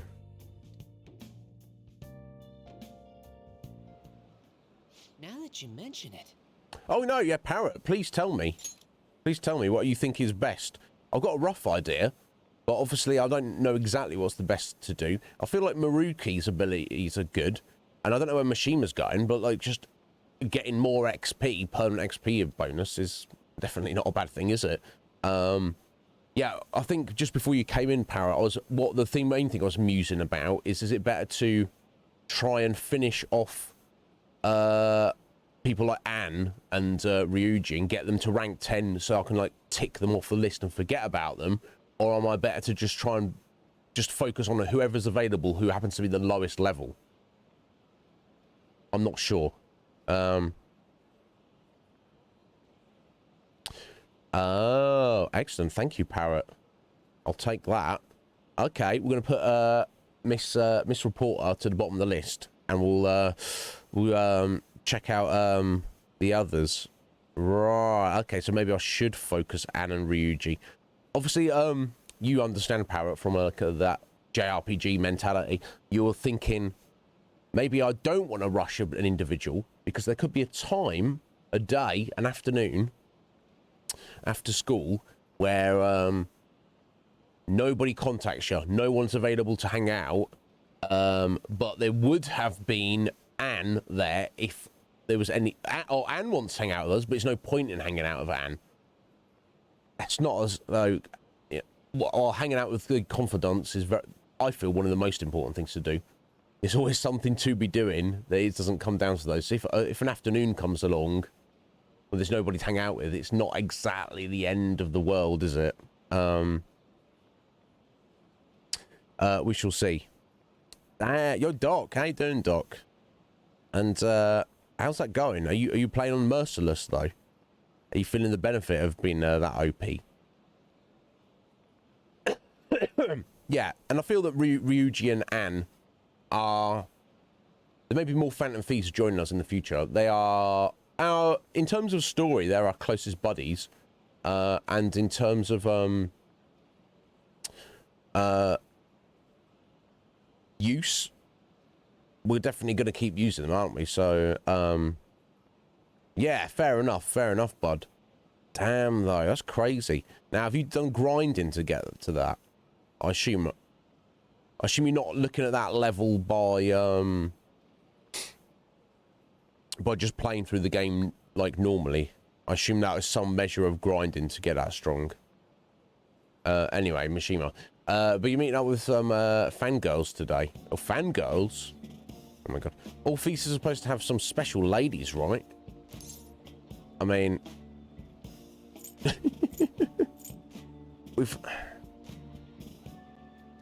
This is a serious endeavor, Mishima.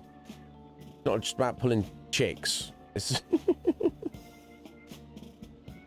What's he like? I'm already taken, which we're not. Great idea, which it's not.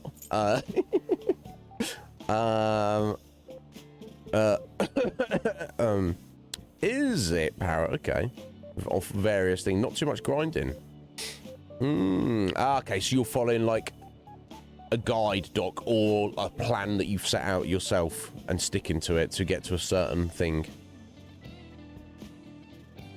It's not a very serious endeavor. Unless you're Mishima. Anyway, let's see what he has to say. I've never heard of that before, buddy. Really? Wait, really? Phantom Thieves are supposed to steal girls' hearts. Everyone knows that. Actually... Basically, I met some cool girls on the fan site, and we thought it'd be fun to do an in-person meetup with one of the Phantom Thieves. Or you mean just you as the, the moderator of the site? Oh, that reminds me. They think we're just part of the fandom. Yeah, obviously, because if you've gone and told them who we are, I have to slap you, buddy. I made up this whole story about how we stumbled onto the fan site one day, so let's stick to that. He's lying to try and get in girls' pants. Come on, bro, don't do that. Don't spill the beans, okay? Now we're lying for him. We can't tell. No, we definitely can't tell. Come on, Joker. We can't tell them the truth. Oh yeah, we're actually. In fact, they probably wouldn't believe us anyway. But yeah, I guess we understand what the fandom is. Yeah, I'm worried about this, bro. What? What? It'll be fine. Can be pretty tight-lipped when I want to be. Either way, you should be excited about this. Mingling with your loyal supporters is a noble cause indeed. Yeah, Batman just hangs out with all his fans all the time. Plus, remember how I said I'd help publicise the Phantom Thieves? This is just the beginning. I do want your skills, Mishima. So, to be honest, I've never actually met someone from online in person. I wonder if I'll be able to do it right. That's what it does here, I guess. I did lots of research, though, and all about footing the bill and buying desserts for the girl. Apparently, if things go well, you might even take her home. It's called a date, Mishima. Huh? It's way past our meeting time. Hello, it's Mishi. It's the guy you met on the fan site. About our meet-up? You're still at home? And what about your friend? Oh, yeah, no, we'll be waiting here. Wait, was that a train announcement? I could swear I just heard someone say Shibuya over a loudspeaker. Are you close by? Huh? Oh no, I'm not calling you a liar. Probably got there, clocked us, and was like, maybe we'll just skip on this one. Yo, Draco and Steph, how you doing? How you doing? Akuma, you said it. You said groupies is not a very serious endeavour. You know, I guess what you meant to say is it is a serious endeavour. If you're Mishima, it is. Just, I'm very serious. I'm taking my Phantom Thievery, my leadership role in the Phantom Thieves very seriously, Akuma. There's no time for groupies. It's just a distraction. Like Twitch streaming, no time for groupies. I'll just focus on the stream. Yeah, maybe next time. Oh, bless. He got stood up. So both of them apparently got sick. They're just going to stay home. Bless. It seems like they were really into the idea on the forum. Oh, well, my bad. I was so busy with all the new forum posts, I didn't have time to really vet them too much. I can't trust anyone, it's not your fault. Don't overwork yourself, buddy. He's volunteering. Don't worry, I'm not. This was just a learning experience. Alright. But all that aside, I have some really good info ready for you guys. I won't let you down. I'll prove just how useful I can be to the Phantom Thieves. Mishima seems extra motivated. Good. You're an XP boost, buddy. It could be like 5%, but 5% in the scheme of things. Alright. It's probably pretty damn good. Let's go for plus 15% items we're using. Whipped up some breakfast. What you got, Steph? I'm doing all right. I still feel a little rough, but yeah, Parrot, you know it. We're not putting our memento stamps into it. Maybe we all agreed with you on the money was actually overall a better idea. But just have an XP boost for everyone throughout the whole game from this point forward, even if it is something as minor as 5%. Definite good thing. What's not supposed to turn out like this, though? I bet those girls would never have flaked on me if they knew I'm friends with the real-life Phantom Thieves. Yeah, but then they're trying to get a piece of you for the wrong reason, Mishima. They don't want you for you. They want your association to a celebrity. Well, yeah, as it were. It's been a garden of justice isn't so easy, huh? Let's go home.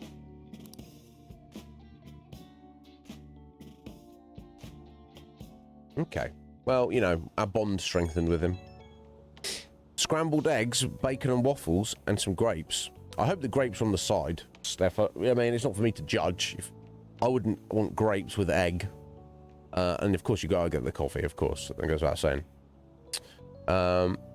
Yeah, indeed. It's crazy. It's crazy. I mean, maybe it's not 5%. Maybe it's like 1%. Whatever percentage it is, Parrot, is well worth getting and desirable.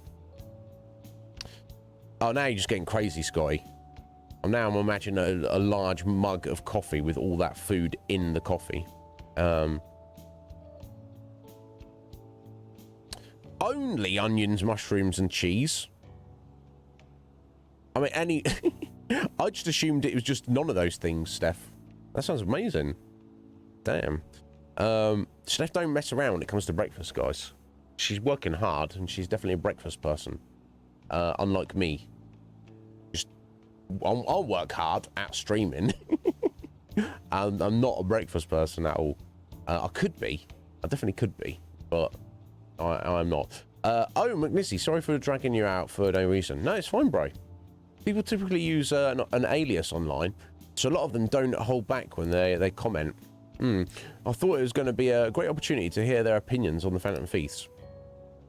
It's always better to hear that kind of stuff in person, right?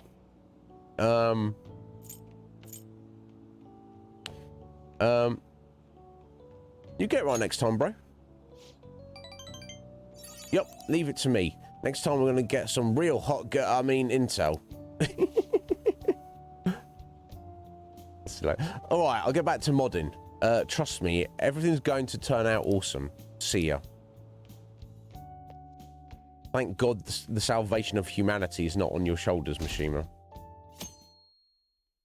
He's doing his best to get laid. This one's super special. It's not even anywhere out on the forum yet. Anyway, do you remember that bully, Daisuke Takanashi, whose heart you changed earlier? Well, it turns out there was someone pulling the strings the whole time. Yeah, he said about that. It seems like Takanashi didn't have a choice but to listen to what this guy told him to do. But ordering someone to bully other people is a pretty crappy thing to do, isn't it? Not really. It's not really that crappy. It's clever. No, it's decidedly horrible. Right? It's totally unacceptable.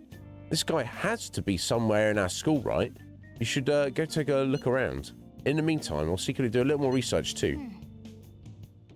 Yeah, if we want to go after target, we need a name. Let's go investigate the school. Okay, so we've got a request. A new side mission.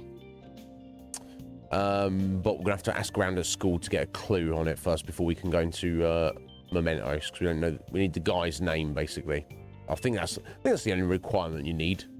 Find somebody's shadow in mementos, there's their full name, and you can go find them. I guess having more details helps, but you're just not going to find them without their name, I think is the idea. Yeah, the shopping channel. Yeah, hell yeah, we'll check the shopping channel and we'll go on. Why not? We've got a bit of money.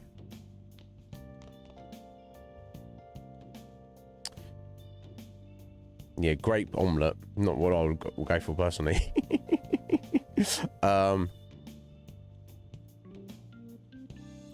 Yeah, fair enough, Steph. Yeah, no consistency. You just tearing it up. I respect it. Pompous customer. I heard the Phantom Thieves are calling card to the Mafia. What do you think about all that? Yeah, I don't care. To be young, you should take more interest in what's happening in our society. Allow me to impart some advice. Only intellectuals can find success in life. I don't mean the crude excesses of wealth or status. Look at me and see true success personified. If you wish to achieve such true success for yourself, then it would be my pleasure to guide you. Okay.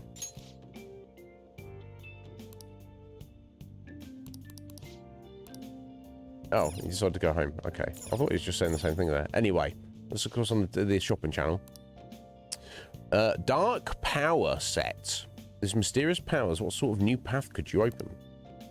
2 black rocks and a black robe. Okay, so that's crafting fusion, item fusion material. which might not hurt to keep those for later, but I don't think we desperately need them. Cursed tool set. 5-inch nails and straw dolls. What do they do?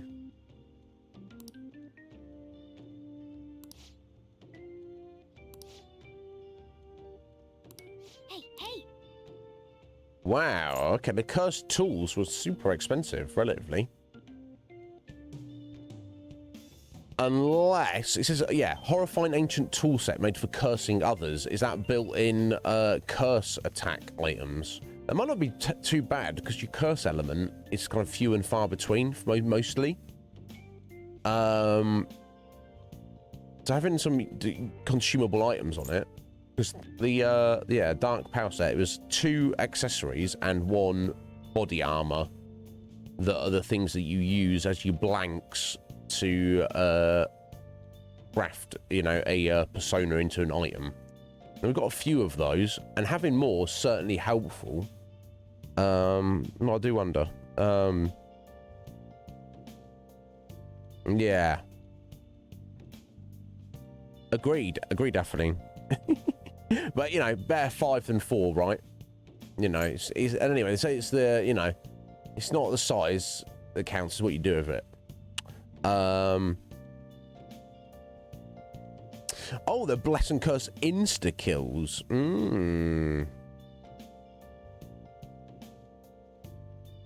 Yeah, I love having items in my inventory for no reason as well, Parrot.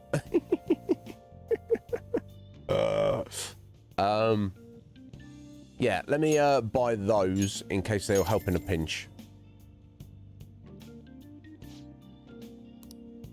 I think that makes sense to me. Well then. Well, since this is a message we've got.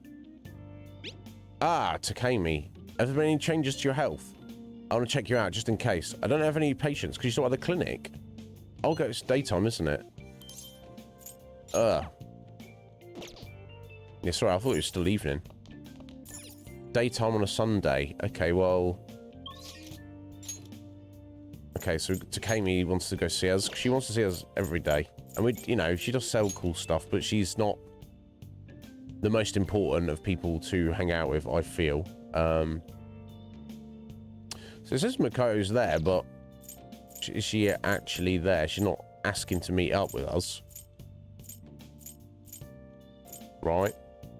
Do I need to go and activate her first? Anyway, can we even go into school on a Sunday? I don't know if we can actually. Well, don't say that, Parrot. I don't want to. I don't want you to retire from Twitch. Now you're making me feel like I can't use them. Right. Okay. Yeah, because we haven't got her as a confidant yet. I don't know what Arcana she'll be, but I guess in the first meeting it doesn't matter. So I feel that's the first thing I should do. Before we do that, though, it's Sunday. Yeah, it's interesting that usually the shopping channel is in the evening. And Morgana reminds us about it. Let's go get some juice. Sunday juice. Hi. Ah, charm juice. Nice. Lacking charm. Well then. Nice.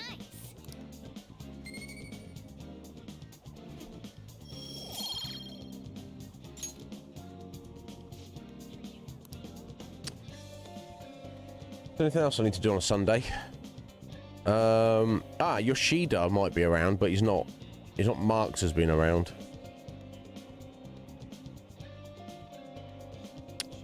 In the night time, the fried food night in Kichijoji and Yoshida. I guess we'll.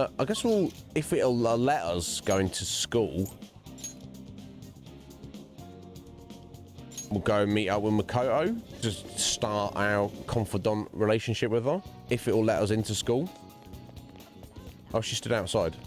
Hello. Hey. What we can do now is wait for Kaneshira's change of heart becomes clear to us. If there's any business in school today, you've been studying in the library, perhaps. I came to see you. Do you have a minute? It seems your studies have paid off. Have you been working hard? Ah, it seems I have enough knowledge to invite Makoto out. Yeah, because obviously she's smarty pants. She's, if you like, too dumb. I wonder if you need, like, rank 3 or rank 4, which we have just gotten. Yeah, come and hang out with us. There's something I want to ask you. If it doesn't get in the way of your studies, that is. Yeah, I think we should get this underway. No, exactly, Pat. Look, this is Makoto. What? She's like, oh, school is closed today. The one day of the week school is closed. I know. What shall I do? I'll just go to school and stand outside the front doing nothing.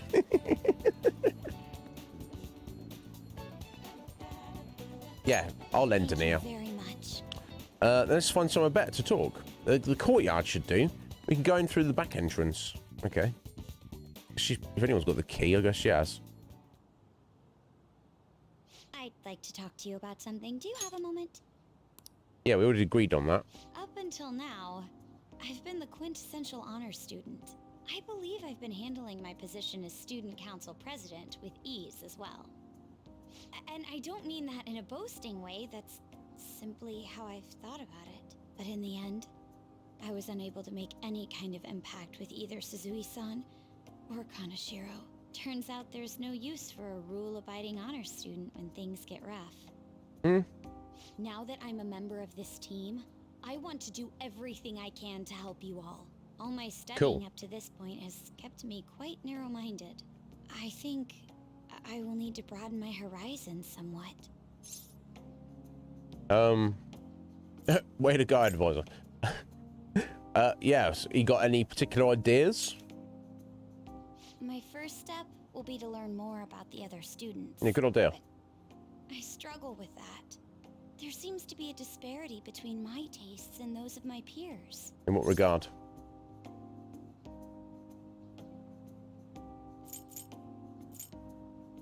I say you're totally right. So I don't know what our peers are into, let alone what she's into.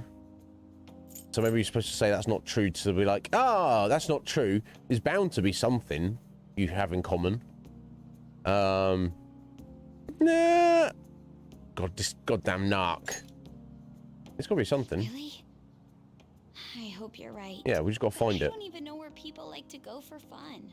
It would be nice to have a grasp of such concepts. Plus, the student council must be responsible for understanding the student body they serve, right? Right. I don't mean that in a surveillance way. I just want to know them as people. Yeah. I may be a phantom thief, but that's no excuse for me to start ignoring my presidential duties. Now, back to the topic at hand. Where do people usually go for fun? I mean, any and all of these.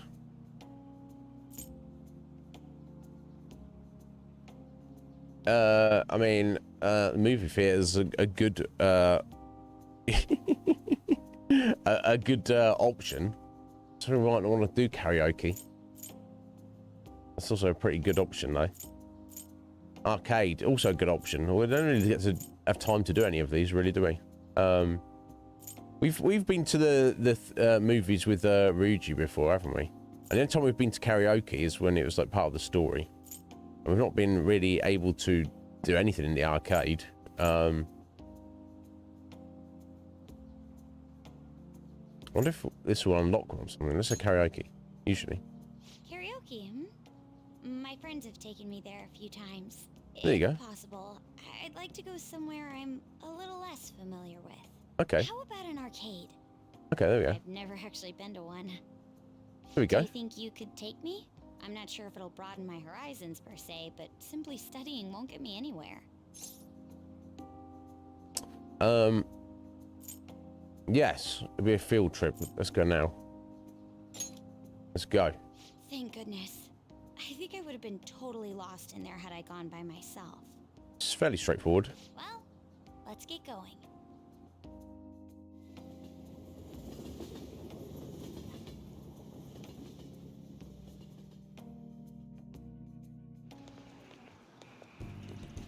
So this is where everyone comes to enjoy themselves. There There are more girls here than I expected. Hey, over there! You play by aiming the gun at the screen, right? That actually seems somewhat realistic. You want to try? If it's okay with you, do you think you could teach me? Sure. I'm sure you'll grasp it. No way!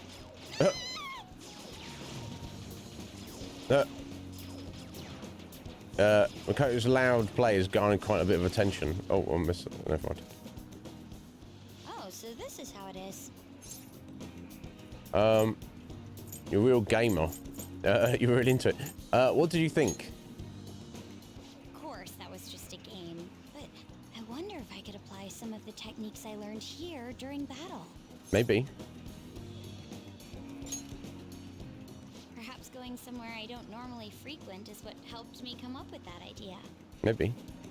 You know, it may only be a little bit, but I think I'm starting to understand how people pass time. Interesting. I would have never even thought about coming here before.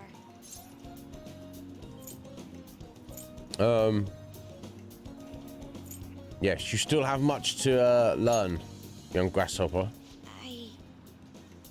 Hey, do you think you could help me out again later? I might be able to give the team more ideas if I can gain increased knowledge outside of my studies. No worries. Look forward to it. I need to live up to your expectations now that I've taken up your time. Indeed. Perhaps it won't be immediately, but I'm sure I can be of use. Well, you already like the strongest character on the team, so apart from Joker himself, of course.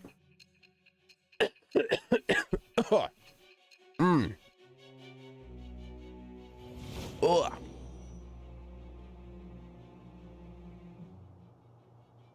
Yeah, indeed, Parrot, indeed. Your actions as the Phantom Thieves. You managed to overcome them because you had someone who specialized in analyzing enemies. Isn't that right? I am thou.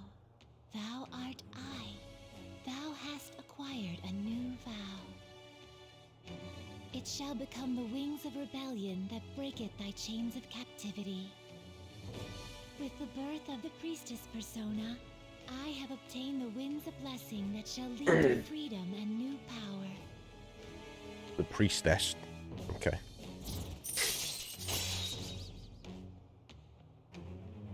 Allows you to see skills and potential item drops on the analysis screen. Okay. That's kind of handy. All right. See what they're going to use on you, maybe. By the way, you went to the red light district when you were chasing after Kaneshiro, right? Yes. I'd like to go there as well. No, not for my own purposes. No. To tell you the truth, I recently got a report that one of our students was spotted there. I'm skeptical, but I'd like to confirm firsthand for myself. Well, it's getting late. Let's go home.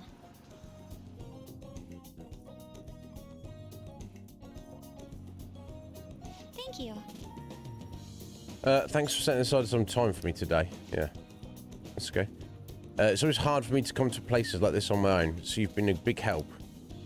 I've had all kinds of new experience today, and it's even been a little fun.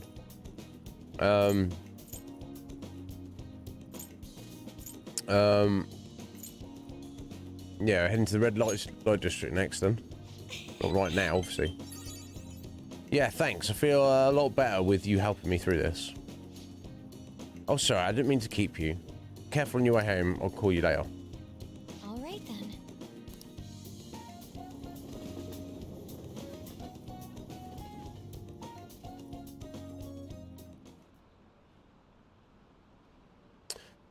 Someone my friend knows got blackmailed. Did someone really get kidnapped? Seriously, that's horrible. Apparently you can never shake them off. They said it's hell. Here they get really aggressive.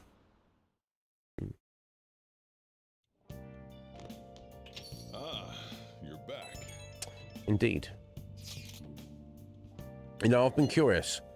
What's Kosei like? Is it filled with guys like Yusuke? I can't imagine there've been too many more guys like Yusuke. Imagine maybe a lot of different people there. Now that you mention it, I have one very interesting classmate. She's a female shogi player, and seemingly quite the skilled one at that. Oh, okay. Are you talking about Ifumi Togo? I remember hearing she's a student at Kosei. They say she's the most beautiful shogi player around right now. Dude, that sounds too good to be true. Give me some more info. I do not know much about her. She's not the kind of person to let others close to her. It sounds like she only focuses on her shogi pursuits. After all, it said she is a lone genius. However, I've heard she is commonly seen at the church over in Kanda. For real, we gotta go. You'll probably get struck down by a bolt of lightning if you're going for that ulterior motive. That ain't it. This is for the Phantom Thieves. I mean, Shogi's a kind of battle, right? She's got all sorts of insane strategies and stuff. We're just gonna go recruit her. Yeah, all right, Ryuji. That is quite the stretch. Churches are supposed to be holy. Don't do this, Ryuji. You guys are gonna pay for this one day. Izzy, you go spy on her for me. Find out if she's really as cute as they say she is. Let's ignore that idiot. Anyway, a shogi expert, huh?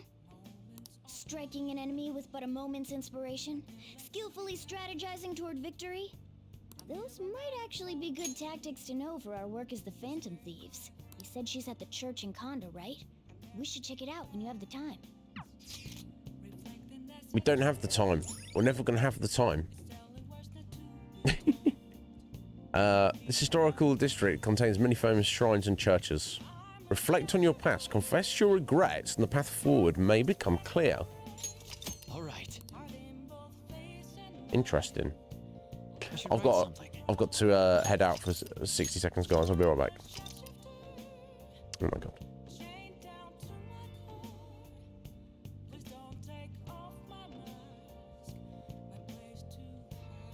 There we go. It won't be a minute.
Oh, right. Okay, where were we?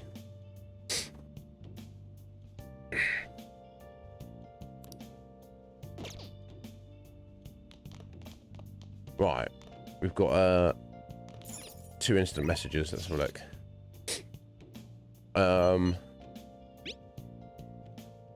Anne, we have some to relax, but I don't want to get too lazy, you know. We have to go someplace where I'd still be moving around. Any ideas? Maybe we can go together. Why don't you invite Lady Anne to Penguin Sniper? Okay, that's the first time I've been able to hang around with Anne in the evening. Is that because we're specifically heading to the play Dars? But of course it's Sunday. This is the only day of the week we can go and hang out with Yoshida, isn't it? I'd like to question help with another speech. I'm feeling more courageous with you around. How's schedule looking? So I feel maybe I should do Yoshida today. Was it the councillor? What was his no, the son, man of the people. So I need to go get a sun persona if we're going to hang out with him, which I do not currently have. I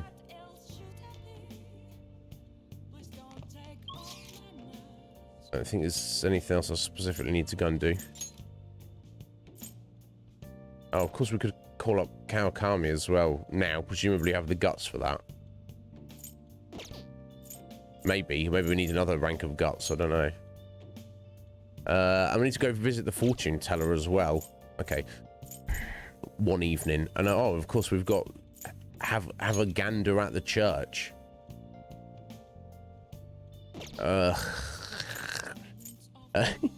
Let's as it's Sunday and we can only see him once a week for sure. Let's just go hang out with Yoshida this afternoon.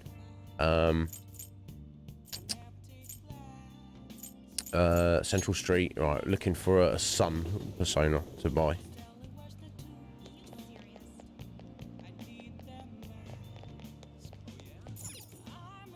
Hey, inmate!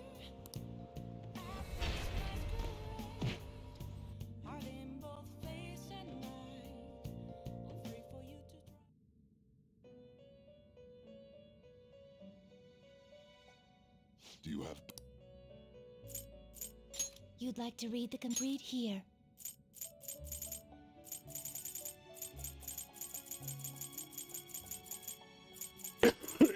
Excuse me.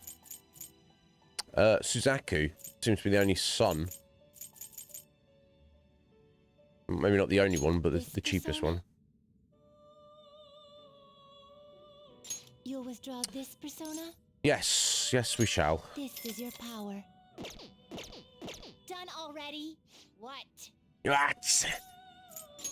It is time, inmate.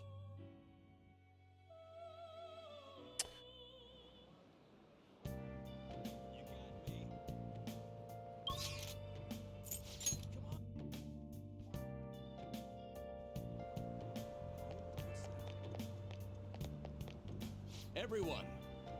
We've suffered greatly from the distorted world of the disparity. Please know that you can direct your criticism and outrage at me. I, Torinosuke Yoshida, will someday find a way to address your concerns. In Nagachao, I'm skipping over it. I can't wait to feel physically better again. It's messing with my brain as well. Oh, Magnificent. How's your schoolwork? If I had to give a speech, do you think you could help me? I feel more confident when you're around. Yes. Let's say we head on over. Well then, let's get started. Everyone. Now that you possess free will, that you possess free will does not mean that you can always do as you please. To make your decisions based simply on loss and gain is to act like a heartless machine. The reason so few people care about their fellow man is because so few have the energy to do so. We politicians have fallen short of our goal to change society. We need your support more than ever. That approach isn't going to work. You have to get the voters more excited. You're going to completely lose the hearts and minds of the people. Again, what I'd like to say is... What? Councilman Mitsushita. Oh my god. Who's this? His boss? Previous boss. It's been so long since we last spoke. I want to stop by to see how you were doing. Oh, and their actual title is a dietman. Why is it called diet? I guess that's just the sound of the word for what it is. It's not some translation thing, is it?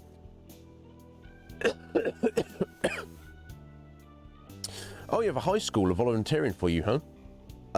My times have changed. Do you know about the Kuramoto children? Yeah, he told us about it, didn't he? That was nearly 20 years ago. I'm impressed that you're so interested in politics. I was a member of the Kuramoto children as well. Ishida and I joined the same year.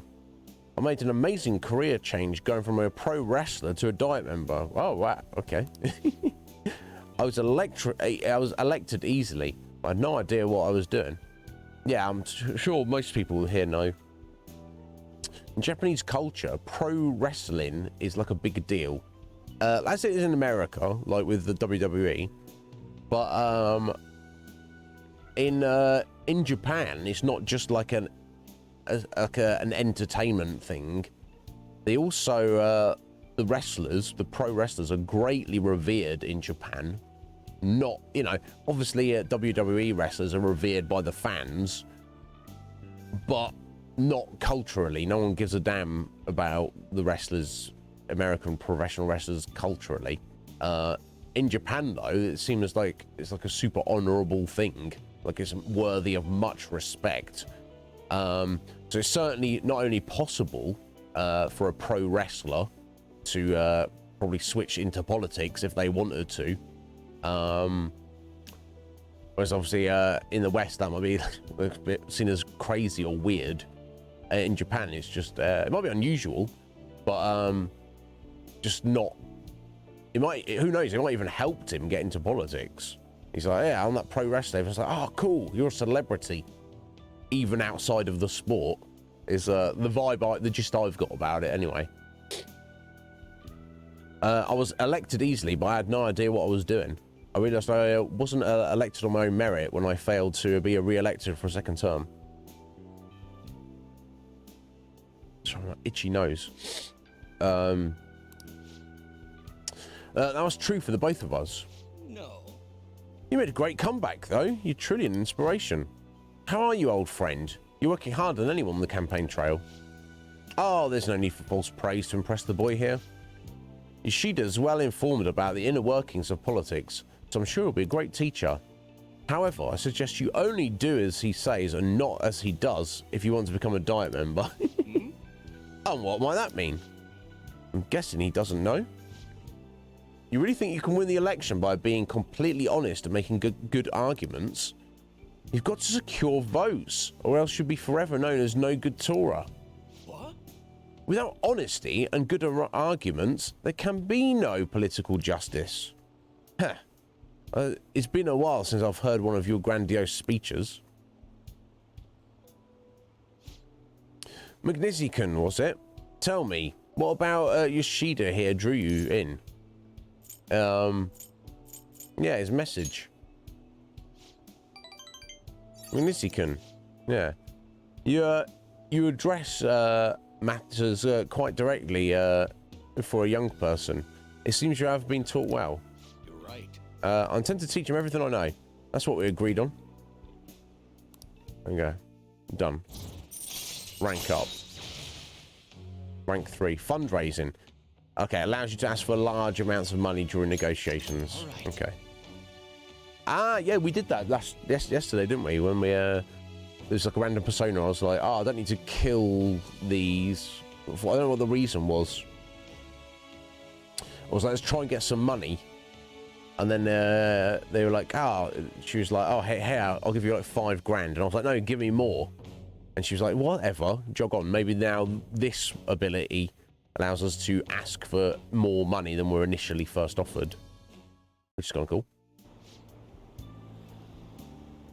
By the way, how are things between you and old man Kuramoto?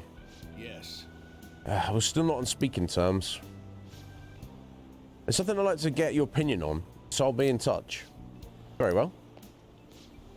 Oh, that reminds me. You may still distrust me because of what happened with the missing party funds, but I'm not the one who pointed the finger at you. That's all I'm going to say. Why did he have to mention that? My apologies. That's all for today. Well then, I'll see you again. Good job.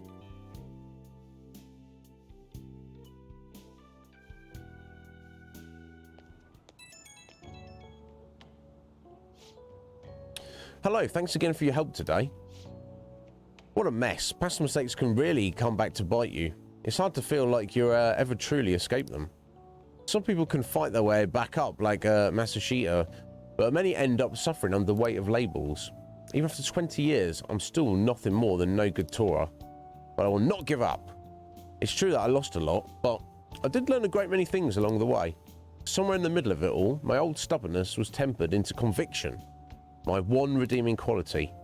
That is why I want you to use your experience to forge your own conviction. I will. Yes, you're still young after all. You have a great deal more learning and growing to do. And I ended up talking longer than I expected. Well, until next time. All right, see you later, buddy.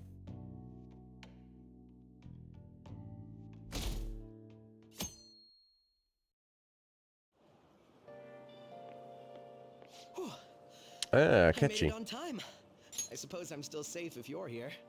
Yep. I can't be late today, too. You seem busy. Well, I don't deny it. I have much more work in television because of the Phantom Thieves. I have permission from my school, but it's still tough to do both. I can't keep complaining. Well, let's both do our best today. Of course.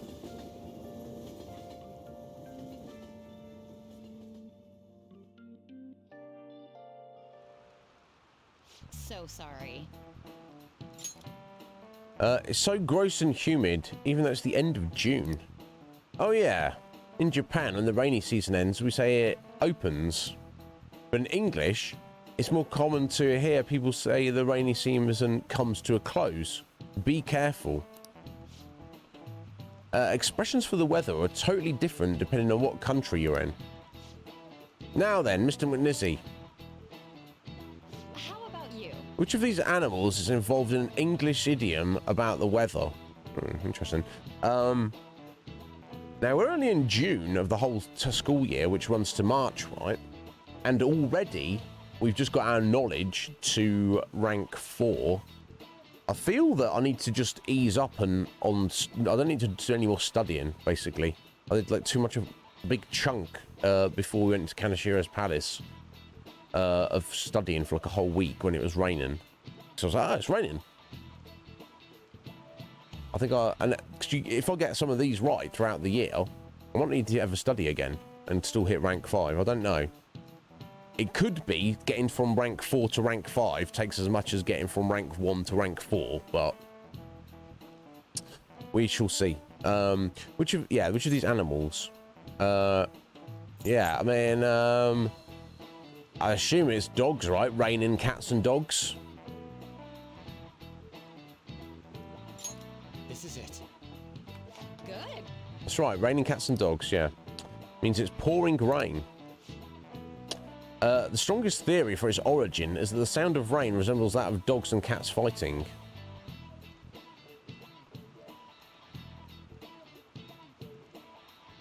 Oh.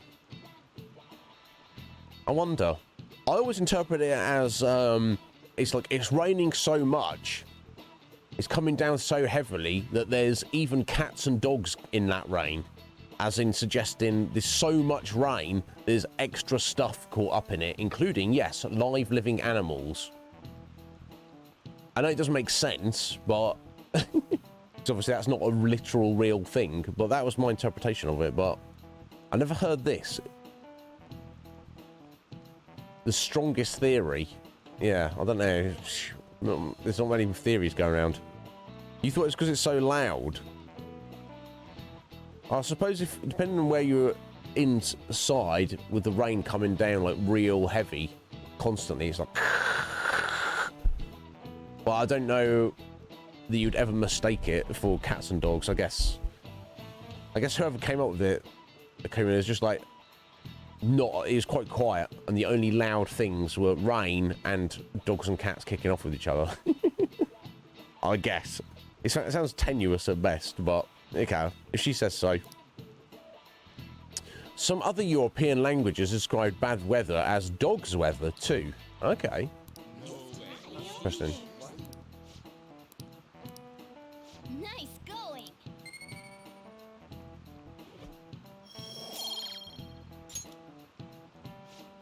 Obviously, the worst case scenario will be to, because you want to hit rank 5, but you don't want to be getting like too much extra XP over. You know, but we shall see. Additionally, in Norwegian, they say it's raining witches, and in Polish, they say it's raining frogs. Every country has its own way of describing heavy rain and its own metaphorical substitute falling from the sky. Yeah, over here they say that when a cat washes its face, it rains. I wash my face every day because I like being clean. But that's not true at all. Oh, but I'm not a cat, of course. Of course. No, of course, Morgana, you're definitely not a cat. Obviously. The air is so muggy. Right, after school on a Monday. Is there anybody around who wants us to hang out with them? Maruki's up. Visit the... Okay. The shogi player who was there isn't actually there now. So would it be a waste to go and visit that place? Or maybe they're only there in the evening. Because it was yesterday evening, wasn't it? And there's Takemi, she's up as well. I feel bad. Okay, we should go hang out with Maruki as well. His abilities are very cool and awesome. And he's in the practice building. Yeah. Right, yes, we probably need to unlock that. We also, because even if it is maybe better to focus our higher level confidants at some point, and get them like ticked off the list, finished off. Ryuji and Anne being the two primary ones. On the flip side of that, I wouldn't mind at least just unlocking a new confidant just to have them like there at rank 1, just so I know that they are as a kind of reminder that need to be worked on. So we've got the fortune teller and the shogi player at the church. Need to pick them up soon. We already got the oh yeah, the journalist, didn't we?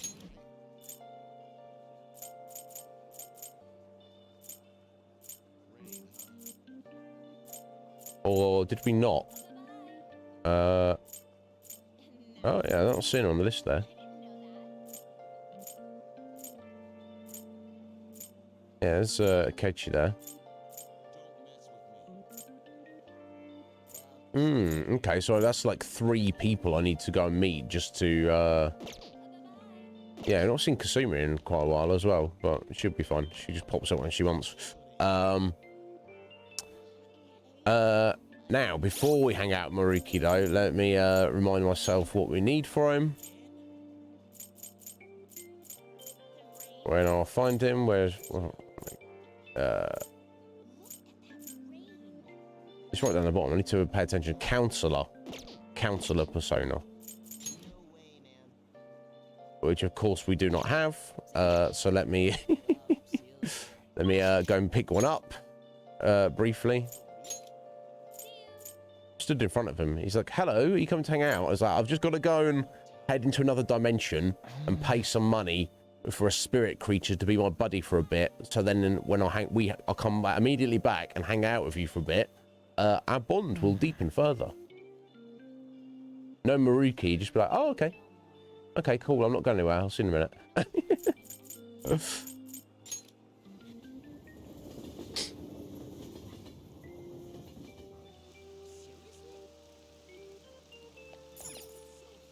Hey, inmate!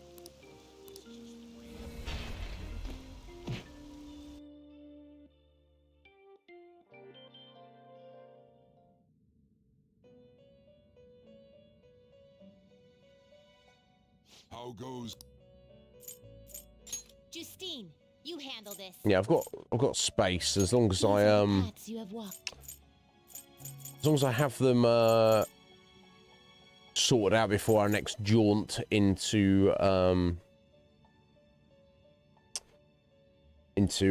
Mementos or Palace number 4.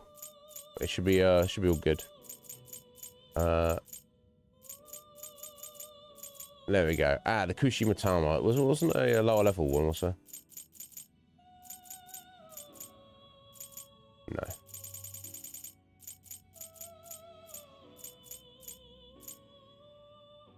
Is this what you want? 3.9. You'll withdraw this persona? Perfectly reasonable. Then accept this persona.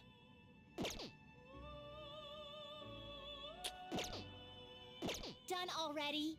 What? Oh yeah, I need to also ask around the school about that bully as well, don't I? Ah, she does she? Okay. Right. Do what we can as we can, when we can. Just almost too much. The more you progress in the game, the more confidence you unlock, the more stuff there is to do. Which I guess is, you know, that's fine. That's what you want. You want stuff to do, don't you? Okay, so let's head back to school. I guess just got to start wandering around, see if anybody knows anything. No, they don't. I've already listened in on them. Does it give me any clue in the request here? Oh, the school gate.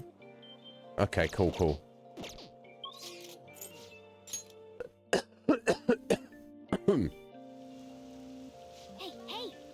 During that time at Madness, yes. Gather some info, yeah.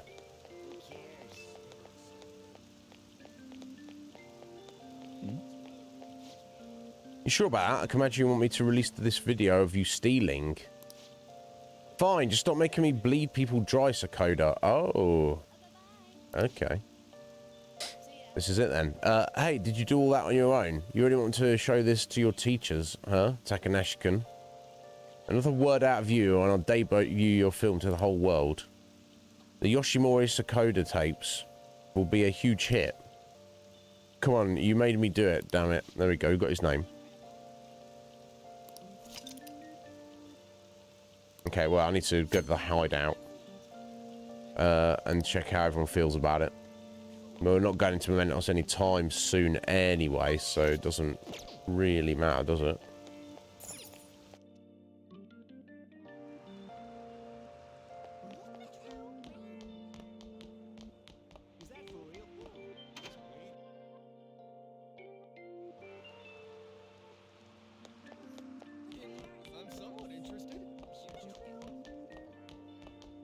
Air pressure's been dropping. Seems like it's been raining a lot lately. If it starts weighing you down, remember you can always stop by. Ah, yes. Thank you for your research. It's going well. Sorry. Oh, all this progress on my research has made me really busy, so our deal might have to wait for now. I definitely want to talk later when I've got some more time. Bro, you've literally... what's wrong? Ah, yes.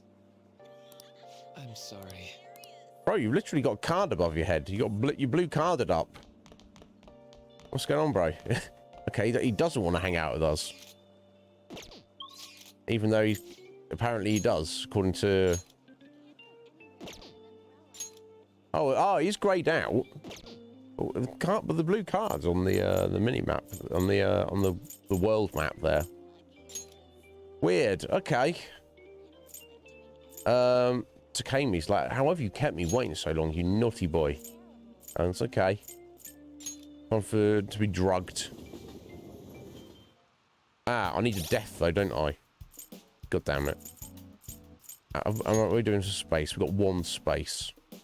Okay, I might just then glue some together. Alright, back to the Velvet Room.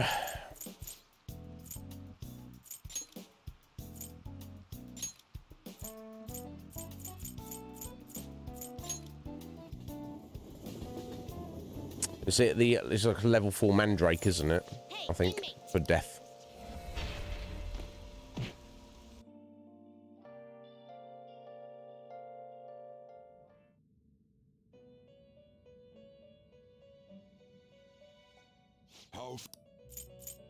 Justine, these are the paths you have walked.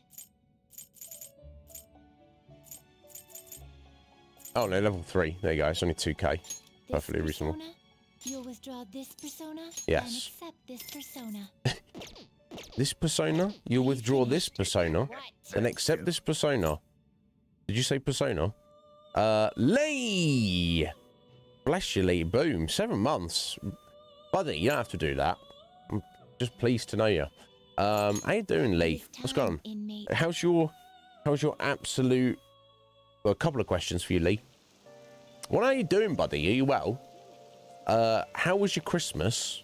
I saw you getting F'd in the A in not a good way in Scrabble. But was it good? Last time we spoke, you said you were low-key dreading it a little bit. Because it's like the rest of the fam had been having a good year. And how is the horror of your Kirby playthrough series? This is how dedicated Lee is, guys. He's like, oh, I'll play through the Kirby series. And 5% into the Kirby series, he's like, I don't like Kirby. I don't like this very much, but I decided I'm going to do it. So I'm going to do it, and you will not stop me, because I am a determined gentleman.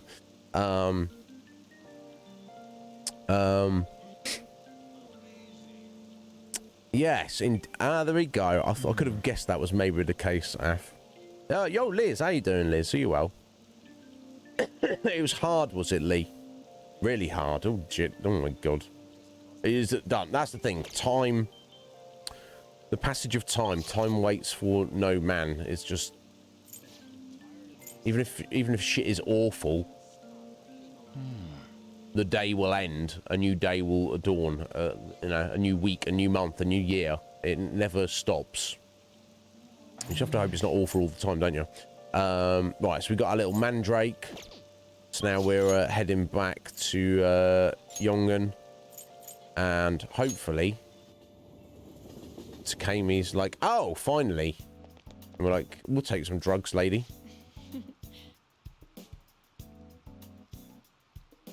You finished at a 5, Liz. Very nice. Nah, and the Kirby can go too. Well, good on you, Lee. You found out. You know. Yeah, so, Lee, I've been ill. Which is very unusual for me. Very unusual indeed.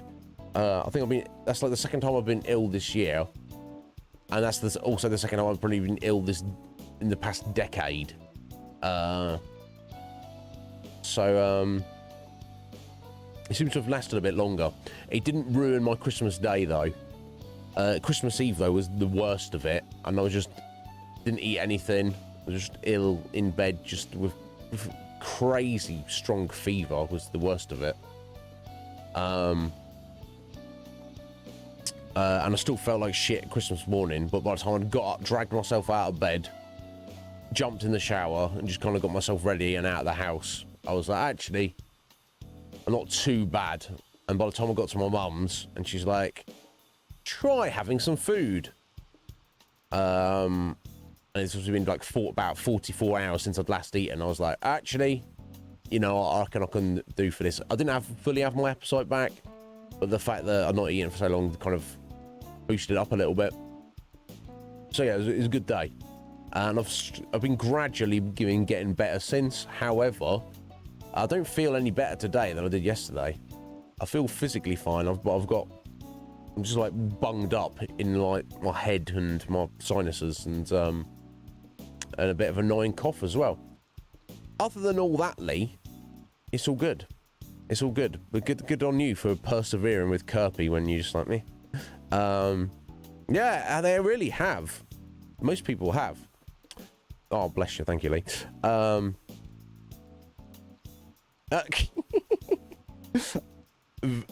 Barely a description, Lee, but well, you know, just a little goes a long way, doesn't it, buddy? Excellent, Liz. Get on it. Yeah. Okay. Yeah. So you're not at work, but you're still running around doing work stuff, Liz. Yeah. Get in that bath. Get the bath sorted, and then you can chill afterwards. I sometimes do that. I like to, when I've eaten my dinner after stream, I like to just immediately motivate myself, get up and do the dishes, and then chill. Sometimes I can be lazy, and I have been, you know, I'll just get distracted by something. I'll start looking something up online, or I'll be like, oh, there's still 15 minutes left of this anime I'm watching. Let me just watch the end of that. And I might accidentally like start watching another episode or something, and then it gets to like last night. It got, oh, it's 2 in the morning. You should probably do the dishes before you go to bed. I prefer not to do that. But yeah, I respect your hustle, Liz. But anyway, Takemi, what you got going on? More experimental drugs for us. I made progress when humidity is high because it stimulates the propagation of bacteria. Makes sense. So what are you here for today? I'm here to take your untested drugs.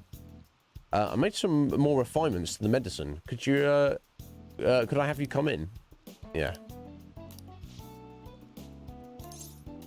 I assume the bonus for having the correct arcana of a persona equal to, you know, the same as the confidant. Doesn't matter what the persona is. It could be like level 4 or it could be at level 94. It doesn't make any difference. You're still getting the same benefit. I'm in tuning that is the case. I can't imagine it would be otherwise. Yo, Jess, how you doing, Jess? Thank you for that sub there. Thank you so much. Thank you, Jess. Bless you. Appreciate it. How are you doing today? Are you well? Excellent. Well, pleased to be there with you, Liz. Yeah, well, hanging out with. In that case, going to the exam, huh? Oh, man's voice. So this is the Takemi Medical Clinic of Internal Medicine. I'm glad it's still open. Sorry, I have a child I need to have examined. Looks like I have a patient with an emergency. Okay, you take care of that kid first. You very well, are you, Jess? Excellent. I'm pleased to hear it. And? So why come here? Aren't you under the care of another hospital? I've heard bad rumours about this place. I'd like for you to examine her. Oh, so bad rumours. I've heard rumours about this place. I'd like for you to examine her. So you've heard good rumours. She was diagnosed with bronchitis, but the medicine she was given hasn't been working at all. She has a fever that won't go away, and she's losing weight because she's not hungry. Yeah, it's like me. If I wasn't, this is me at the weekend. If I wasn't so robust, I would have died. If I was a small child, I would have withered away and died of starvation. I couldn't eat anything. A young girl losing weight is definitely not good. You should go to a bigger hospital. I can't provide a thorough examination here. We've been going to a big hospital, a university hospital in East Shinjuku. But all they tell us that it is persistent bronchitis. A university hospital in East Shinjuku? And she's thinking something sus is going on there. The doctors there perform exams like he's on an assembly line. I think he's famous or something. A famous doctor, huh? I'm just a general practitioner out here in the sticks. As you can see, I don't even have any staff. Wait! I've heard there's a medicine that can only be acquired here. Please, I'll pay you. Please, at least just examine her. Hey. Hold on. See, I couldn't voice act this pretty well. Well, maybe not the little girl part, but... Doctor, my chest really hurts. It's not my place to speak up and tell her to do something. Yeah, so otherwise it's like, I'm just like, oh, you'll be okay. Don't worry, child, you'll be okay. You'll probably survive. Yo, Benjamin. How you doing, buddy? Yeah, thank you. Thank you for the lurk. I hope work is okay. Is it busy at your place directly after Christmas, Ben? I imagine it is. Maybe there's people... A couple of reasons. One, I wonder if Ben's place has sales on. After relative sales after Christmas, or 10% off this, 10% off that, and all the nerds come in to spend some money, or maybe even younger kids get money for Christmas and they want to come into Ben's shop to spend it. It could also be the opposite, whereas that kind of specialist store, there's kind of it's a bit quieter directly after Christmas because people are just recovering from Christmas, they've already spent all their money, that kind of thing. Either way, thank you for being here, Ben. Thank you for the lurk, and I hope your day goes well.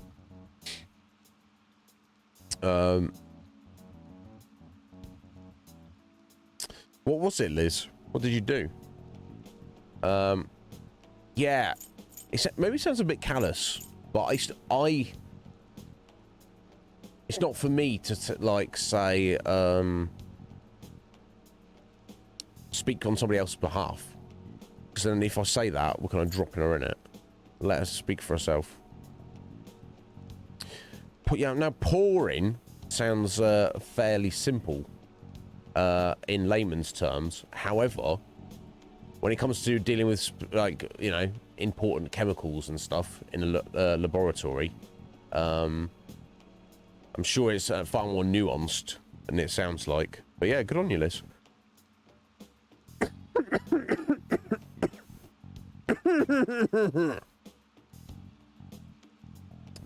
Awful.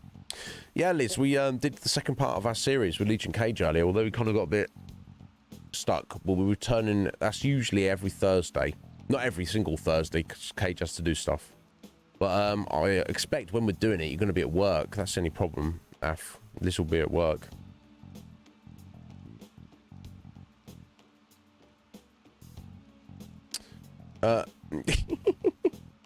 Yeah, that's basically how it is. I'm going to say that. You'll be okay, kid.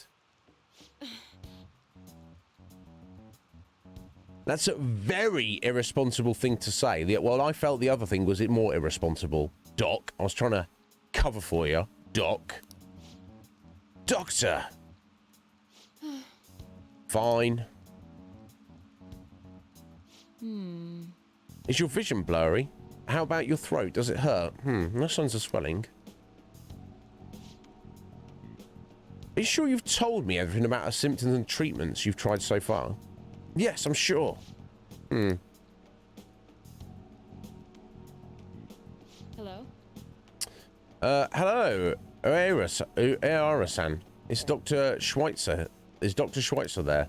There's something I'd like to ask him about a case that was in last month's medical journal. I see. Guess the ones in stock will have to do. There's a shelf by the reception desk. Bring the contents of the second drawer into the exam room. You need to help me administer the medicine. Right, we're a practice nurse now, are we? Okay. Also, bring the beaker with the red label in the fridge, a towel, wash basin, and measuring spoons. This sounds like we're stepping into work with Liz here. Fine. Well, what's you waiting for? Get moving. Thank you so much. I didn't expect her to recover so quickly. It was a very unique strain of an infectious disease. It can't be detected by conventional exams. I temporarily suppressed the symptoms. We'll make adjustments as her condition improves. Okay, that'll be 1 million yen for today. 1 million yen? That's outrageous! You're completely taken advantage of. I mean, all right, I agree to pay. Isn't that like $10,000? That's like expensive even by like American standards, surely. Just for an examination, you know, and a bit of administering of some medication. You don't take credit cards, do you?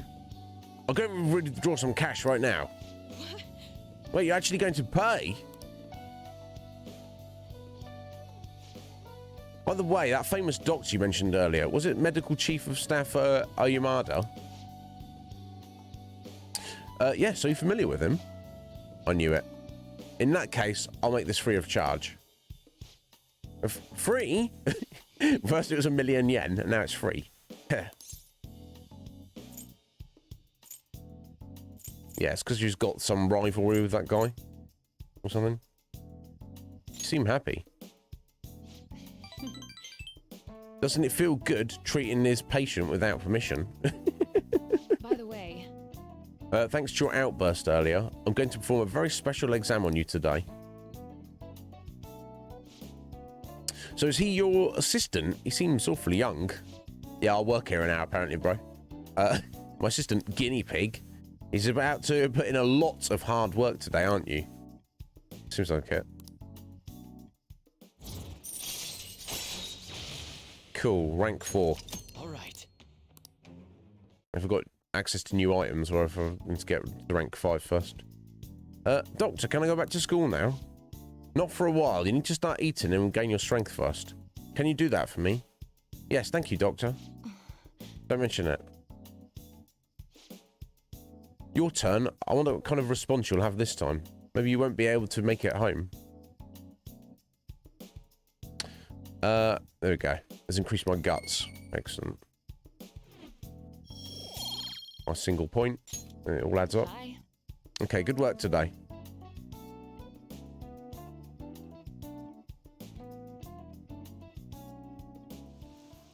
Yeah, we didn't get to finish the book, Liz. But yeah, have a look if you get a chance, but don't stress it. We'll be back on depends if you want the whole story. We'll be back on it on next a week today on Thursday.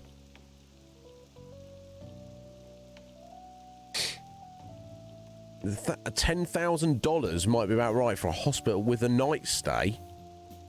Especially if you had an ambulance. So if you had an ambulance ride to get there, you stay there for one night, and you get an examined and medication, they'll be like, oh, it's $10,000, please. Right? Wait, when do I get $10,000? Who's got $10,000 lying around? It's all sorts of messed up, Half. Why we need a society where genuine medical care should be free to all human beings, regardless of the amount of work that is required by the collective to provide that. Now, we can have a debate and make arguments about injuries and illnesses that are brought on by an individual's own stupidity. We can sit down and have that argument, and I feel we should. Like, you know, if you're like, I'm like, yo, don't smoke, and then you start smoking, you smoke 60 cigarettes a day from age 15, and then you get to age 75, and your lungs are like balling out, and you're like, help me. Yeah, you got lung cancer. Yeah, help me. It's like, you did that to yourself. Oh, I didn't know. Don't know. Now you're lying. You did that to yourself. I'm not saying don't help them and have compassion for them. I suppose we get around that with just better education. But either way, we definitely need the system like that.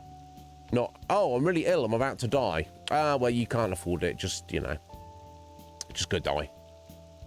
No, that's not the way to do it, is it?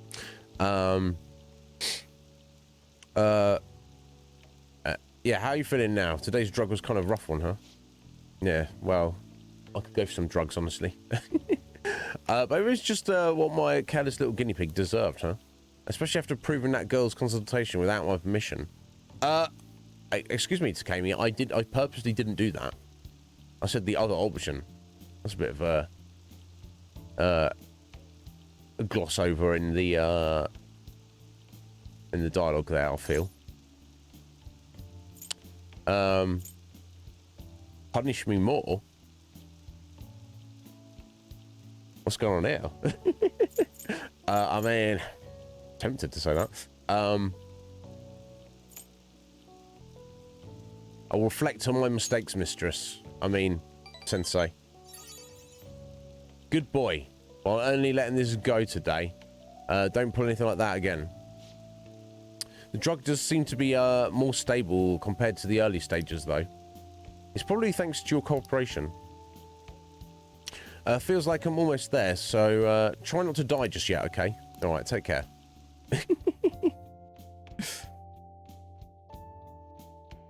I wasn't paying attention, Lee. Wow, we're being stalked by some random umbrella lady. She go around the block that quickly? Go in the same direction each time? I'm so sick of having you customers I get in the rainy season. Hey. Yeah. I bet a drunk journalist is drinking the night away in Shinjuku again. Yeah, I bet she is. Another box came for you. Hey. Oh, of course. We got our 5-inch nails and our straw doll. Oh! That's really old off the TV, yeah. Let me have a look.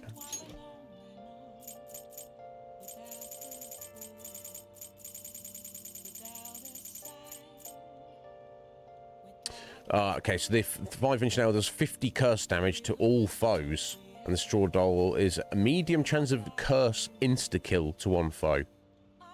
Nice, and apparently I already had a few of those. I guess I just picked them up randomly in a dungeon, in a palace.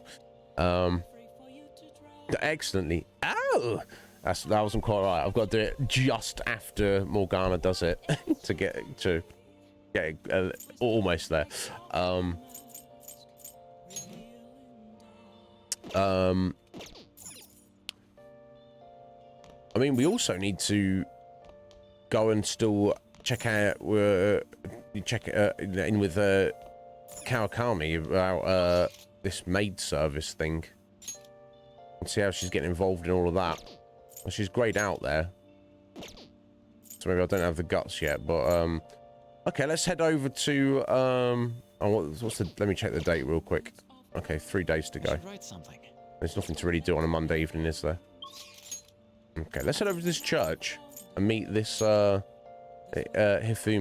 the shogi player who's in Yusuke's class. I'll be like, excuse me, we are now going to be friends, and you're also going to teach me shogi, and you're going to become a confidant of mine and teach me some skills and things. Oh, you didn't realise? You didn't know? Well, just to let you know, that's how it is. Let me just speak to the priest first. Welcome, lost lamb. Lambs who've strayed from their path and lost sight of their goals in this life are welcome here. Simply put, I offer solace and advice to those with worries or who wish to reflect on their past. Seems like a convenient place to... Wait, did he say reflect on their past? Oh, using the confessional. Oh. Calling friends into the confessional will cause time to pass, but they'll be able to recover a forgotten skill. Wow. That would be quite useful to you if you had something that you wanted to remember. Just make sure you don't offend him or make him angry by brushing off his advice.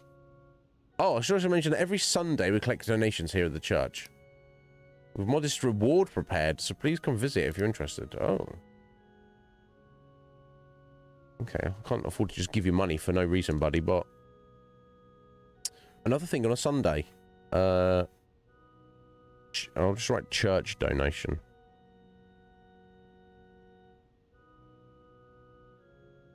There's got to be some benefit to that. But what does it mean? Recover a lost skill? Hey. It took a little while to call someone over.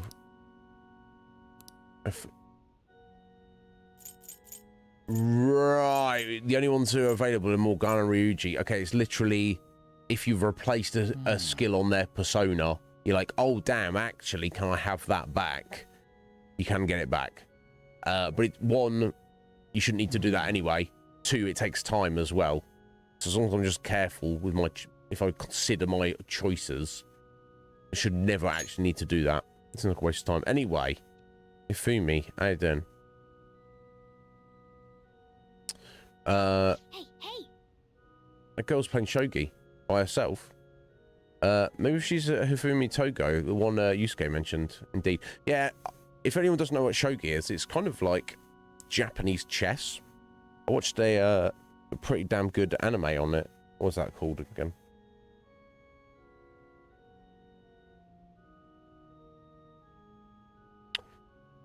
God damn, I'd have to look it up. But yeah, it's very similar to chess. In fact, it's a square, tiled out, you know, board, and a lot of the pieces have similar moves. But it's almost like Japanese culture. They were introduced to chess, and they were like, "Oh wow, that's a really cool game, but we can make it cooler," and that's what they did. There's like more pieces. I think there's more spaces on the board. There's definitely more spaces on the board. There's more different pieces and more number of pieces. It's still kind of the same idea of like your pawns, which I think they call soldiers. And there's more different character pieces, and they have all different kind of weird, crazy moves, and you can like upgrade them. It's basically like just chess on steroids, and seems pretty damn cool to me. It's too complicated to learn, I'm sure, but not to learn the basics, but to get good at it. And also, yeah, I was putting shogi aside. Mention, Christian church in Japan. My understanding, it's not a big thing at all, but it does exist in small amounts. I wonder how much religion in general is a factor in Japan in soon to be 2023. Probably lessened a lot So I'm sure their youth, much like the youth in the Western world, are probably like, religion, whatever. As it's like slowly going away over as time progresses in general. But obviously their culture is generally more spiritual anyway. So I wonder, so yeah, I wonder how many practicing Christians there are in Japan and why they, you know, why they is a typical Japanese religion Shinto? Is that what it's called? Yeah, why they would choose Christianity over Shinto. I don't know. What's that? Is it a Pope duck you have there? Right, there's a Pope frog.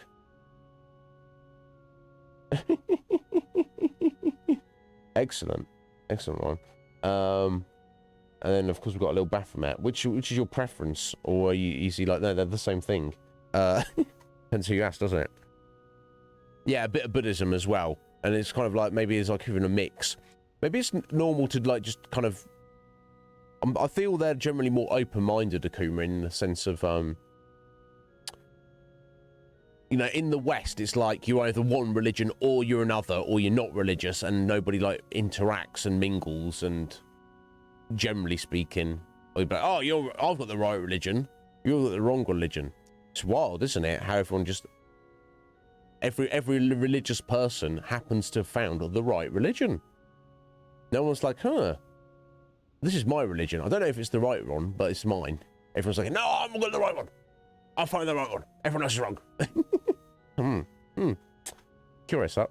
So I wonder if, yeah, I do wonder. I do wonder. But yeah, good on them. Like, what is the appeal of Christianity? I don't know. Anyway, just food for thought. Why don't we go ask her? Yeah. Point being though is, yeah, let's not go first name Chan. Let's go family name San. Yeah, let's be respectful. Of course, the one thing that is shogi is directly related to chess is that it's a two-person game played on a board face to face where you take turns. So there's no way she's playing shogi on her own. She might just be messing around trying to work out strategies and stuff. Togo-san? Her hair's nice. You have the wrong person. No, you don't. She's the only weirdo who plays shogi at a church.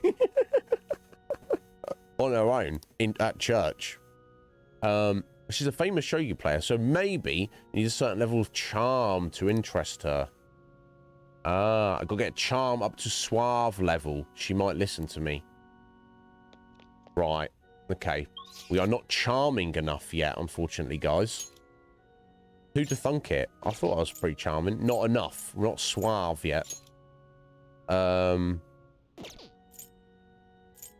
I guess we'll, in that case, that's sort of off the cards. Although Parrot said, Oya's, perks as a confidant are pretty weak and crappy. I still would like to just collect, you know, get her on the book, so to speak, in the collection. Okay, there's Mishima just chilling. Is this where he just hangs out now every evening? He just stood in the red light district. He's like, oh, I might see a side boob or something. Unfortunately, the fortune teller lady is not there today. Okay.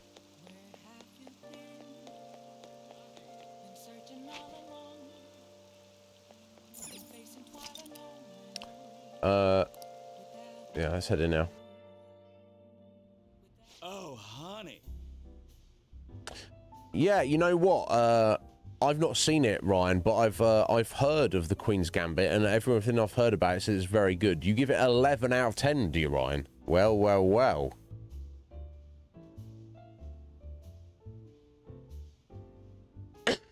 Excuse me.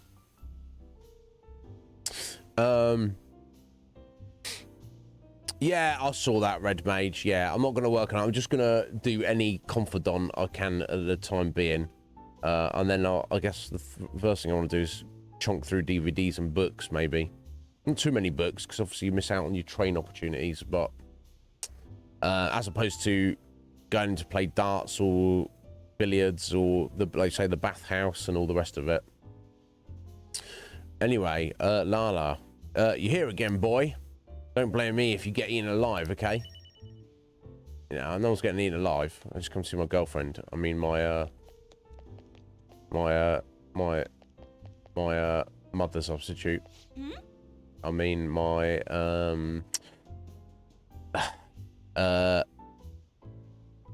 what's the term? I'm her sponsor from, you know, the meetings, you know what I'm saying? Oh, hey, where's my glass? Didn't I order a refill? How much did I drink today? What time is it? Ah, who cares? Wait, I care. Doesn't even know where she is. She's so drunk that she hasn't even noticed you're here. If we have her write articles, it'll affect on the metaverse. We might be able to use her if you do it right. Should we try forming a deal with Oya? Yeah, I guess we're gonna do it. Now then. Keep in mind that she's drunk. Now, do a good job negotiating, okay? Hey,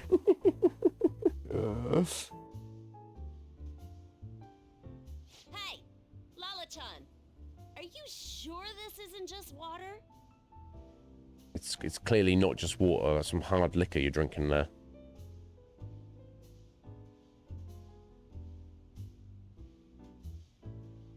Oh, Monday or Thursday, you get more points in the bathhouse, dear. Why is that? I can't remember mentioning that, Red Mage. Why is that? If you're trying to rip me off, I'm gonna reveal all your secrets in a feature article. Oh, it's you! Please, have a seat. So, Just state. what's up? Got anything new on the Phantom Thieves? Or maybe you're just falling in love with me, hmm?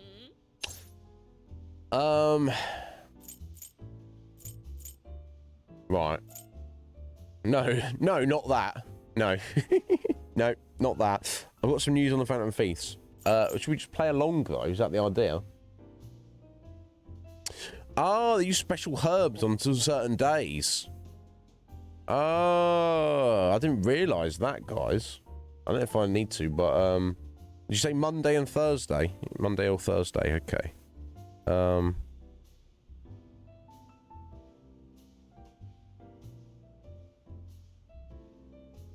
Okay, so if I'm ever at a loss on either of those days, that's more of a viable option. There's got to be like somebody must have made a scheduling guide for this game, like to like get perfect optimal results, I guess. But anyway, yes, we have to bear in mind she's drunk, so we don't want to be too serious. We want to like cheer her up to get her on side. So we'll be like, yeah, that too. That too? So then you do have news on the Phantom Thieves? There you go. Thank Okay, God. just cracking a joke. My publisher just assigned me to Thankfully. be the beat reporter for the Phantom Thieves. Man, this will really help me out. Are you seriously going to use this child as a source of information? Ah, don't be such a killjoy. These kids nowadays know about things we adults don't have access to. Besides, what's most important is that I now have a reliable third-party source for my stories. Whatever. So, what do you want from me this time? Information about someone? Cold hard cash?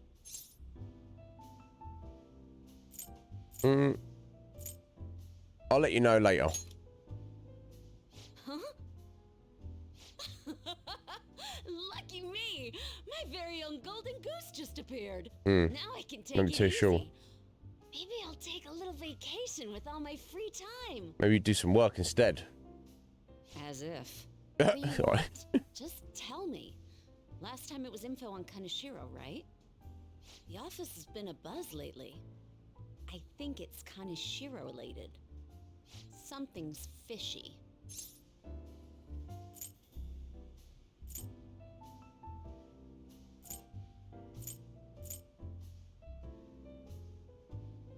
Yeah, obviously I support them. The Phantom Thieves is it's like a half truth, isn't it? So it might be a good thing to go for. But is he saying I support them as in, yeah, I believe in what they're doing. I think they're good guys. Or is he saying, yeah, I'm here on their behalf as their representative. That's why it ties up. But yeah, just going, oh, nothing fishy here. Yeah, the bad guys are bad. That's not helpful. Do you drink you under the table, Red Mage? That's the only thing. Well, maybe that's where you want to be. I don't know.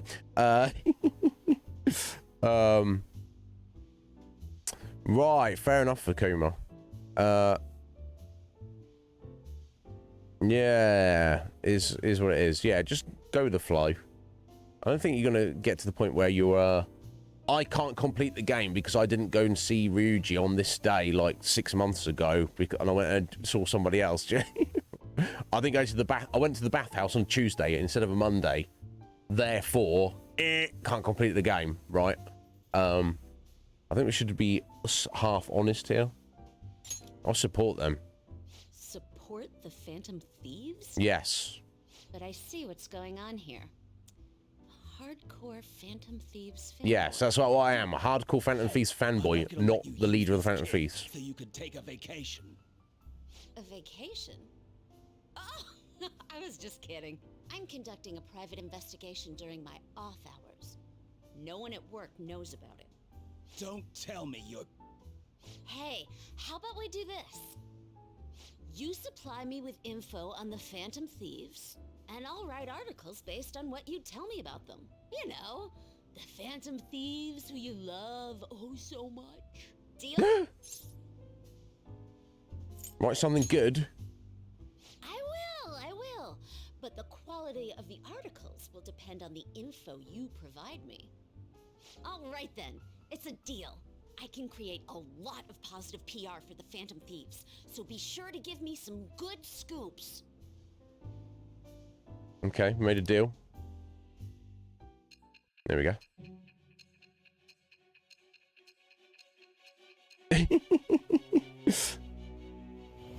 In terms of choices, yeah, maybe. I just got to make sure when offered the choice of going left or right, I don't go either. At a certain point, it's unnatural how much your actions were publicized. Did you have an inside man in the media? Someone who could manipulate information for you? What do you have to say to that? Nothing I can say to that, Nijino. I am thou, thou art I. Thou hast acquired a new vow. It shall become the wings of rebellion that breaketh thy chains of captivity. With the birth of the devil persona, I have obtained the winds of blessing that shall lead to freedom and new power.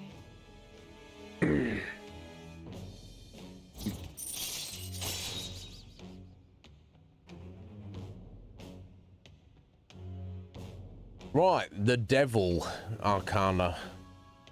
Yeah, room of field scoop. Decreases the security level when you find a new safe room. Right, so I mean, hopefully all of our abilities are just not just decreased security level, because it's not hard to stay on top of your security level at all. And honestly, the only reason it should go up is if you're not paying attention to what you're doing. So, obviously we don't know what the rest of the abilities are. But if that's the start of the potential there, Don't tell anyone about this, okay? I understand why to know that my Parrot says sources are she's not high very school. great. No, of course. Okay, Lala-chan. Time to celebrate our agreement. Bring out my bottle. And 2 glasses, please. Oh, come on, please. Whoa. Her silence is golden. Fine. I won't make the high schooler drink. Oh, I gotta use the bathroom. Yes, you do.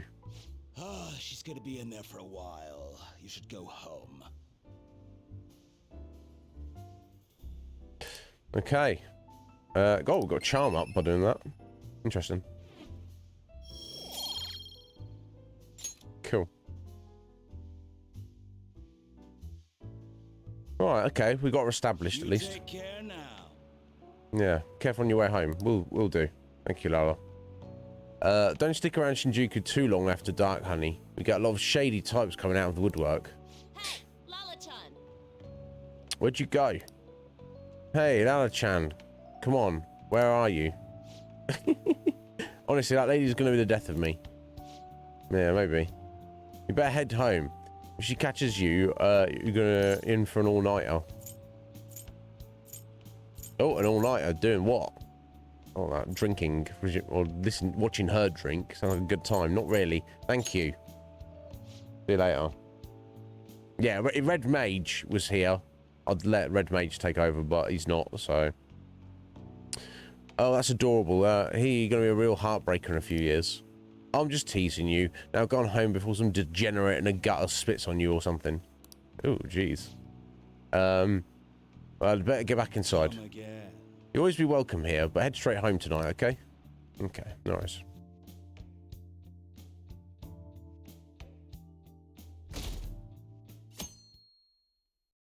Right, here we go. Tuesday. After school. Okay, we missed all the morning and everything. And tell the other guys about target mementos. No, we should not.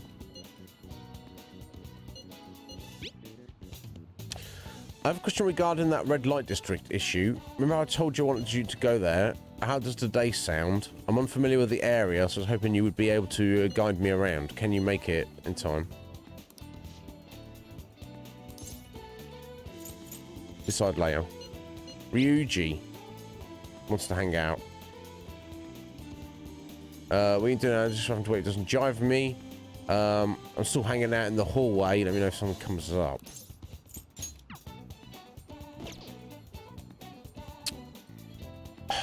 Maybe we should try and finish Ryuji off. Yo, Joker. How you doing, Joker? I'm alright. How you doing today, buddy? Welcome in.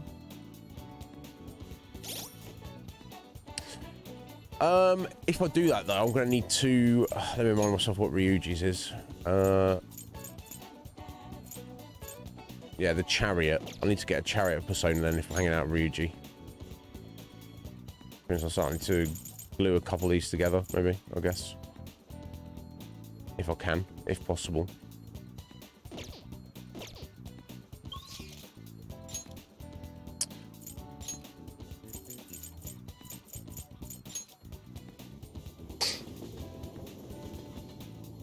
Shh, it's a secret, F. Can't have the authorities finding out the Phantom Thieves. Hey, inmate!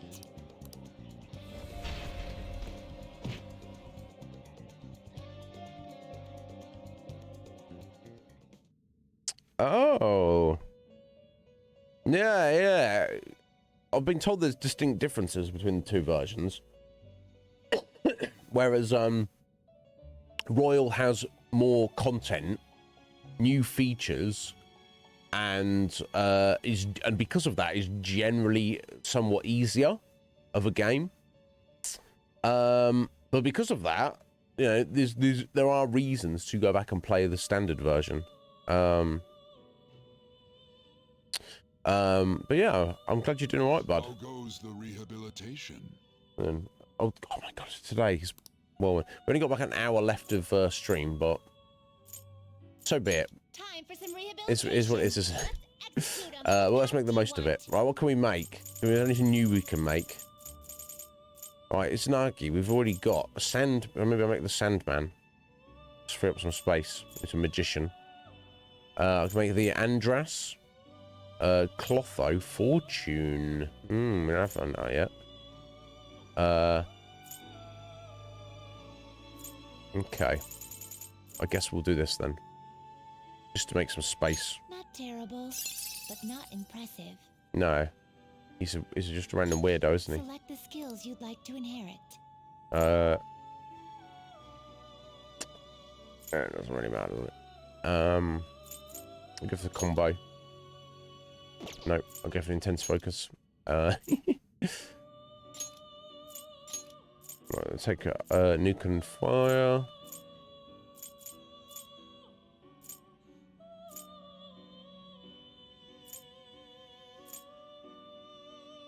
The growth ability. I somehow kind of maybe want to hang on to that for a minute. I don't know. Rakukaja at the start of battle. That seems pretty cool. Of course, you would need to carry, you know, make sure you use it there at the start of battle. Tempted to take that. Not for this persona, just to keep it like hanging around for a minute, I guess.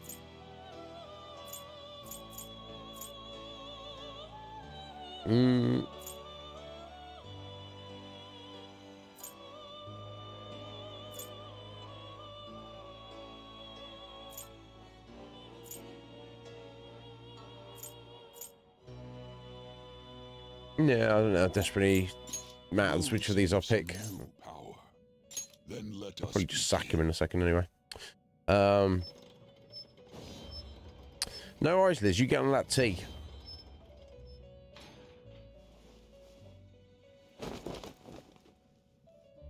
It's cozy, yeah. It feels like it, doesn't it, Joker? There's some sexy combos. What are you? Do you mean the show times, or just in general? You're only that master makes you particularly special. I'll give you some good dreams tonight. Will you? All right, cool. Maybe no dreams. I just like to sleep dreamlessly, personally.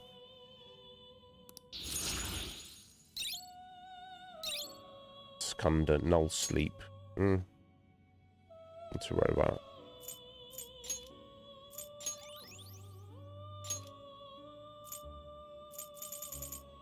Ah, level 17 there. Excellent. Sudama, yeah. I guess I do kind of want that. I think that's one we've been missing, seemingly. That's why it's only 17. So let's do that then. They do, and just to double check, I don't want to check this every time. It's true though. You handle this.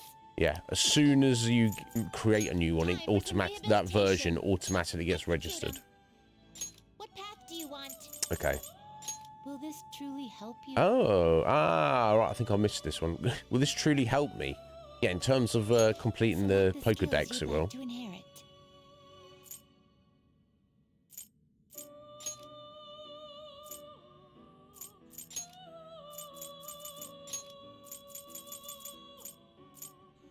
Its power will be nothing unusual. Girls, No, I know it let us won't. begin. Just glue it together. It's fine.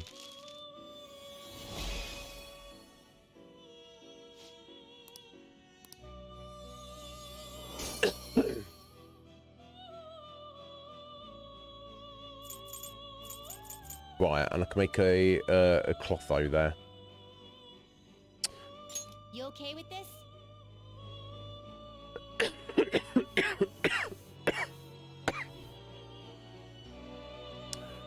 Literally a lady with some thread. Looks like it. Select the skills you'd like to inherit.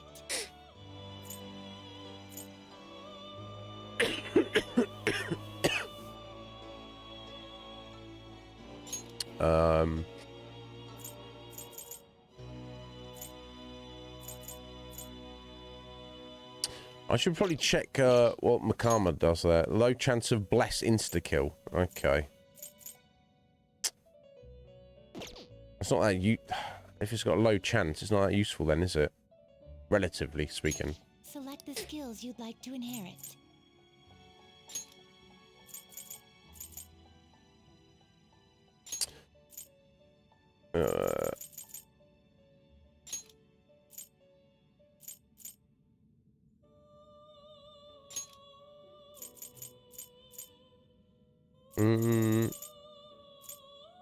Gorilla, there we go.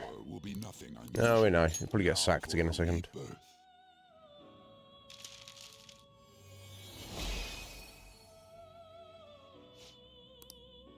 Clotho, spin, spin, the thread of fate, and the mask that we see in your past. Okay, if you say so. Oh.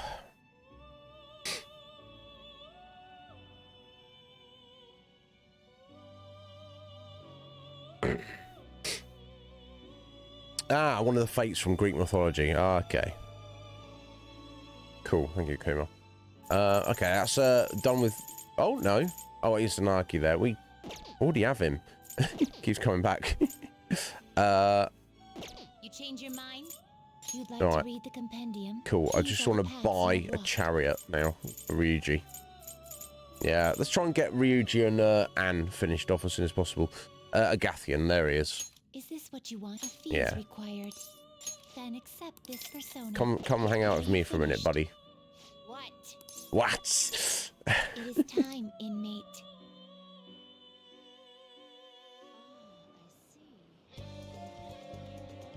I should write something.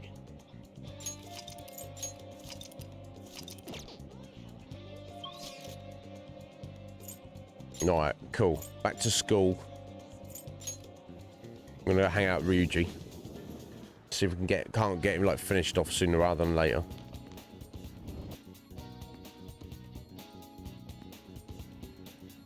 Here it is. Alright, bro. What's up? Really not digging all this sitting around crap. Hey. Something I want to talk to you about.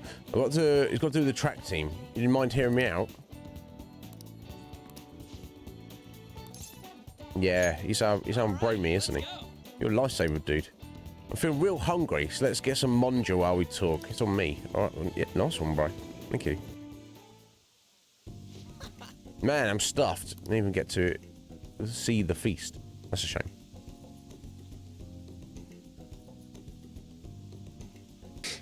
Ugh.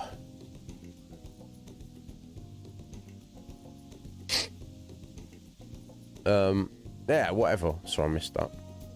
Hey. Pay attention for a second. Oh, by the way, I got a text from Takeshi. He said the track team is going to try and ditch Yamauchi. They, oh. Sorry, I'm getting tangled up here. They want to start practicing without him. They're trying to get that old coach back too, the one from before Kamoshida.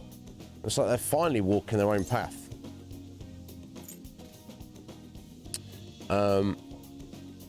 Not running? I mean, yeah, probably didn't sprint or wait. I was trying to crack a joke. Obviously, I didn't come across, or the game felt that I was just being silly. For a guy who wears glasses, you're pretty damn dumb. Actually, As if, you know, the spectacles make you smart. Asked me to come back to the team. Don't do it. Do you have any time for that? What did you say? I had to turn them down. It felt kind of bad, but that's not where I belong now. When you first came to Shujin, people were talking so much shit about you. You took it in stride. You just, whatever you thought was cool and didn't care what other people said about you. I think that's why people kind of get pulled towards you, man. Whatever you decide to be, that's where you belong. Yep, that's right. hey. God, you're so freaking cool. You know, back before I met you, I kept making excuses for why I couldn't fit in. It was always because of someone else. Kamoshida, the track team, hell, I even blame my dad. I was such a freaking loser. I've realised now, as long as I'm being myself, I'll always have somewhere I can fit in. I ain't really the same place as before, but it's damn good. I'm just glad I found it. I agree. Hey, don't worry, man. There's a place here for you too. Right next to me. Or maybe ahead. Something like that. Excellent. Cool. If I perfected the conversation. But there you go. Rank up. Rank 9. Only one more rank to go. All right. Oh, and we learned how to protect there. So maybe it'll tell us what the rank 10 ability is. What we're aiming towards. I ain't going to stop training, though. I've still got a long way to go. Something going to show you speed so lightning fast, you're not even going to be able to see me. Wait, but if you can't see me, am I really showing you anything? Yeah, whatever. I think we've been talking too long. All out of Monja. I'll try grilling some toothpicks. Want to head back? No. Let's head home. grilling toothpicks. No, I'm not going to do that.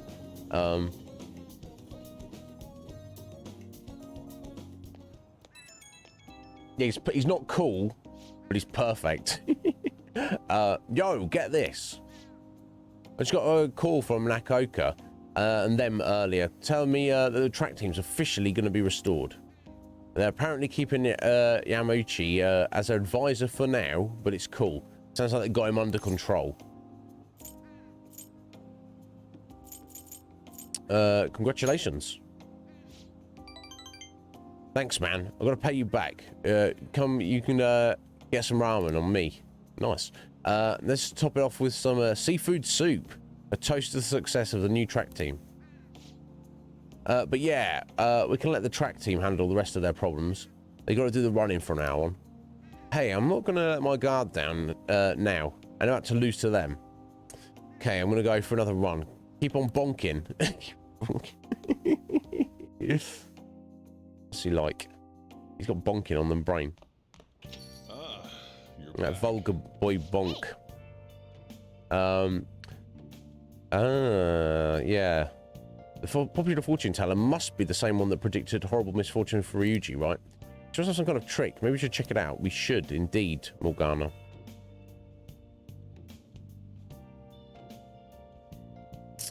Ah, nice. Cool. Yeah, Parrot was saying it's definitely possible. What we got here? Any good info? Got any good info? Even some gossip would do. I just gave you some the other day. My deadline's coming up fast, so I need something as soon as possible. I'm going to chat for a bit. My treat.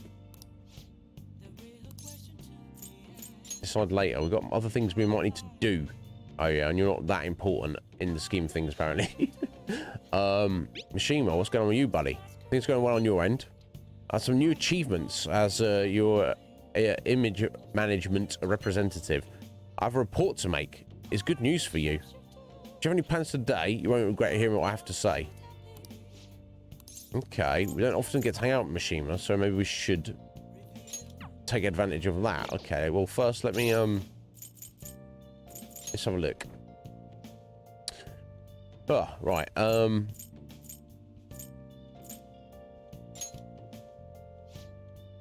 You're right. There we go. Rank 10. Second Awakening. Oh. Oh, damn. Is this like a full-blown upgrade for his persona? Transforms persona into a mythological trickster. Second Awakening. Is it like a full, like, upgrade for all of his abilities? Captain Kid gets an upgrade. I don't know. They definitely want to go for that, whatever it is.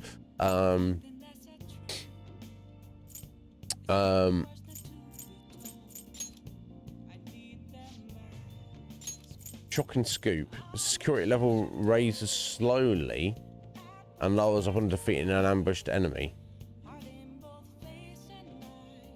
Okay, so it just slows the rate at which it increases and goes down more whenever you so are all of Oya's abilities related to your security level in palaces? Because that's not, I understand what Parrot's saying, that's not really in the scheme of things that useful. Not really. Still want to get on Maruki when we get the opportunity. Oh, didn't want to see us last time, did he? Right, Mishima. 2 ranks away. Increases XP earned by backup members. Oh, I thought they were all getting the same XP, but I guess maybe backup members are getting less. Either way, that's very important. Okay, 2 days to the lottery and plan. I guess we'll be heading to hang out with Mishima then. That being said, do I still have my... Is it Moon for Mishima? Sorry, I forgot to check. Yeah, Moon. Right. And I've still got a succubus. Okay, cool. Okay, so we'll go hang out with Mishima then.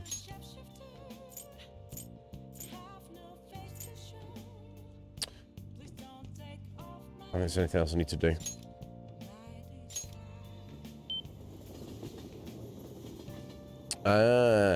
Nice.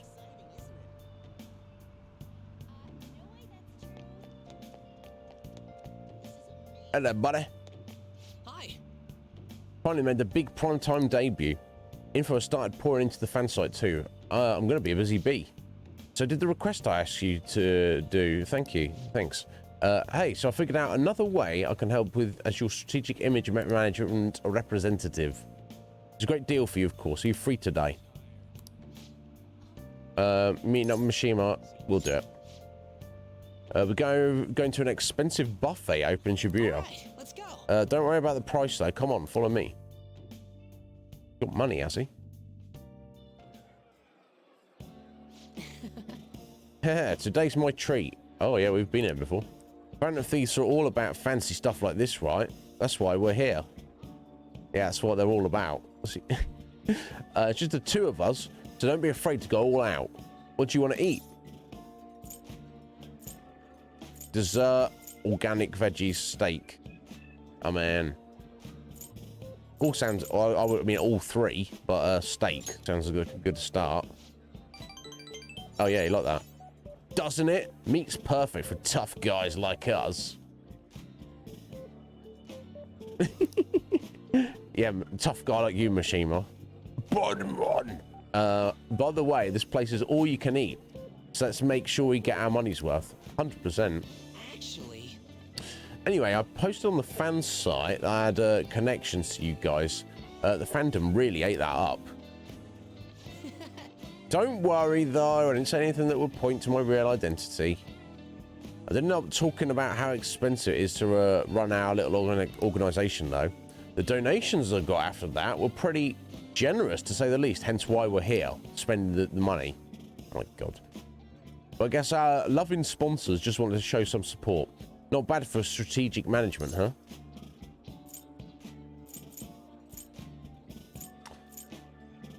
I feel like we should just kiss his ass. Yo, Scoo! How you doing, Scoo? Damn. Very nice. Very nice, Liz. Oh, excuse me. Oh, how you keeping, Scoo? You good, buddy? It sounds like a scam, but I don't want to tell him to stop it. I feel like we should praise him. It's what he wants to hear. We're just going to XP him up quicker. Which is kind of disingenuous, but in terms of playing the game, you're amazing, Mishima. Yeah, it was a piece of cake for someone as skilled as me. Let's take advantage of this windfall as much as we can. Ugh.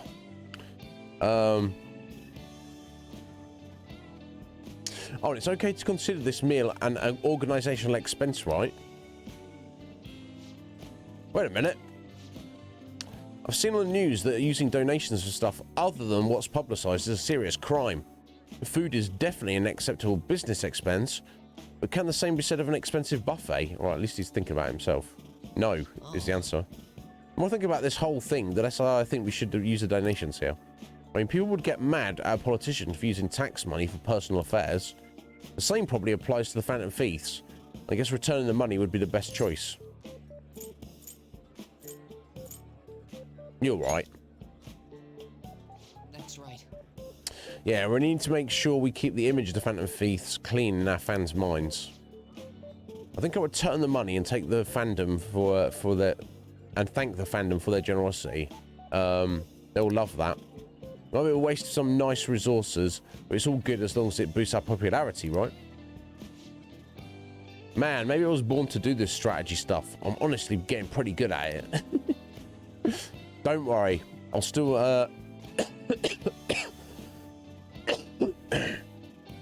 I'm still gathering info on the forum too.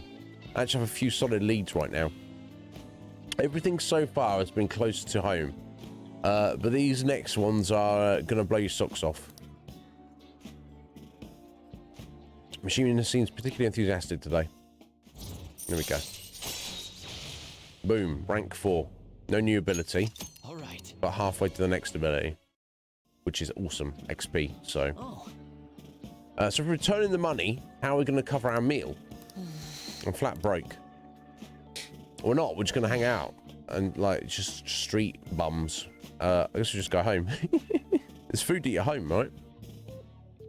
Yeah, Scoo. I don't feel rough, but I don't feel any better than I was yesterday. So much the same. So I mean, I guess I'm technically on the mend. Maybe I'm just like at the end of it where you're getting better, but you don't feel like you're getting better. You just wait like 3 or 4 days, and then suddenly I'll wake up like one day and be like, oh wow, yeah, I'm fixed. Oh, McNizzy, sorry for dragging you out for no reason again. A strategic image management rep for the Phantom Thieves. I wanted to splurge a little to boost morale, but morale of what, just one guy? I guess it ended up being pretty good for our PR in the end, right?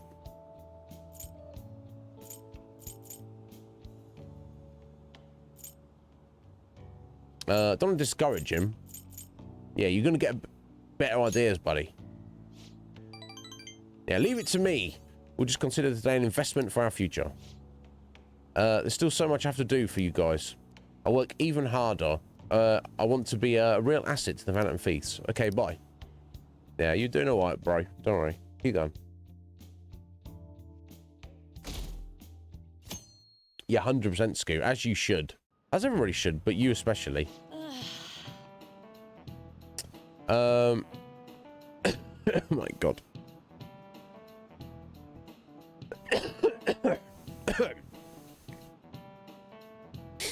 I thought I was going to be late. Customers were bickering in the convenience store this morning. That's not helpful, is it? A young woman wearing all brand clothing and an older man with gold accessories were arguing. Both were on their high horse, and even though they dressed fancily, it felt nouveau riche. Speaking of, the Japanese words for high horse and nouveau riche both originated as shogi terms. Okay. A lot of people aren't familiar with shogi, but it's good to know a little bit about it. So, McNizzy-kun, have you seen this piece before? Let's have a look. Do you know the answer? What do you think it says on the back of this piece? I don't know. I cannot read Japanese, okay?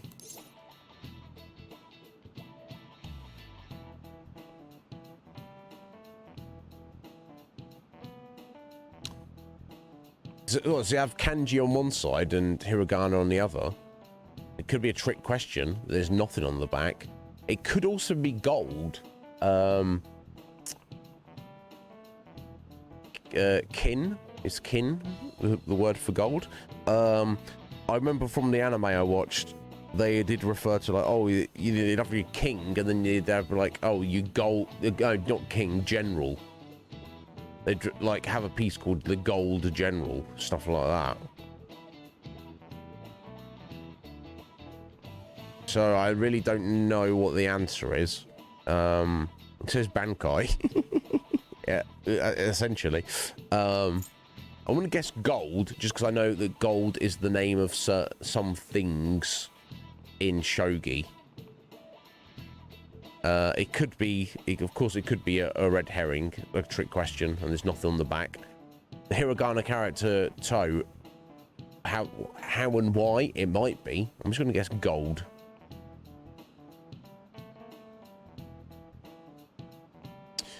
Yeah, shogun is general, I believe, generally speaking. That wasn't a pun there, Athleen.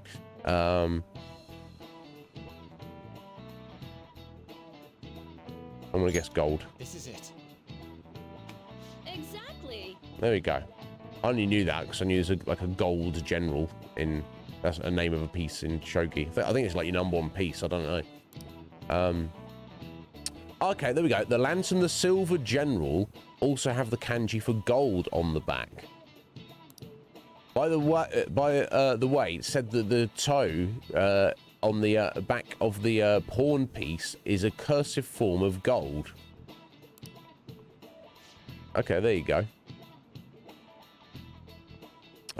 Yeah, promoted. You know in chess you can you get a pawn to the other side of the board, it becomes an additional queen, which is wild. They ran with that concept, so I think almost any piece can be promoted.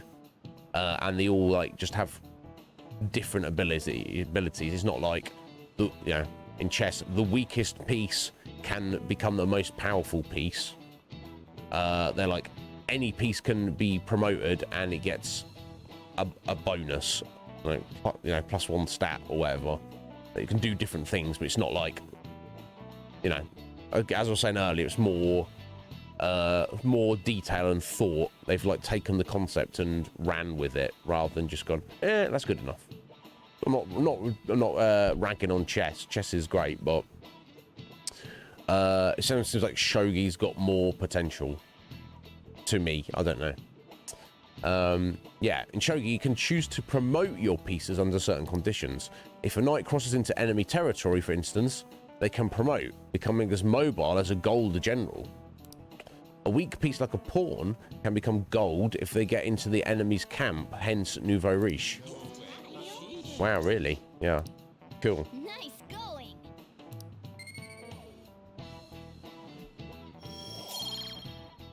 Okay, cool. Got a point of knowledge.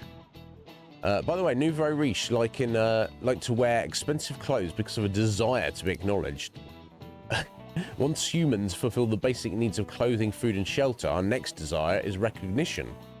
That's why people try to make themselves seem bigger by flaunting their power through money. Making yourself seem bigger reminds me of a frilled lizard. Indeed. I don't know why, Morgana, but yes, I guess they do that.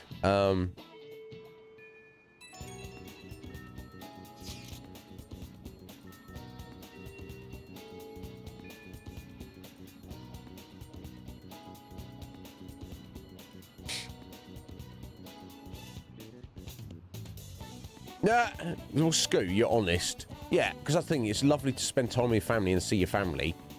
But, you know, if my mum was like, oh, what do you want to do? Do you want to come around and hang out with me and watch some crappy TV?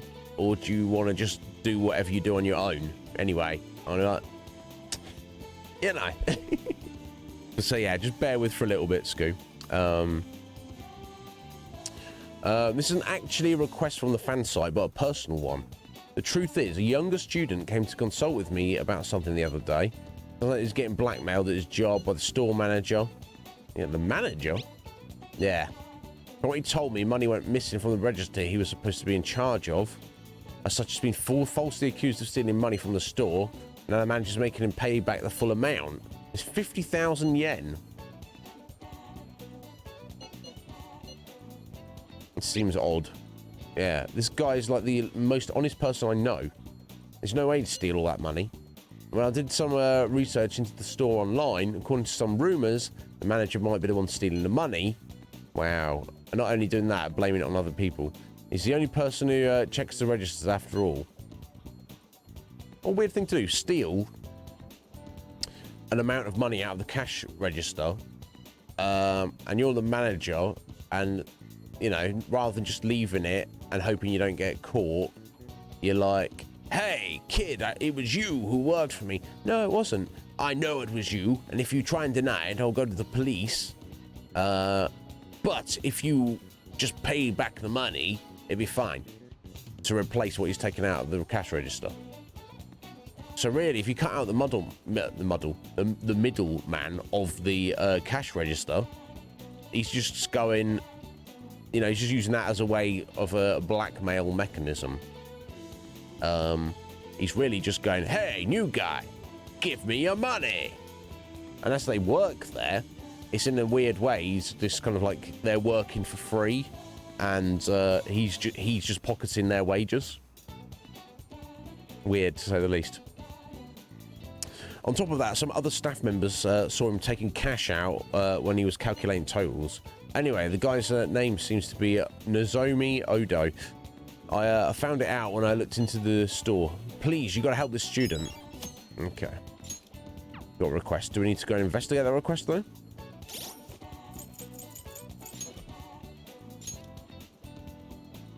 Meet at the hideout. Okay, we can go straight to the hideout for that. Okay. Sorry about that. That was a C rank, that one. Okay. Right. Oh. Okay. Plans for today. Now, we do want to hang out with Anne to try and... because she's 7 now. But here we go. It's Yoshizawa. I was thinking of inviting you out. Do you have time right now? Kichioji. Now, she rarely contacts us, so I feel maybe we should go and hang out with her instead, even though she's lesser rank. Where's she at? Yeah, she's only 2.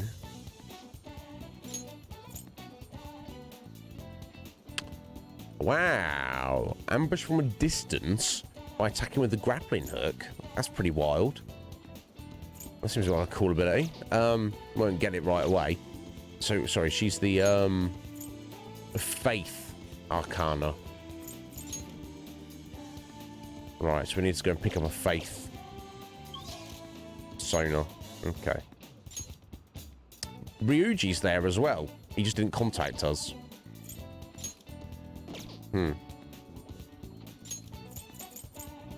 Okay, so be it. He's close though. He's so close. Like 2 more hangouts with Ryuji. We'll probably be done with him. And we do want that sooner rather than later, but we'll do what we can as we can.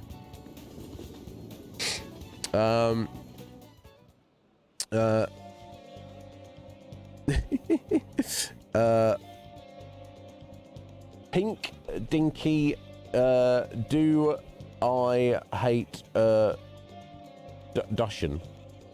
Pink. How you doing there, Pink? Hello, welcome in. What's going on? Are you a fan of Persona 5? I assume you are.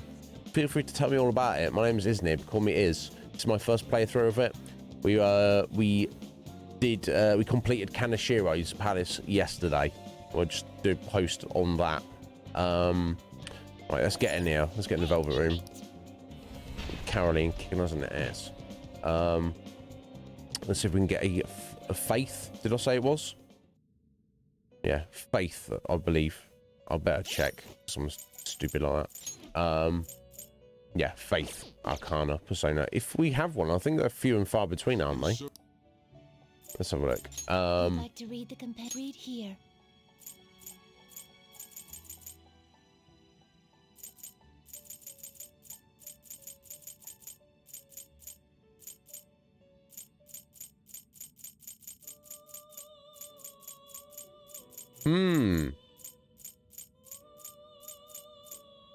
The Phoenix for 22k, for 22k, level 22 Phoenix for 7k. I guess we've got to, haven't we, if I want to do it.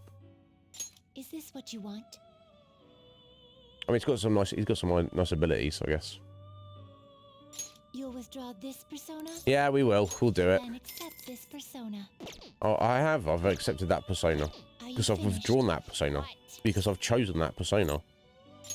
It is time, inmate. It is. It is, Warden. You feel like an old woman? Why's that, Liz? I mean, what, wrinkly from the bath, you mean? Or just tired from life? Could be either, couldn't it?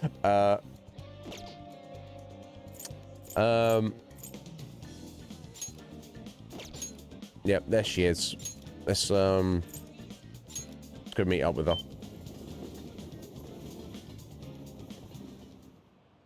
I can barely read English, Scoo. Honestly. Okay, I went the wrong way. Never mind. Just run down here.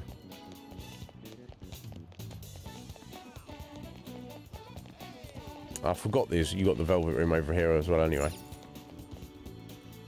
How you doing? Hello. It's got so hot lately, hasn't it? But I've got a meet coming up, so I can't lose steam now.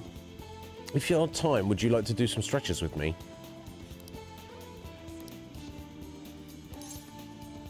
Yes, we're hanging out with her. What do you want to do? What should we do today? Is there something you'd like to do? Let's hang out. Let's go hang out, whatever that means. That would be great. I think it'd help us both de-stress a little. Where are we going? Oh, do I have to choose? Or is it... No, we've gone to the park. Inokashira Park. There's no other options. Okay. There's a big lake there. I want to go. Yeah. I mean, it seems like there's a place to take Kasumi anyway. But it doesn't look like we've got any options, so... I love that place. I know, I heard. I remember from last time.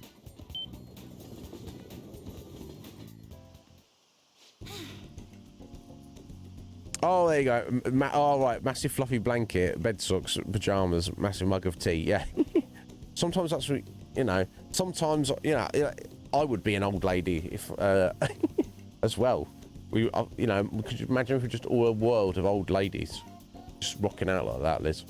Yeah, so it doesn't like a party, doesn't it, Scoo? Yeah, it's just like I imagined. The view from the boat is amazing. Sorry for dragging you out on one of these. I was so curious about what it'd be like. It's a nice view. There we go, perfect. Perfect response. It really is. The wind feels great too. It's so refreshing out here. Oh, I actually have a favour to ask. When we have to leave, can I be the one to row us back? After watching you row us all the way here, I just got this urge to try it. It'll be my first time rowing a boat. Oh, I'm so excited. It's fairly simple. I'm sure you'll be fine. Well, let's go. They were so fun. Thank you for taking me out. Okay, as simple as that. Done and done.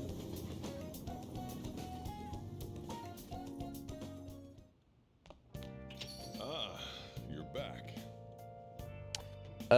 Did that even do anything for our confidant rank? With her? I mean, I guess it did. We got a few points, but I don't know. Anyway, let's listen to these guys. They narrowed us down during the day today. Didn't that happen before? The server went down because it was attacked from somewhere, I heard. Hope they get caught soon. They're really causing a lot of trouble for us. I heard there's some kind of scary foreign organisation. Our police wouldn't stand a chance.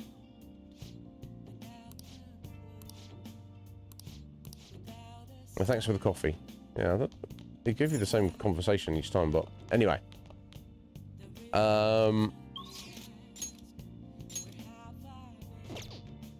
Kawakami's greyed out. Is that because we still don't have the guts to deal with her?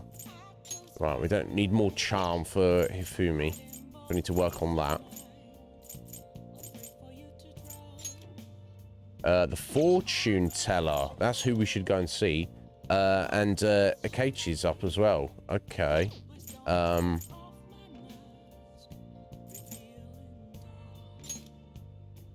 Yeah, let's go and do the fortune teller.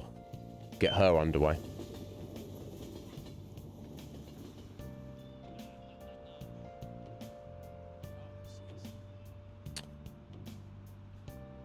Oh my god, yeah, soft gingerbread. Yeah, my mum had some of those at Christmas. They're pretty good, Liz. I do. I only had like 2, but I could have like easily eaten the whole box. Hello there, cheerful fortune teller. Oh. Oh. Hey, it's that fortune teller everyone talks about. Are you going to get your fortune read? Yes, I am. Greetings. Oh, hello. Please take a seat. Hello. Hello there. This is your first time here, yes? It's not often I get young men stopping by my stand. Anyway, no, my name is Chihaya Mifune. I will be reading your fortune today. You can begin by telling me your name. Shouldn't you already know it? Come on, woman. Excuse me. I'm Izzy McNizzy. Ah, Izzy McNizzy-san. I see your name is quite lucky. Is it? That aside, what type of consultation can I interest you in today? The full package, please. Very well. I suppose the life of a high schooler is difficult after all. Now then, let's start with an initial reading to test the waters of your fate. Here we go. O divine power, bring forth this boy's fortune. Your first card is, I see. As for the second, oh. Next is... Oh, something happened. Yes, I've seen everything. A stream of light obscuring the sun, like an arrow tearing through the sky. Here it is. I see, there seems to be a new wealth in your future. Your financial fortune is looking good today. This wealth of which I speak will come from your house. Head home without detour. Precisely 5,000 yen will await you there.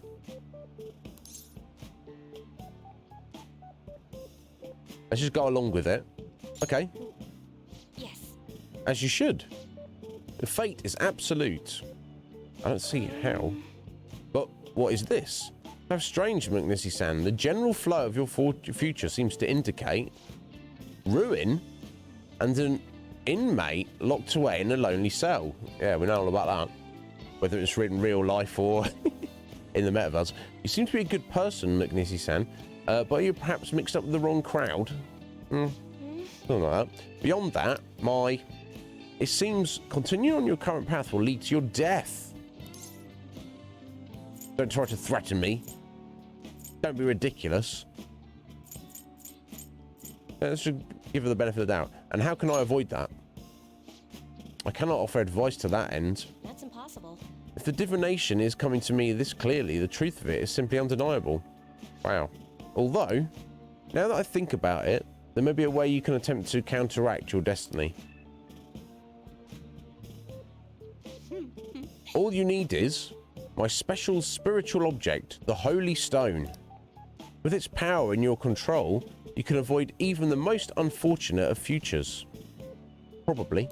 I typically only recommend this to my most experienced customers, but your situation is too dire to ignore.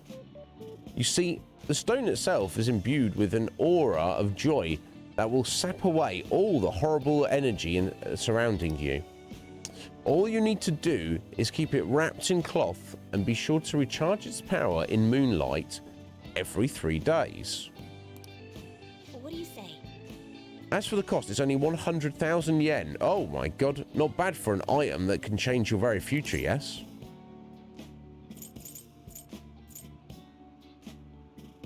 This seems suspicious. It's legitimate, I promise. 100,000 yen. So you really don't want it? What a shame it will be to see the flames of youth snuffed out so soon. Well, come see me again if you change your mind. I really can help you if you'd like. Well, there's not actually an option there to say, I do technically have the money. To be like, yeah, I'll buy that. Oh, you're home. I've been waiting for you. Good on, Dad Jiro.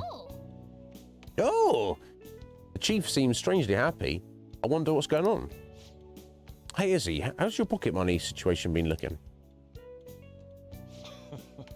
You're hopeless. Is Dad Jiro just giving us money? Here. Yeah, he really does care about us. What, is this 5,000 yen? I want some money from the lotto, so I don't mind sharing my winnings. I'm not going to ask him how much he won. It's none of our business. Not so much that he's, you know, hooting and hollering, but enough that he feels comfortable being like, scumbag foster child who's annoying, who I pretend not to like, but I do really. Here's 5,000 yen. Thanks, Dad. See, I can be nice sometimes. The rest is on you. Anyway, make sure you close up the shop like always. Oh yeah, we have been working for free and stuff with him, so you know. Hey, so does that mean that fortune teller was right? I think so. Seems to me. She even got the amount spot on. Maybe that Chihaya lady Chihaya can seriously read into the future. Wait, this is bad. Didn't she say you're gonna die? Come on, we need to go talk to her again and figure out what to do. And maybe I can have her read my compatibility fortune with you know who. Oh, never mind. Yeah, hey, fortune teller lady, can you see if my pet cat here, his romantic compatibility with my friend here? Yes, she's a human. Yes, he's a cat. No, he doesn't think he's a cat, but he's clearly a cat. Yeah, off you go.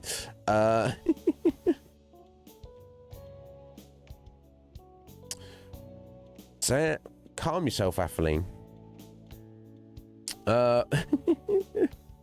Yeah, exactly. Tell her, Liz. That's amazing. Don't worry about a goal.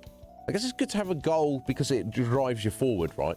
Or if you go, I'm not gonna have a goal, you'd probably do less, wouldn't you? But it seems Chihaya Mifune can actually see into the future. Maybe just go back and have a read of my fortune again. And there's the Holy Stone, too. She said it costs 100,000 yen. Okay, maybe I will buy it then, next chance we get.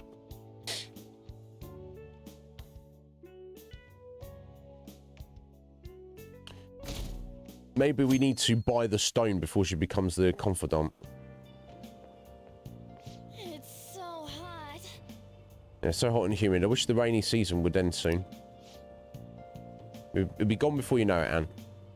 By the way, June's almost over. We defeated Kaneshiro, so we can rest easy for a while, I guess.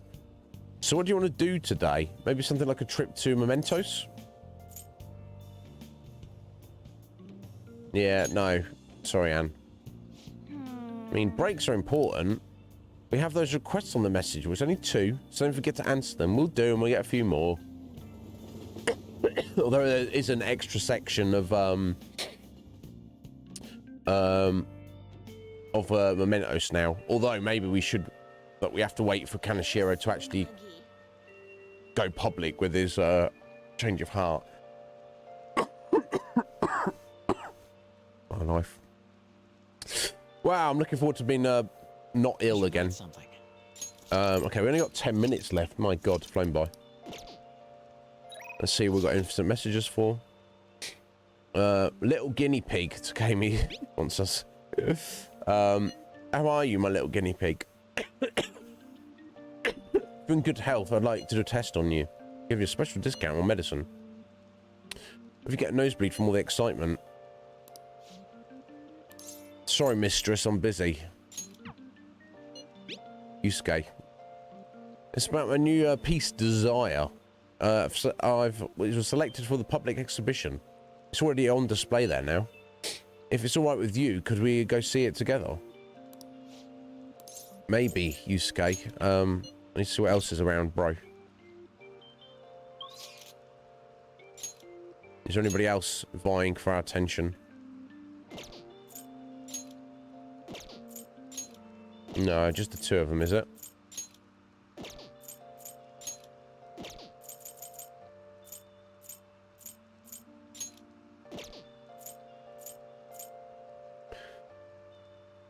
I guess we'll go hang out with Yusuke. Just want to make sure I still have the Emperor.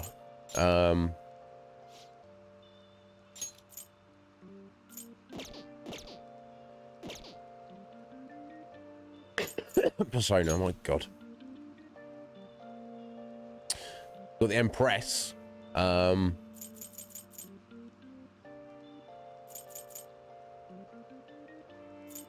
No, we need to go and get one. Oh my God.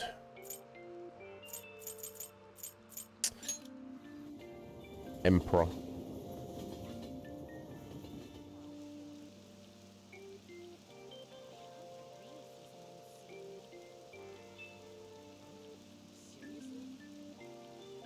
Oh. I mean, I appreciate your enthusiasm, Liz, but do you isn't like Red Mage asking for game recommendations? Haven't you got enough in your backlog? As well, you know, I guess you want the best. You guess you do want the best, don't you? There's no point in chonking through things that are not as good if you can find something better. Everything has value. There's just too much stuff for a lifetime, isn't there? Right. Justine, these are the paths you have walked.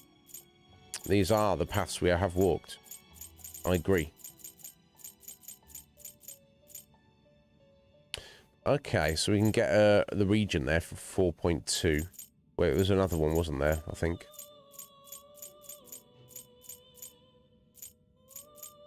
Yeah, no, yeah, 4.2. Another Eligor, which is actually pretty good, but we end up gluing him to something else, didn't we? He is required. Let's get him again. This persona. Do I need to bosh any of our current ones? I don't think we can we? What path do you want? Well, I'm sure we can, but no, we like, apart from the Andras there. Are we fully up to date with everything? Oh, let me look at the group guillotine. Ah. Okay, so I could make a Tam Lin. I'd have to pay for it. That is a faith persona as well. Okay. Probably should have already done that, but. Let us begin the search.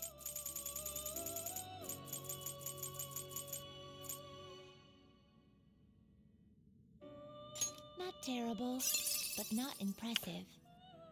Okay, let's make this bro.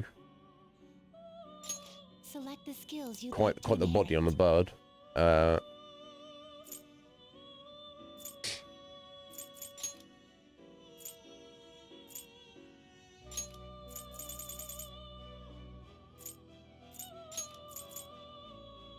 Will it gain new power? I wonder. Probably not. Not too fast. I'm just making it for the book, so to speak. Get it in the bank. The archive. Me Andras. Yeah, you want to make me your mask? You're an odd one. Don't blame me if you end up getting killed. Someone else talking about our death there.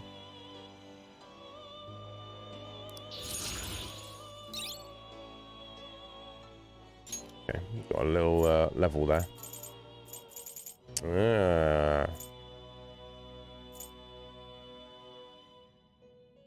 Then we've got the Andras and the Phoenix there to make the Kinky. Can you gather them up? Tamlin is a faith. Let us begin So the fact that we may be losing our faith Phoenix there, not such a terrible idea in case we need it back again.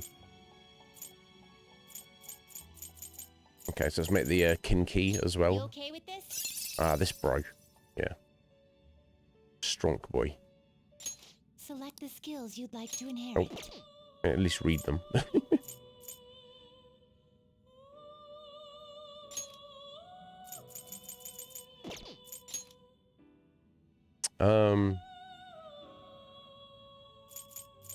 Okay, let's get the growth. Evil touch. No chance of fear.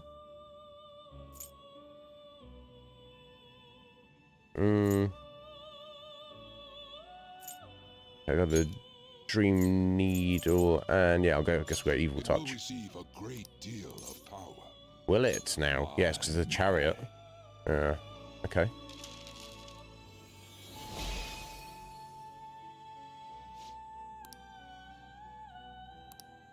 Grant me the power of unyielding heart. Excellent. That's what I need.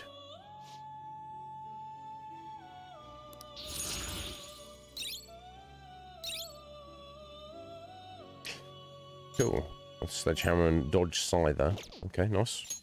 Nice stats as well on him. Kuya Picaro. Surely I can just buy that. Yeah. Principality. Cannot make this at the minute. Excessive power only leads to destruction. Can you gather them up? Yeah, and I don't mind paying money to how much will it be? I'll buy 4 to make this person. Tamlin. 14k. Okay, seems reasonable for new entry. Select the skills you'd like to inherit. Right, okay, so it's got I should probably look at what it's got there. Heavy physical, medium chance of brainwash, rebellion, increase the chance of crit for one ally. If it lasted longer, it might be worth it, I don't know. Select the skills you'd like to inherit.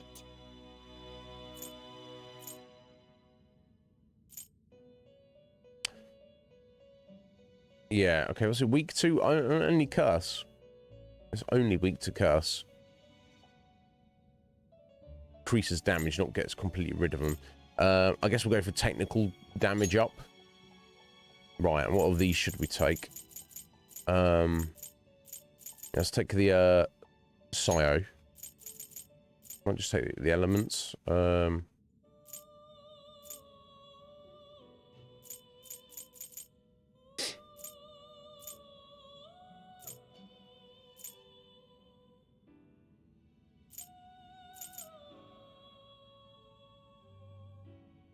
Remove stat buffs from all foes. Okay, we'll take that. Okay, I'll take the decrease defense for one foe. So I think I've got the Maracunda there, but obviously it's a bit more expensive. I think we do have that on something else, but anytime I'm thinking to lower the defense of enemies is like in a boss fight. Apart from yesterday with Kanashiro's shadow. But there was a bit of a way around that. So anyway, I think I'll take Argy over Gary. Receive a fraction of power. That's fine. Now for a rebirth. It will receive more power later. I'm fine with that.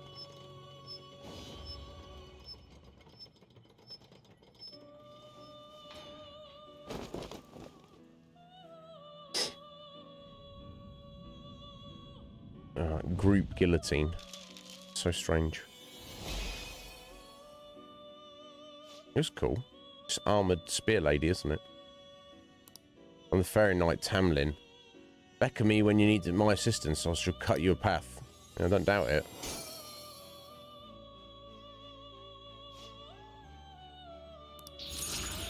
Cool. Extra level. Sharp student. Increases chance of being hit by a crit. Nice.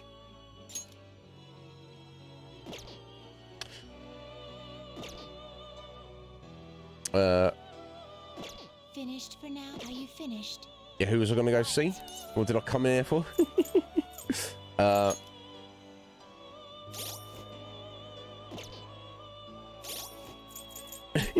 Just messing around with personas, and I was like, oh, I needed... no, there you go. I needed the Emperor for Yusuke. That was what we were doing. Yeah, I don't know if I should get rid of some of these. Okay, I don't need to worry about it until we're heading into Mementos or a new palace, so let's just leave. It doesn't really matter, does it? No slacking off. Oh.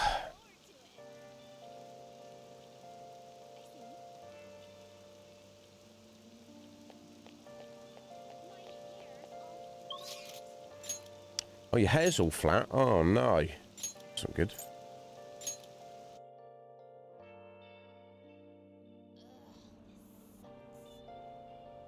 Fairy Tale. Is that one of his new ones? Ugh. Oh my god, apologies guys. Okay, yeah, we'll hang out with Yusuke and then we'll leave it here. We've gone over the past few days, like every day this week, I think. What I have to do is wait. What a nerve-wracking time. I have to observe the public in an attempt to refresh my mind. Do you need something? I come see you, buddy. Must have a wealth of free time. Yeah, you say this every time.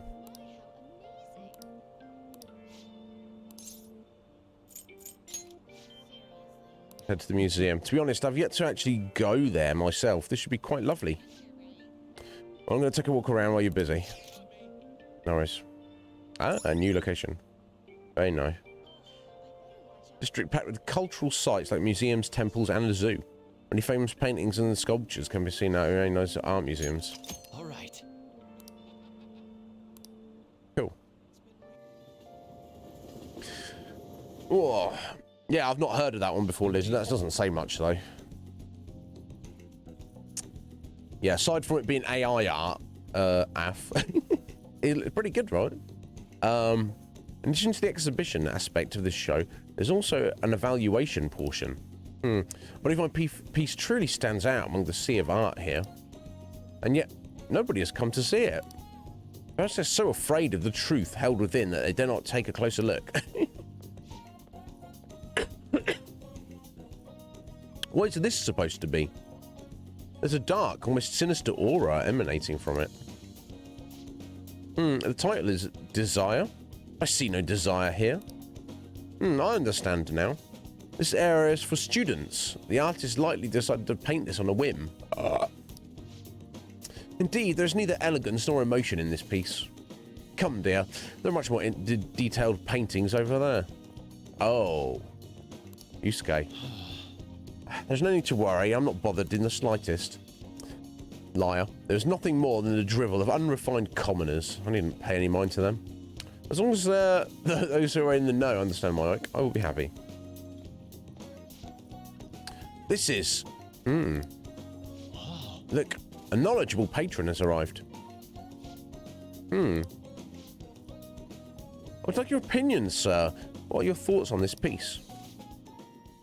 I can see quite clearly why it was accepted into the exhibition. The technique is excellent. However, the composition as a whole is mediocre at best. What did you say? How dare you! You gotta be able to take criticism, Yusuke. Ah, are you the artist? The title is listed as Desire. That idea is quite overused. Some may even call it stale. If you want to paint an abstract work with such an old theme, you must inject some individuality into it. What? Take another look. Try to remove yourself from the artist's bias. These brushstrokes are splendid, given your age, but does this painting really tell you anything? It is empty, devoid of meaning. I suggest you take a more critical eye to your work in the future if you truly want to progress as an artist. My work is empty. What a dick. That was harsh.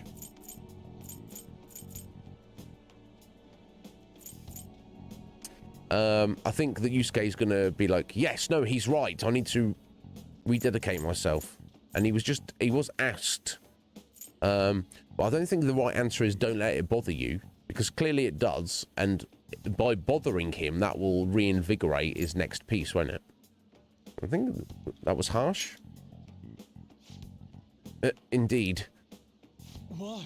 But why? I put my heart and soul into this piece, captured the very essence of desire. It was supposed to lay bare the reality of the world. But if nobody else is aware of that reality, Yusuke, perhaps he was right. It may be empty after all. These colours, these brushstrokes, did not convey the true meaning of desire, only my conception of it. I haven't captured desire. Desire has captured me.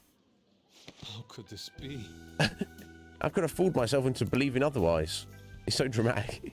It is as though I have been forsaken by the gods of art.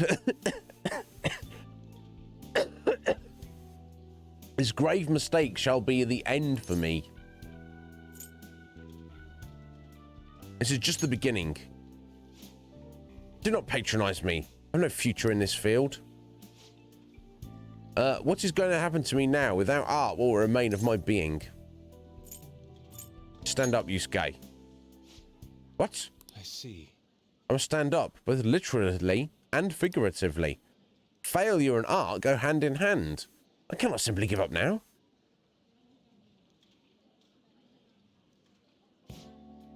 Still, being criticised by someone with such a keen eye is truly painful.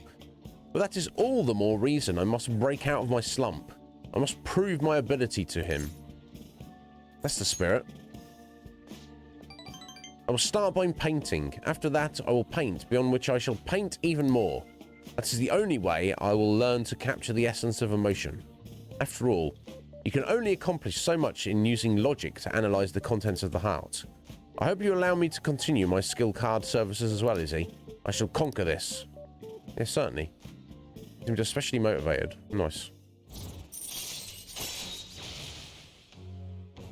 Yeah, Scoo. It's strange, isn't it? Got a follow-up ability, Yusuke. Nice. Rank 3. Let us return home. Yes, start anew. Slump, huh? I bet that's going to be in his storyline. That guy, that old man, there'll be some like real famous, super awesome artist. And while he was criticising that piece, he feels that he actually has merit in regard to him as an artist. Izzy, I apologise for causing the scene earlier. That one gentleman's critique made me fully realise what I've been lacking. Now my path is clear. I will simply keep on drawing. I'm going to have 10 pieces finished up by the end of today. That's all? No. You're taking this too far. No, you got to let him do it. That's the spirit.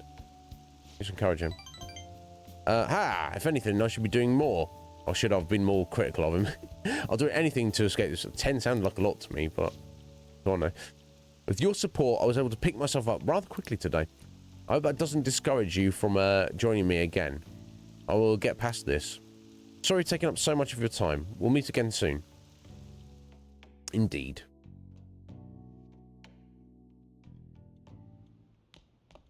Ah, you're back. Hey, we could do our Kawakami. Did you sign up to call her after all? I'm working on it. I'm waiting for the time. Oh, we got a crossword puzzle. We're 10 minutes over. Crosswords takes me like 20 minutes. So we'll do the crossword tomorrow, I guess, is the plan. Let's jump over for a minute. Oh.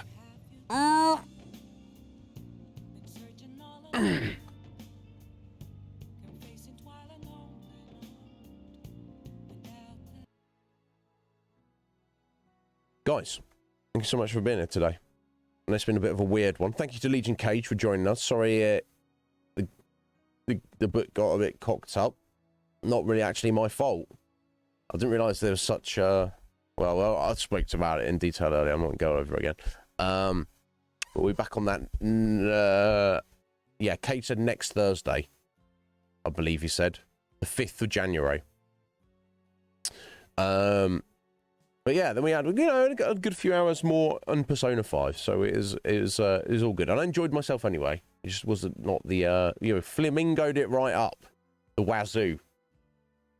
Oh my God. So yeah, that was our Thursday stream. I will return tomorrow for the last stream of the week, our Friday stream. And I guess just to keep on track, keep on schedule, we will just continue on Persona. I think we decided that earlier.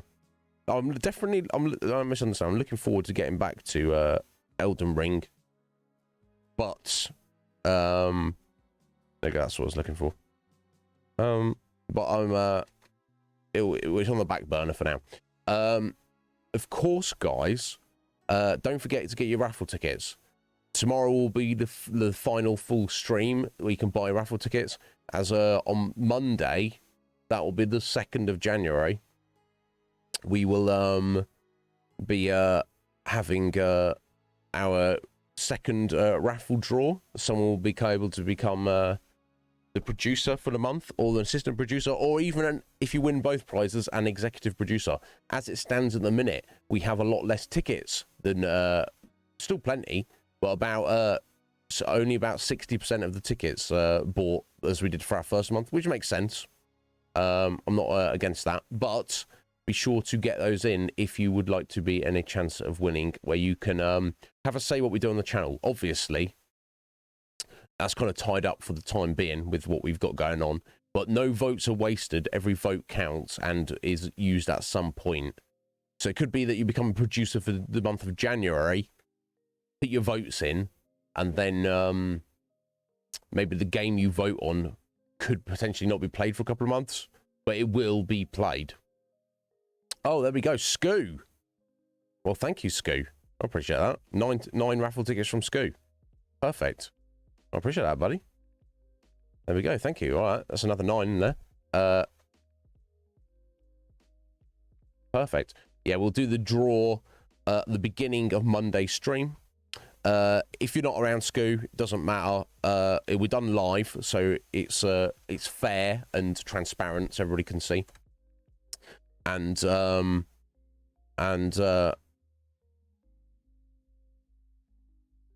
you will, if you're not around, I will contact you on Discord to let you know you've won. Atheline's like, I'm a producer, biatch.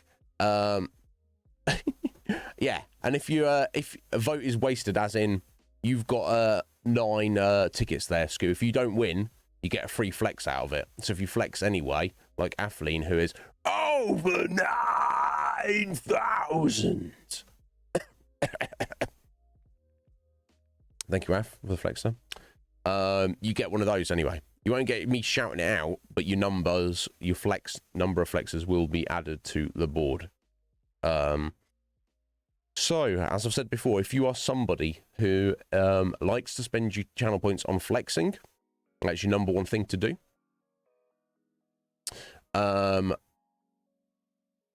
But you wouldn't mind having a say what goes on this channel. It's literally win-win. There is no loss. The only potential loss would be, say, if you got like 45 tickets, that's 5, flexes worth, and then you won. You don't get the change back. So you have to determine for yourself whether it's worth it. Oh my god, Atheline just enjoyed it so much under Red Mage there that she was like, Slick Mick, thuggish G-Ray, get out of the way. This is my 41st flex and I've just overtaken you. Get out of the way, fellas. Af just shot from 6th to 4th position there.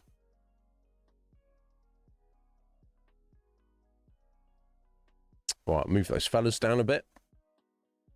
Done well. Congratulations to you.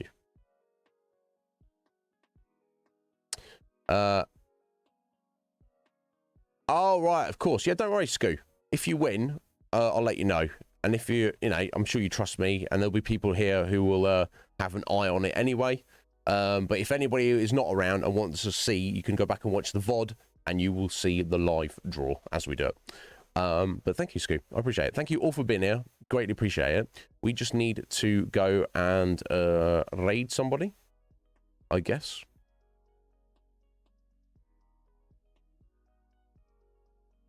Let me see who is around for us to go and raid.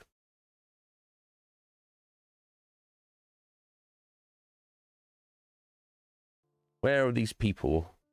Who are they? Let me see. Unless, of course, Parrot wants to grace us with a new friend.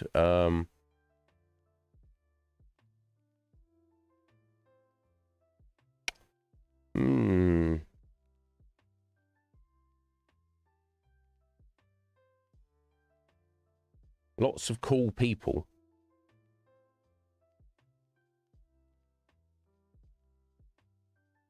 Lots of cool people. Indeed. Almost too many. In fact, too many. Definitely too many. Oh, there we go.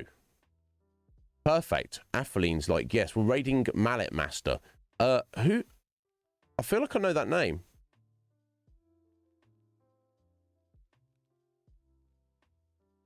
No, that's good. Yeah, I'll take that.